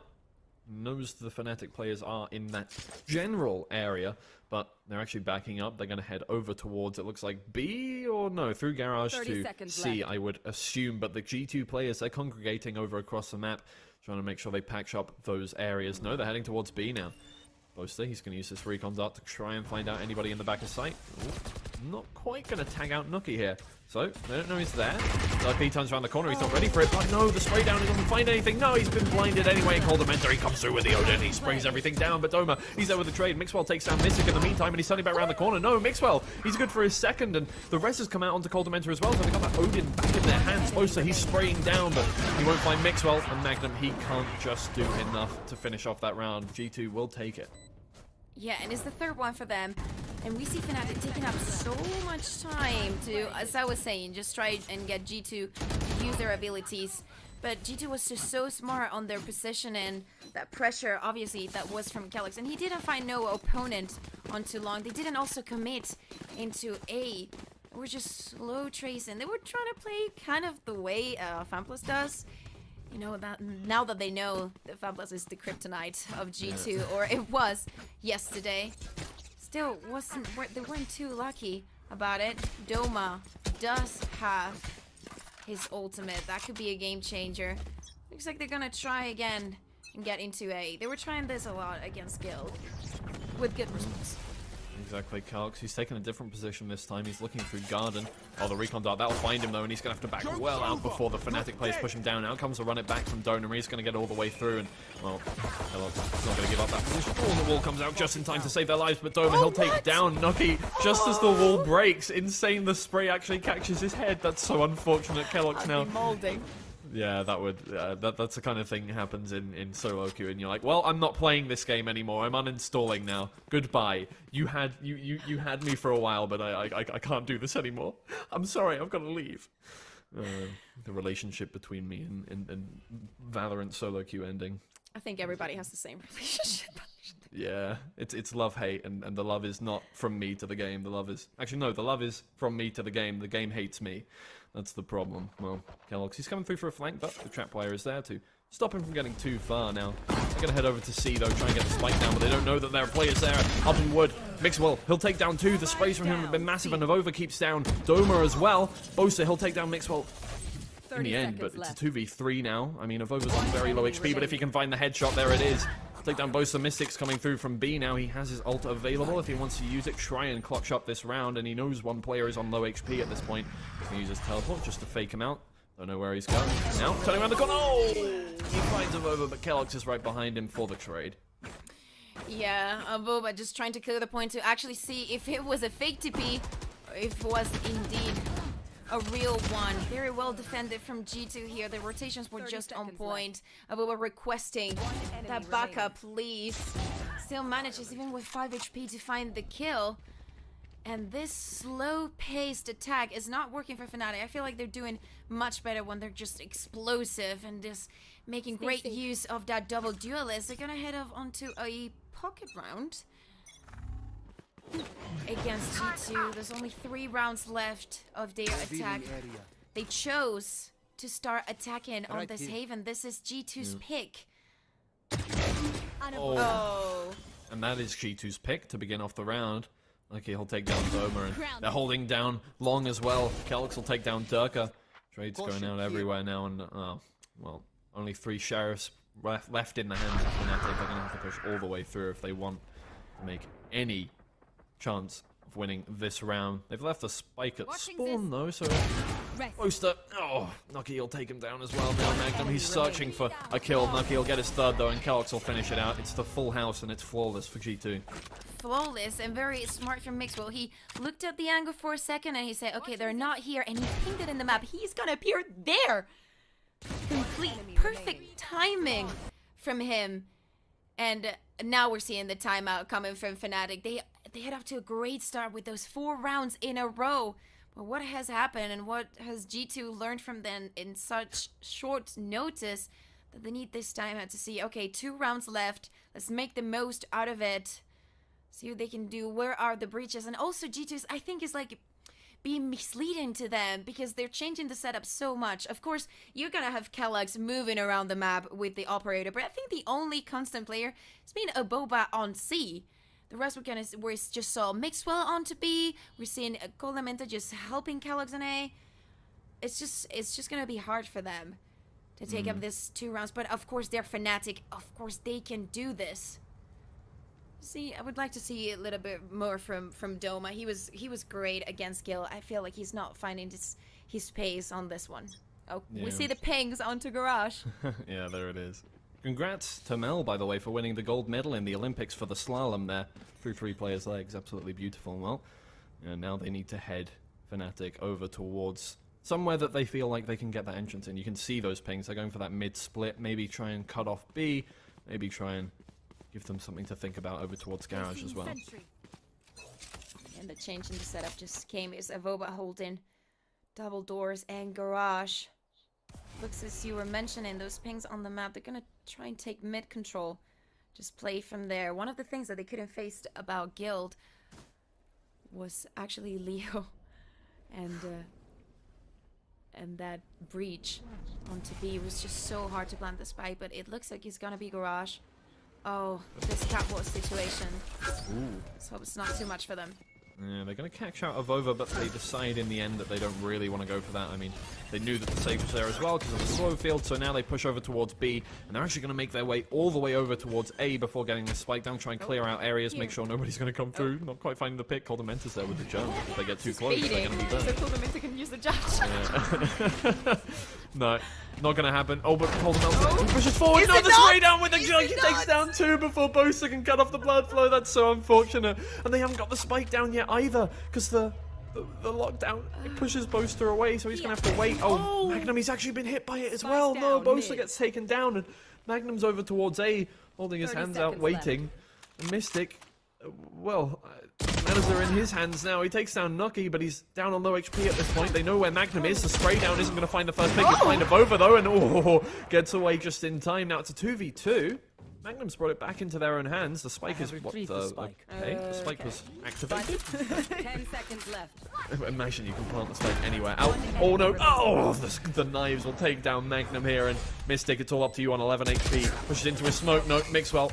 He's quick with a headshot, and he'll take that out to 6-5 to G2. It was very interesting for FNATIC. They wanted to push them back from that garage position, maybe making them thin and actually forcing Nuki to use both his lows on that double doors. And I just think it's hilarious because we do know that Mixwell and Coldamentus have like the best relationship. The fact that Mixwell can go from playing Jets to just being such a team player, being like, oh, you have to judge? I'm just going to be picking here to see if they come after me or what are they going to do. So you can use the judge. He gets the double off with that, and also, that last play, Kellogg's was only 25 HP. He knew that he had the operator. Of course, every single round counts. They were gonna be able to buy for this last one, even if they lost that previous one. And it was just, you know, it's what you want on a Jet. You need to be reckless, you need to be electric, and you need to make those kind of decisions of, I'm just gonna use my ult and dash in, and that's gonna be it. And I'm gonna right-click, and that's it. Exactly, and they're actually gonna push all the way through here using the Blade Storm. Ooh, one knife sends out. It's going to go straight over the head. Wee, indeed. Oh no, not going to find that first pick, so it lost that first knife down to 4 at this point. And keep track of the amount of knives Ducker has. Avova, though, he's going to use the situation to push all the way up here. No? Nobody pushing around? No, G2, they're happy with their position. They're going to stay where they are. Now Ducker, after the smoke clears, he's looking for Coldamentus or Avova, but Avova's pushed himself into this corner, and Coldamentus, he's backed up. Now comes a Hunter's Fury to try and get him in there. No, Avova, he's going to find the first pick onto Durka. Doma's there for the trade. Then Bosa, he's found one with the Hunter's Fury, and he might found Mixwell as well. No, Mixwell will spray him down through the Hunter's Fury, take down 2 players in Doma and Mystic, and it means that even though he's on low HP, he can hold down this A site. And Magnum, he's looking the wrong way as Nucky turns around the corner, takes that pick down. Now it's just Bosa by himself. Sends out a shock dart. No, Kellogg's comes in from heaven, and he'll finish it off. 7-5 in the half to G2. They're looking pretty good this half. Yeah, pretty good. Still, it's a pretty even result that we've seen here. Doma didn't manage to get his ultimate with this last round. That would have been massive. As massive was Mixwell with this 2 kills with this double, and also very interesting how Nuki knew that if it wasn't Boaster, it was gonna be Magnum. You know, just holding and cutting off those rotations from mid. So very well, like read from FNATIC for not only what they've seen this previous days, but what they did against Gale today. See how G2 can start off this attack. Looks like it's gonna be something. G2 are not great on pistol round. Let's just put it this way. I feel like on this qualifiers they've gotten like 1 or 2 pistol rounds. Well, but that is about to change. See if they can make it 3 at this point. Here we go. FNATIC. Look up here. He's going to take 2 headshots onto Kellogg's and get out of there before any trade can come out. Back to 74 HP, but that's good enough. Found the first pick. And they have control of this A site at this point. So G2, they're sent running to the hills. With 1 player left lurking over towards sewers there. They're going to back all the way up. Go for a different site now. Yeah, got that first pick, so time to rotate. Maxwell's going to prevent any pushing coming from A. Let's see, because he probably gets some information fairly soon. Ooh, as they come around. Somebody's going to have to be quick with the trade if Durka doesn't find this one, and Nucky is on the other side of the wall as well. No, Mixwell, you're watching the wrong angle. You could see that head. Oh no, wait, he's waiting. He's just waiting for anything to push through. But Durka, he's playing a very safe note. Here we go. Watch it, Mixwell. He's used to spraying down with the Phantom, so you know the semi-automatic weapons. Less of a... You can't spray down with those, but he does find the spray onto the head eventually, and he's going to send his 30 teammates seconds back left. towards A. Come on, guys, I got that pick. We Yeah. can head over here now as one player here is going for the flank and Boaster. Going to try and come around there. Nope. Heading back towards mid. Here comes G2. They're going to push into the side. Use like Trailblazers to try and find anything out. Finds Doma over there. Mystic in the meantime. He's taken down Mixwell, though, and now they have to push all the way through before anybody can get him around behind them. G2. Coldamenta, he's taken down one. Doma, he's taken down two, though, and it just means that it's back to a 1v2 now. Coldamenta, he finds a headshot onto Magnum. It's a 3k, and it's just Boaster left alive. Gets a spike down. No, he doesn't get the spike down, and it means Boaster can spray him down with the frenzy. Finish it off. It's a skin of your teeth moment for FNATIC, but they do get that round.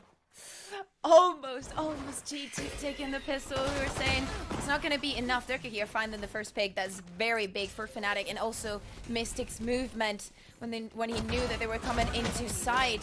They created their path onto A side and almost that he almost makes it here. He was not sure enough because he could feel like the wall has already been broken, and I mean that could have gone for either of them. But still, it's a round that FNATIC needed, and they got it. Now it's gonna be an eco from G2, and you know they're probably gonna even the score. Yeah, hopefully for FNATIC. We've seen weirder things happen, but here comes Sturker. He's pushing up, waiting for that first pick, but he's just gonna stay around the corner, try and get picks without giving away his life as Mixwell. Look at that. They're divided by a wall, figuratively and literally.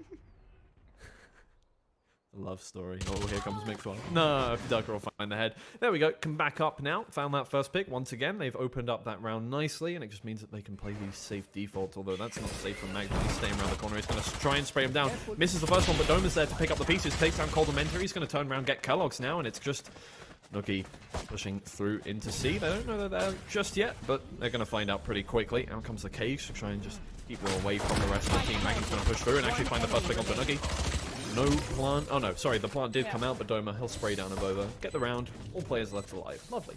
Yeah, flawless for FNATIC. We knew it was going to be an easy round. Doke wanted to take advantage of that SMG. How can you do it from long A? Well, easy. You just come closer. Was lucky enough to find Mixwell there, and the flash didn't head up. Actually, Magnet had hold this position against Geld earlier today. Let's see if he can get a lot out of it. Doma has his ults already. That could be big for them, specifically on this bonus round. That could be a game changer again. And G2 now heading into their first full buy on this attack. Again, their pick. And obviously won this map away, probably. Oh, the paranoia it catches all of them there. Staying in. Still got one more match, but you know what I mean. Yeah. Try and make their way back up now. I mean, G2, they've already pushed all the way up, but they're actually backed into a corner. They don't know this right now, but the rest of the Trailblazer will find out Durka, but luckily Durka, he can use his dash to get away from that. How come the Seekers? Interesting, because they're all only going to go towards A. I think one might go behind, but Nucky's already taken down most of here, but Durka, he's taken down Kellogg's. Avova will take down Mystic, but Durka's there with the trade once again, and he finds another one onto Coldamenta. Mixwell, he'll take down the run it back of Doma now, but they haven't really got too many positional advantages. They come around the corner, and Doma, they can just back up. Yes, and he could actually use his ultimate if needed. Durka's movement. Jesus, that was smart. And now he's up to A, but to short A, but oh no.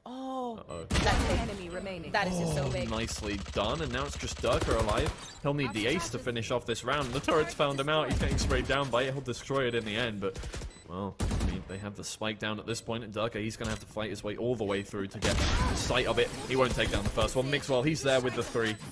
Yeah, he was actually calling it out, like, hey, I'm shooting, I'm here. Come look for me, come pick me, because I want my 3k, and I want it now. That was a great round for G2. I mean, we saw Boaster maybe too early on the push from behind, just lurking. It was just Nuki waiting for him. And, of course, it was a bonus from FNATIC, but, it looked so close when Durka got this 3k. Oh, that would have been beautiful to see. And maybe Doma would have, just waited a little bit more, or maybe used his ultimate to get and create that space from Magnum. Would have had a different result, but new round, new beginnings for FNATIC with a full buy on this occasion. They've given up C control, what it looks like, but Magnum's utility is on point. Yeah. Just trying to keep him from planting the spike there. You can see it's cutting off all of the default locations. Just make sure that they can get in there, and the camera in the corner is going to see them as well. So now G2, I mean, they're not really going to take their chances over towards C just yet. They're going to head over towards mid, where Magnum is waiting in garage doors to spray down onto their heads. Comes the Trailblazer. It's actually not going to find them because the spray down from window is going to take one down, and Magnum, that means he's completely available for the spray down onto Kellogg's and Mixwell. Uses the neural theft to find out where the rest of the players are. Knows one's turning around the corner. He'll find his third onto Cold Menta now. The last two players, they know they're there on C long. Avova, he'll come around the corner. No spray down from Magnum as Nucky takes him down, but Doma's there for the trade, and it's just Avova left alive in the 1v4 situation. He'll take down Doma in the end, but he's down to 89 HP. No armor left. One headshot from the Phantom will do it. Will, and I told you that Magnum in this position. I mean, there is also a reason why they do not need anyone standing on C, just defending the side, and it's because we've seen against Guild that they have a beautiful retake, and it was not going to be hard for them to do it against G2. Magnum again, the same position, and has not been cleared by G2. They may not expect him to, you know, to do the same round after round, obviously. But Magnum is just smart like that. 14 kills for him on this Haven, and G2 again with this pocket round, those sheriffs. We know that Kellogg's is brilliant on the sheriff, but probably it's not going to be enough. Magnum again into double doors. Maybe not the same position, but just going to be there. Yeah, waiting for that spray down once again. Out comes the Trailblazer. Try and find him. No, once again it's sprayed down. Kellogg's is checking that corner this time. The hot hands comes out. No, Kellogg's will find the headshot onto Magnum. He's well, fool me once, shame on you. Fool me twice, shame on me. Oh, Doma though, he's there to clean things up. He'll take down Kellogg's and Cold Menta, the K crew. Now they're going to back all the way up here. And, well, that's unfortunate for G2 because they were looking quite nice after that first pick. Yeah, still pocket round for them. You managed to get a rifle, but Kellogg's died, so no much on their hands. Gonna try and rotate to A, where Mystic is just waiting for them, just patiently. Why would they push on this situation? Got that information thanks to Recon onto mid. And that gives Boaster a lot of time to think and rotate and support here on A, especially now. We do love supportive friends. Mystic put down the switch, get back around the corner. The Paranoia will catch him out. Avova takes down Boaster in the meantime, though, from the other side there. Oh, but Mystic, he's good with the spray down, takes down two, and it's just Avova left on low HP. Oh, the teleport! Oh, he knows where he is. No, he doesn't know where he is. Oh, backs up. Oh, no. Avova, you're going to be domed in the back of the head here from Mystic if you're not careful. Or Doma, even. Oh, there we go. Mystic will finish it off. Yeah, pretty clean round for him. We were saying it was a pocket round. They did manage to get a couple kills. That's not bad. What I see concerning about this is that Doma got 2 kills and his ultimate is almost there. How is it possible that this agent, with how valuable his ult is, it only costs 6 orbs? Yep. How is that a thing? Fix, please, Rito. Fix. G2, they're going to use their timeout here on the attacker's side. Just try and not let the momentum get ahead of them for FNATIC, because FNATIC, they've done a decent job of getting back into this game, doing well with their bonuses, just making sure that G2 don't go too far away. Yes. I mean, also this round is very important. This is like a match round. This could be the difference between taking this map or not, because if they lose again, they're gonna put themselves again in an eco, and that's gonna be at least the 11th for FNATIC. Just too much room to work with for them. So let's see what they have planned for this round. Do have a couple ults, not the kind of aggressive ults that you would expect. Definitely some ults you can work with. Yep. Well, difficult situation, honestly, for G2. They've brought up into this round, and well, if they lose this one, they're going to be letting FNATIC kind of run away with it. They're going to be able to get up to probably around 11 rounds. They're going to be able to get into the double digits no matter what if they lose this one, and it's a difficult situation to be in. But, well, if any team can bring it back, it's G2, let's be honest, so they're going to play it slowly this time. Obviously, they don't want to give away any picks that could, like, hurt their chances of winning this round, especially when, you know, you're on that low economy. You lose a player, suddenly things are looking quite dire for you. FNATIC? And then Garage now. It's pretty smart for them, for FNATIC, how they change, and if Magnum is not going to be so insistent. Oh, this could be big. Mystic does get taken down by Coldamenta, but Coldamenta's now on 10 HP, and Boaster, he's holding down the site instead of the Magnum's taking down Mixwell in the meantime. Boaster's going to push through, find his first pick. Putting out the recon dart, that's going to find where Coldamenta is and stop him from getting that first pick, but he's got the bow out and Avova will finish him off. Now Magnum coming around the corner, Avova's there for the trade in the end, but he's going to use his ult to try and get over to A. He's going to get the spike down in that case, and Doma, his run it back, is going to be completely nullified by that one. Yeah, he's going to run it back to himself only. He does manage to get the plant. Still, really hard situation for him. He obviously does not have information. Let's see if we can expect Durka to be here. Because he's thinking, I've got this timed out, but not really. If we look into it. Through the Fnatic players come. Out comes the first fake defuse from Durka there. Don't know where Avova is just yet, but the smoke is going to be used to get them half on this one. It's going to dissipate, and the first pick comes out from Avova, the 3k now. But half has been made, and there's 62 HP on Avova here. The fake defuse from Doma, and he's actually going to be able to stick it. He just sticks it. Oh, that's heartbreak, and the kill. No, Doma, how can you do it to this man? He has a family. No, that was so close. I mean, you know, he got too caught up on himself. He wasn't sure. He couldn't just look at every single angle, and it was just half of the spike. Probably managed to get one bullet or two, but it's just not enough. And I told you that was big from FNATIC. They put again G2 on this unorthodox guy. That's how you survive. And this is probably, that's what I was saying. It was such an important round. I understood the timeout perfectly. Get out of my way. So I'm gonna try and be aggressive here, Darker. He can find the first pick and get away in time, but oh my god, Kellogg's is there immediately to clean it up, and he's going to get the second headshot onto Boaster there. That's great for him to open up the site. Oh no, can't quite find the shot onto Doma. Doma's going to keep coming around with a curveball that's going to blind him, and he's going to come push through onto site, but no, he's there to take down Doma, and it's, oh my god, there's just shots happening everywhere. Coldamenta takes down Mystic, it's just Magnum left in a 1v5 situation. How did it happen? It was the blink of an eye. That oh no, oh no. yeah. He's stuck in the nano swarm. No! Oh, God, Mixwell. That was all of his HP, wasn't it? That was just that was completely prepared. Like, he's gonna get a pick. I'm gonna use this low. He's gonna dash, but Kellogg's, listen, he's not gonna be able to do anything against you. Just dash into him. He had the perfect timing for that, and Kellogg's was just so stunning. It's what you need.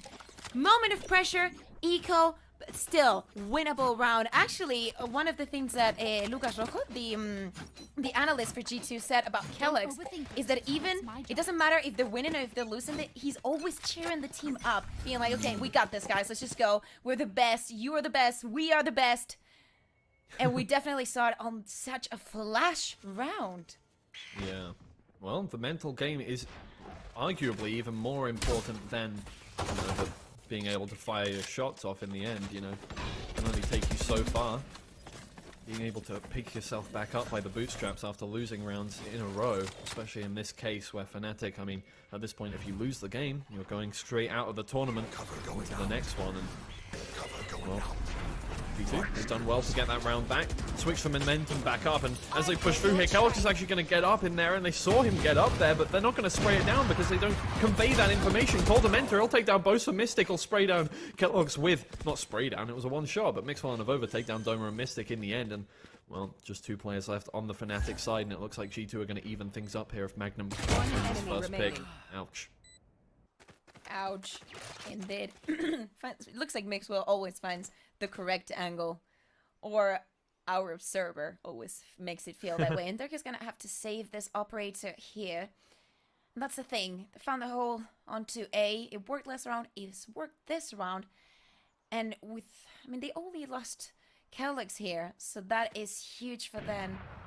Keeping the economy until, I mean, this very important rounds, of course, towards the end of the game. Now they're just gonna be forced, almost forced, to go and defend long A with this operator. He's also gonna be scared. I mean, Kellogg's does not have his ultimate, thank God, again. But they're kind of forcing him on next round to take back that position and avoid this from happening again. Yeah, well, I mean, difficult at this point. Fnatic are feeling good off the back of the way they brought it back in this half at the very least, but G2 They've now brought the momentum back onto their side. They've got that bankroll looking. I mean, look at that. They're the 1% over here with their... I can't do maths With at this the new point. economy, we have to say that abilities are pretty expensive. So let's not get ahead of ourselves. Difficult on that one for sure, but well, the round starts and Durka, he's going for an aggressive push. He'll take down Avova. Avova was not ready for that one, so already one on the side of FNATIC. They're trying to come back into it with fire, at the very least here. Mostly using the Aldrome. We'll find out exactly where one player is. Yeah, did see him. He tagged the turret. Tagged up the turret. Oh, poor turret. Turret got its injection. It's got 5G now. Look at that. Look at this It can fire through walls at that point. Yeah, the tripwire. He doesn't see it. Oh, wait, there we go. Oh, Magnum. You gonna come around the corner, find that pick? Oh, he's waiting. He's waiting. They're all waiting. Kellogg's is watching that corner. Bait Though, it? so Oh, I thought they were gonna bait it. Oh no, that's such a nice cage. It cuts off Kellogg's. And Magnum can get the free pick onto Coldamenta. He uses the neural theft to find out where that one is. And he walks into the trap wire. Magnum will finish it off. It's a 4v2 now for FNATIC. And they've calculated everything perfectly. The spike does go down on the side of G2. But Durka, he's there with the operator. And Mystical finish it off onto Mixwell. 11 rounds. And we're going towards match point for FNATIC here. At least G2 can buy up into the next round. Oh yes, they'd be able to. And I was telling you, of course, maybe G2 was on my line of thought, thinking that probably Durka was gonna play on long A, but it was actually Magnum. He's been a star today completely, and this is just so unlucky. I thought that actually Coldamenta was gonna step onto the cable to force him out, and and Kellogg's was just gonna finish off Magnum. That would have been, 900 IQ, and yeah, but surprisingly, Deke was just not full. It's like, you're not gonna move me out of my position. I choose where I set up at the beginning of the round, and that first kill was just, it meant a lot for them. It means so much to me, thank you. Well, yeah, Mystic, he'll take that first pick onto Nuki as well. Like, just FNATIC getting these opening picks just opens up the round for them in a way that they can play these safe defaults on defense. Kellogg's is getting through onto site, but he's on low HP at this point, and he doesn't have the spike on him. The rest of the team is going to have to join him for that one, and it means that FNATIC can just back up, wait for the rest of the team to get around there, and then push in together. Now, Avova is trying to hold down Garage. Mixwell does have the lockdown. Definitely gonna have to use it because, as I told you, and we're gonna see, I feel like FNATIC were taking this point. Well, here comes Durka. He found one shot, but Doma, he's taking down Coldamenta and pushing through. He's going to take down Kellogg's as well. Avova, he takes down Mystic, goes towards Garage, and the spray down onto Boaster. Won't find him, and he's caught between a rock and a hard place. The Boaster and Magnum sandwich will take out Avova in the end, and now it's match point for FNATIC. Man, oh man, 2 chances for FNATIC, and this is exactly what I was talking about. They only needed Boaster's ult, and it was enough for them. They're gonna have to run it back for this round. Let's see if they can take advantage. And of course, we hadn't seen it until right now, but on this match, but this is why FNATIC can, just allow themselves to just play C on full retake, and that is a lot for this map.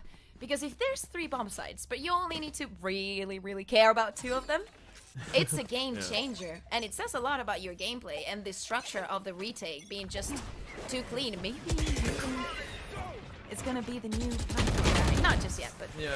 Oh, well, I don't know. He uses to run it back. He's going to be taken down by Nuki there, but that actually forces out a little bit of utility from G2 at the very least, and it means that, well...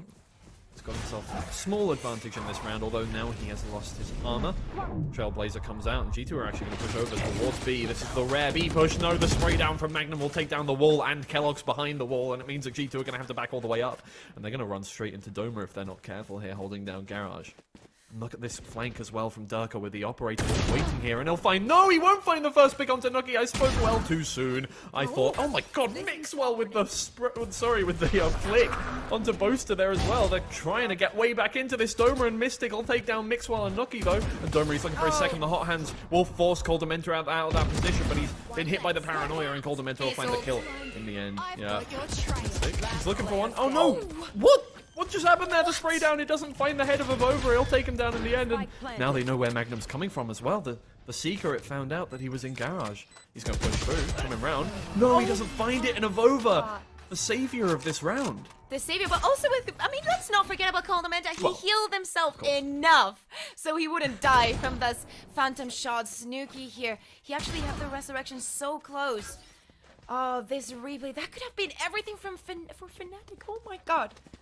They also use the running back, so... Oh. Man, oh Yeah. man.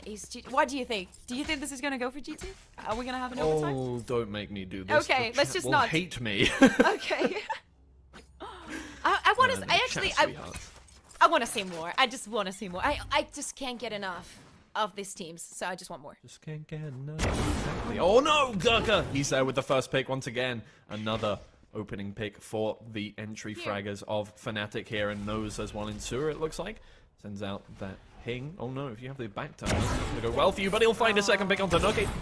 The Trailblazer is going to be destroyed as well, and he's going to be able to default safely back into sight here. A 3-man retake coming through, take coming through from G2 here. They haven't taken it to begin with, so even more difficult, and shock darts are going to keep him well away at this point. The paranoia comes through, and it's actually going to catch Doug, where he's going to have to run all the way back, but the spray down doesn't find him, so Caldermenta gets through onto sight. Mystic, he'll be taken down there. No, Mystic, sorry, gets traded out by Mixwell, and it's 2 players left on the side of G2, and they're trying to hold this down. They have to get the spike down of over. In the end, but look at the players up in heaven. They're actually just waiting. They know and there's 4 players on the side of FNATIC, and they can just retake if they want to. They've been so good with it so far.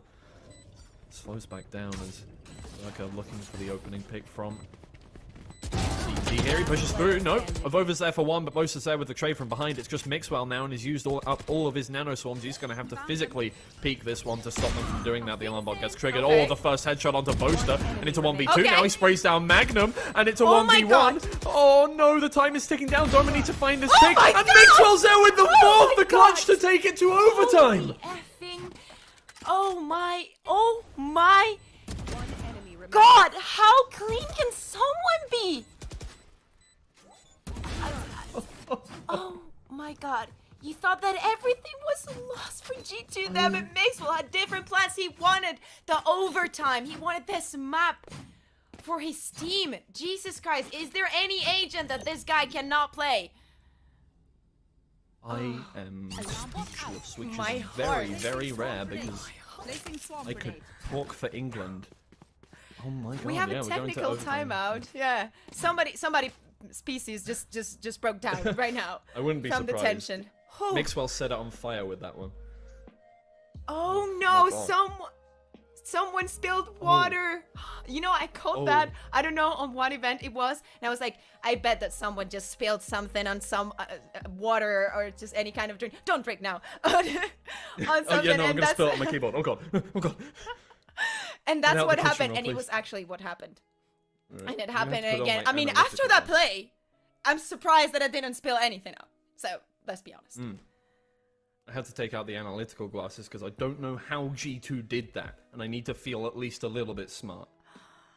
God, but it was just so like, if you think it from the point of view of FNATIC, obviously great play from Mixwell. Nobody can take that away from him, and we're gonna see that clip, especially if they take this map and they win the series because of that. That is just massive. We've seen some replays here, so no worries. We're still not back in the game. They still need to sort out the water situation. And it was so well thought of FNATIC because they could read, and they were smart enough to read that G2 was gonna go back. Yeah, I think we're gonna start again. I think it wasn't that bad. Okay. They just Not too bad. G2 Good. Thank God. Okay. Oh.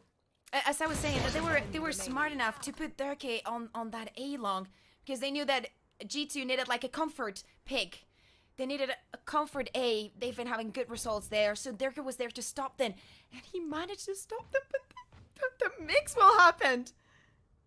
Yeah, Mixwell is just the driving force of that.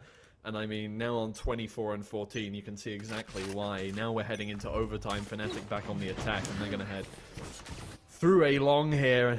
Man, it's just a roller coaster of emotions for me right now. Kellogg's, he's actually gone for the glass cannon on this overtime round, and he's looking for an opening pick. Doma can shoulder peek it. They know he's there now. Durkee's going to be hit through the wall down to 2 HP. Oh, Lord. But that keeps them all the way back at this point. They actually really can't push this one. They know now Kellogg's is watching this one with the operator, and that can be so effective here.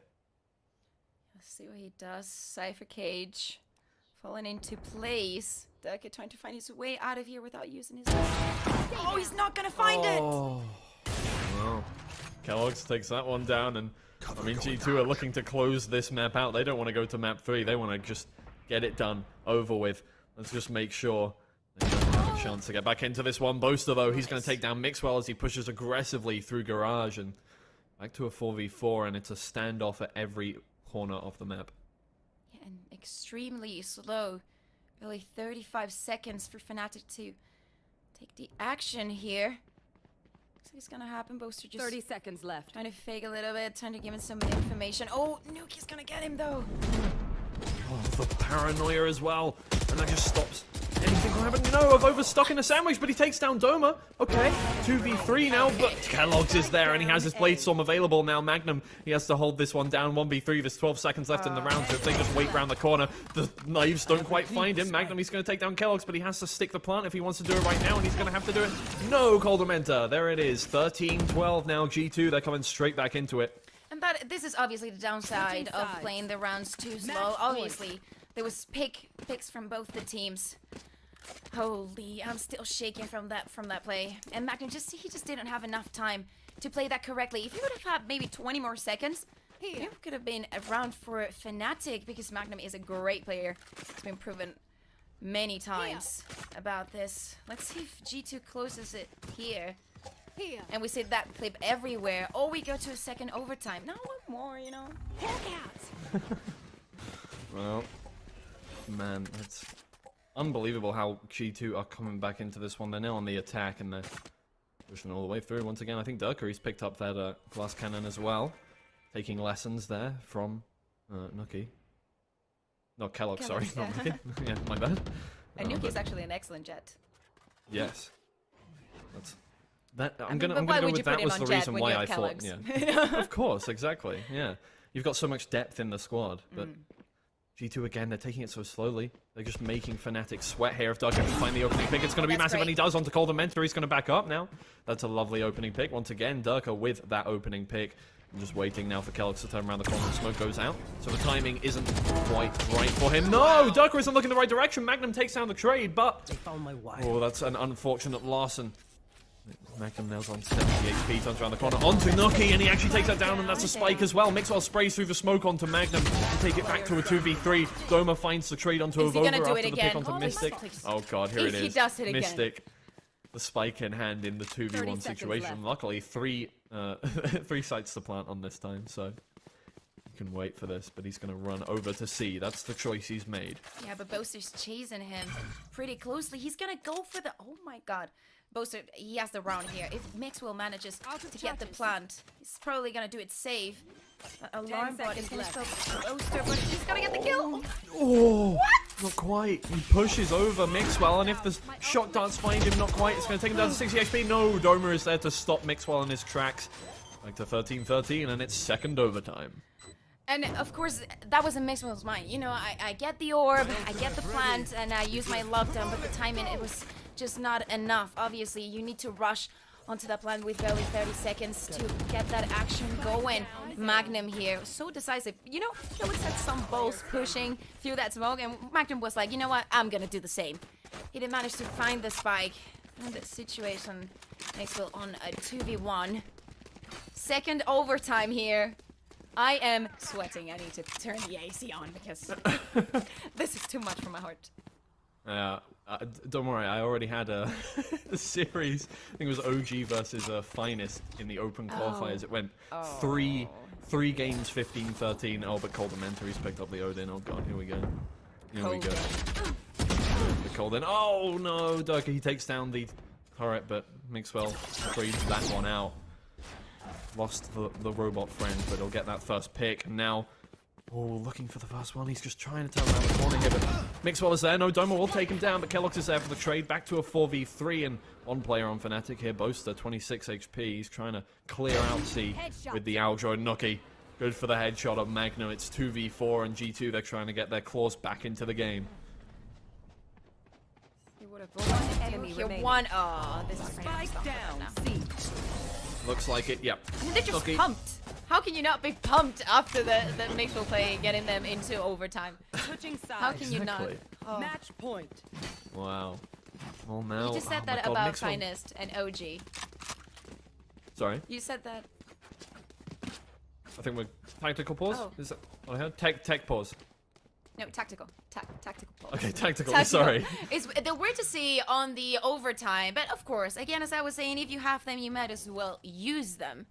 Yep. Looks like Dirk is gonna be playing that glass cannon operator for the defense.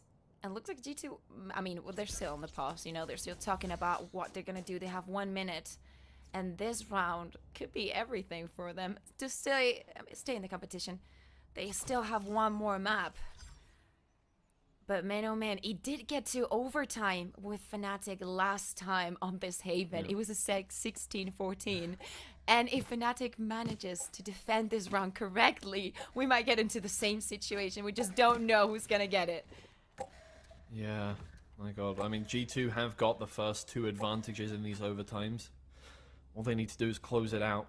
It's harder than you think, though. Once you've got that round in hand, you'd think, well, easy to just close it off, finish out the game. No, it's really not as simple as that sometimes, and FNATIC are showing exactly why. Now Durka has picked up again the glass cannon, as we just wait for this round to start once again. Here we go. The timer is back in action. G2, it's on them. Finish off this game. Finish off this series. Yeah. Colamanta's gonna use his flash. Oh. I'm gonna Dirk out of place. Oh, that hit him. What the Oh, the shot through the wall, and Durka turns back around the corner onto Kellogg's as well. Wow. Durka is not going to let G2 get back into this game. That's what he's saying. And, well, now G2 again, they have to use that heal, and they have to back up. 4 players left on that side. Ouch. Cover, go. I was gonna say something, but I don't want to curse it. I'm gonna wait to see if we had a next round. See if G2 closes this up. Still on this 5v4. Pretty hard for them. And they're heading on to see what Magnum is waiting with. Oh, setup here. Oh, no. Magnum, he'll take down a Vova, but Coldamentus there with the trade. Just about turns it down to the 3v4. Keeping themselves just about in this round at this point. They spread into C. Get that spike down. On FNATIC to take this back now, because G2 can take up these positions. Oh, the shot through the wall. Doesn't find one. Doma is going to find Coldamenta now, and they're closing in. Nucky, he'll take down Doma. Oh, the trade from Boaster. Takes it back out. It's Mixwell in the 1v3 situation. Oh, God, the script. All right, the pings go down, so they know exactly where the spike is. No, he's not going to find the first 2 shots onto Durka. And oh, no. Oh, takes one down onto Boaster. Oh, he's not going to find it, though. Not this time, says Mystic. Oh, FNATIC back in the game. 14-14 now. We're going to 3rd overtime. And as I was saying, if we look at history, Switching sides. someone, Overtime. we don't know if it's gonna be FNATIC or G2 is gonna get the next 2 rounds. Coldamenta is back on that Odin. I have to say Coldamenta is a great player. I haven't seen him like actually take a lot out of this Odin. Okay, he's back in the Vandal. He's actually thought about it again. And Kellex, I feel like this operator's glass cannons on overtime are just a must pick for both these teams. The pressure that they apply on both ends of the map, or Durkee on mid, doesn't really matter. Well, going to use that owl drone, but also the Trailblazer has found out 3 players are in mid on the FNATIC side. It gives G2 a good amount of information. They can set up accordingly. I'm just holding down B here, making sure they can't push in through there. They have given up control of Garage, so if FNATIC want to push into that, they can get that little bit of positional advantage, but they're just waiting at this point, and, well, why wouldn't you? It's a difficult situation to be in when you've been taken down to 2nd overtime, and you really don't want G2 to get that 3rd advantage. This can mean so much to them. Nuki has actually used his wall to prevent them from going in, but it's gonna go down.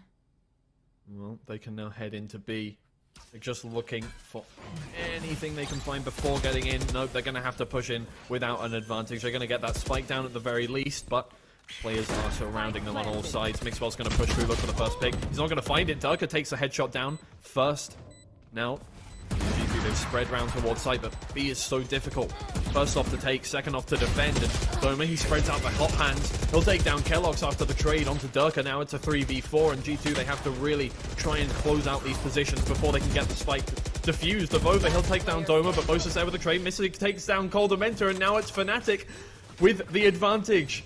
Looking for that 16-14 scoreline once again. Oh my god, and another chance for FNATIC to close out the map and take us to the last one. Right here. It was a 14-16, so there's a chance. I still believe it was a very smart play from them. It wasn't always like that. They had some trouble with those slow rounds and just waiting for G2 to use their utility. That was a great round from them. Pretty classic as well. We love the classics. We do.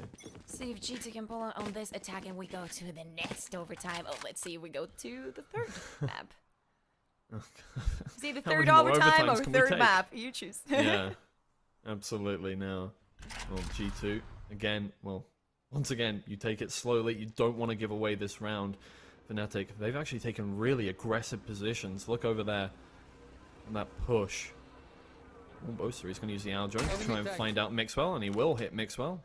But he's in a position where he can't really find the kill. Now Kellogg is moving in towards C. Going to be able to take the position. Doesn't have the spike, but he can bring his teammates in towards there. Mixwell's found Boaster over there, and they're trying to tie it back up once again. Abova caught by the paranoia, but he's not going to get the kills. Knocking and Kellogg's there coming through massive, though. Doma, he'll take down Coldamenta, but it's a 4v1 now. And it's just Durka with an operator and no guns in sight to pick up. So he's going to have to retake with an operator if he wants to try and do this. And he doesn't have any armor because he had to buy up. Well, didn't have to buy up the operator, but he did. Now he's got to go around the corner looking for the first pick. Oh, Kellogg's gets out of the way of the shot. A lovely dodge. And oh no, through the legs on the second one. He comes all the way around the corner, and Durka's been. Oh, God, Kellogg's. Kellogg's. Just a duel between the Jets, and G2 actually goes for C, and I was actually surprised to see if FNATIC, we were talking about how good they retake it is on C, and maybe would have been enough. There's a round, they didn't have any ultimates, but still, you know, the plan is there. They did not wait. They just wanted to go for it, and we go for another overtime. Oh God. How long are we going to go on for? It's 15-15. We're going to get into the 20s. God damn. The timeout once again comes out, this time on the side of FNATIC. They really need to think about how they want to do this, and you can see pings towards B. It looks like they want to go over there. I mean, they're probably talking about how Mixwell used his utility onto B. It worked last time. Will they expect it again onto B? The wait for it. It's just too much to think. They've, of course, they to this point, after 30 rounds, probably used up much of what you have. So you need to choose what's going to be the strat. What's going to be the one that's gonna get us to this third map. Yeah. Holy. How are we going to make that storyline happen now? And what a storyline it would be if FNATIC can bring it back into this game with, well, after taking it to 3 overtimes, possibly more at this point. Nobody's going for the operator this time. I think probably been put off by what happened last round.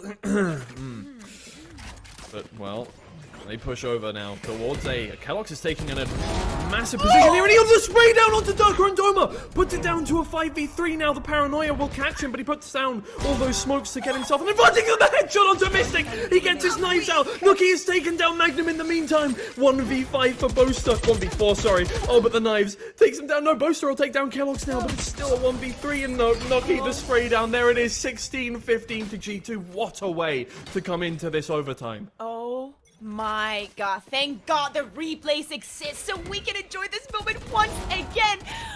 Pinchito is what we call a collateral in Spanish, and that was just beautiful. Also, the usage of the smokes here, trying to make Mystic loose off his track. Nookie here with the last two, and man, oh man, this could be it. This could be it for G2. Oh, this literally is what I tell you. You need a Jet that is this reckless, that can pull out with this plays, and still being on this overtime, knowing how important it is for them, and just play like that. That was definitely what I'd call reckless at this point. Magnum, he's not going to get as far as Kellogg's did. No, Kellogg's is going to be taken down by Boaster this time. He's not going to have a repeat of what happened last time. The Trailblazer finds out Magnum, but G2 are now a man down in this situation, and have to once again collect themselves. How many times on the attacking side have they lost that first player and had to slow things down after losing that? Hard position for them. Actually, Coldamenta with the spike going in first. Look at Mixwell here, already pushing into mid. Thank you for this camera. See if we can expect Doma here. Ooh, oh, the shots fire out. Doma, though, he's dodged it. Got out the way in time, just about. So, still with 5 players, and didn't lose any HP on that one. luckily, so spreading back out across the map because G2, they still have at least the choice of where they want to go. One of the great things in life, how freely you can choose what site you want to go onto. Now Doma, he sees Mixwell come onto site. The paranoia is going to catch him, so he can't go for the first pick. But turning back around the corner, looking for Mixwell. No, the wall comes up. The hot hands to try and push him out of position, but he's not there anymore.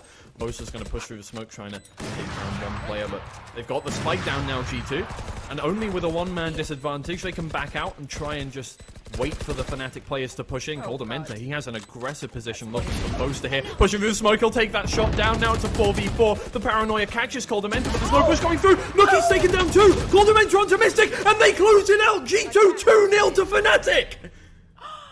I cannot believe it. We say we love a classic, and I always expected that from G2 by heart as well. The way that they pull it out, 17-15.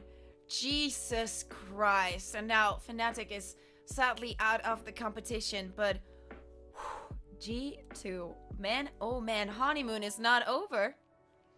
No, it is not. They're heading to well, they're heading to what? What would it be? The round 3 of the lower bracket for their honeymoon this time. Wow. One more They're round. going to have their chance to get all the way through. G2, what a storyline coming through from open qualifiers, being able to take out all of these players, only having one unfortunate game there in against FPX, and then dropping down and beating FNATIC in 2 maps. Kicking them out of the competition. Twice. That's it. FNATIC are gone. Yeah, twice beating FNATIC 2-0, and now FNATIC, they're out of the competition. They're going to have to go into open qualifiers in the next part and fight their way through like G2 did here. Unbelievable. I still need to mentally recover from what we just seen. The fact that I was telling you, after all these rounds, come on, after 32 rounds, how can you still, how is your mind, and of course, they're pro players and there's a reason why they are, but how can your mind still be so in the game? Obviously, you know what you put in at risk, but that play from G2, just so clean. It was what we were saying, even so reckless, knowing how important this match was. That is the new G2 for all of us. Yeah. Absolutely incredible. Well done, G2, doing that. I cannot sing your praises enough. I obviously don't want to look biased, but that was an amazing performance. And, well, that'll be it for today. Thank you for joining us for this mind-blowing performance, mind-blowing series. Obviously, FNATIC doing incredibly well as well. Just in general, they've tried their best in this tournament and unfortunately going to be knocked out, but... You know, they'll come back stronger. They always do. They didn't have as much time as everybody else to prepare. Yeah, exactly. They were too busy fighting Sentinels. Not everybody can say that. Yeah, exactly. So, unfortunate, but that's going to end it out for today. Thank you for joining us on this journey, and we'll see you tomorrow for the next day of main event. Thank you, everybody.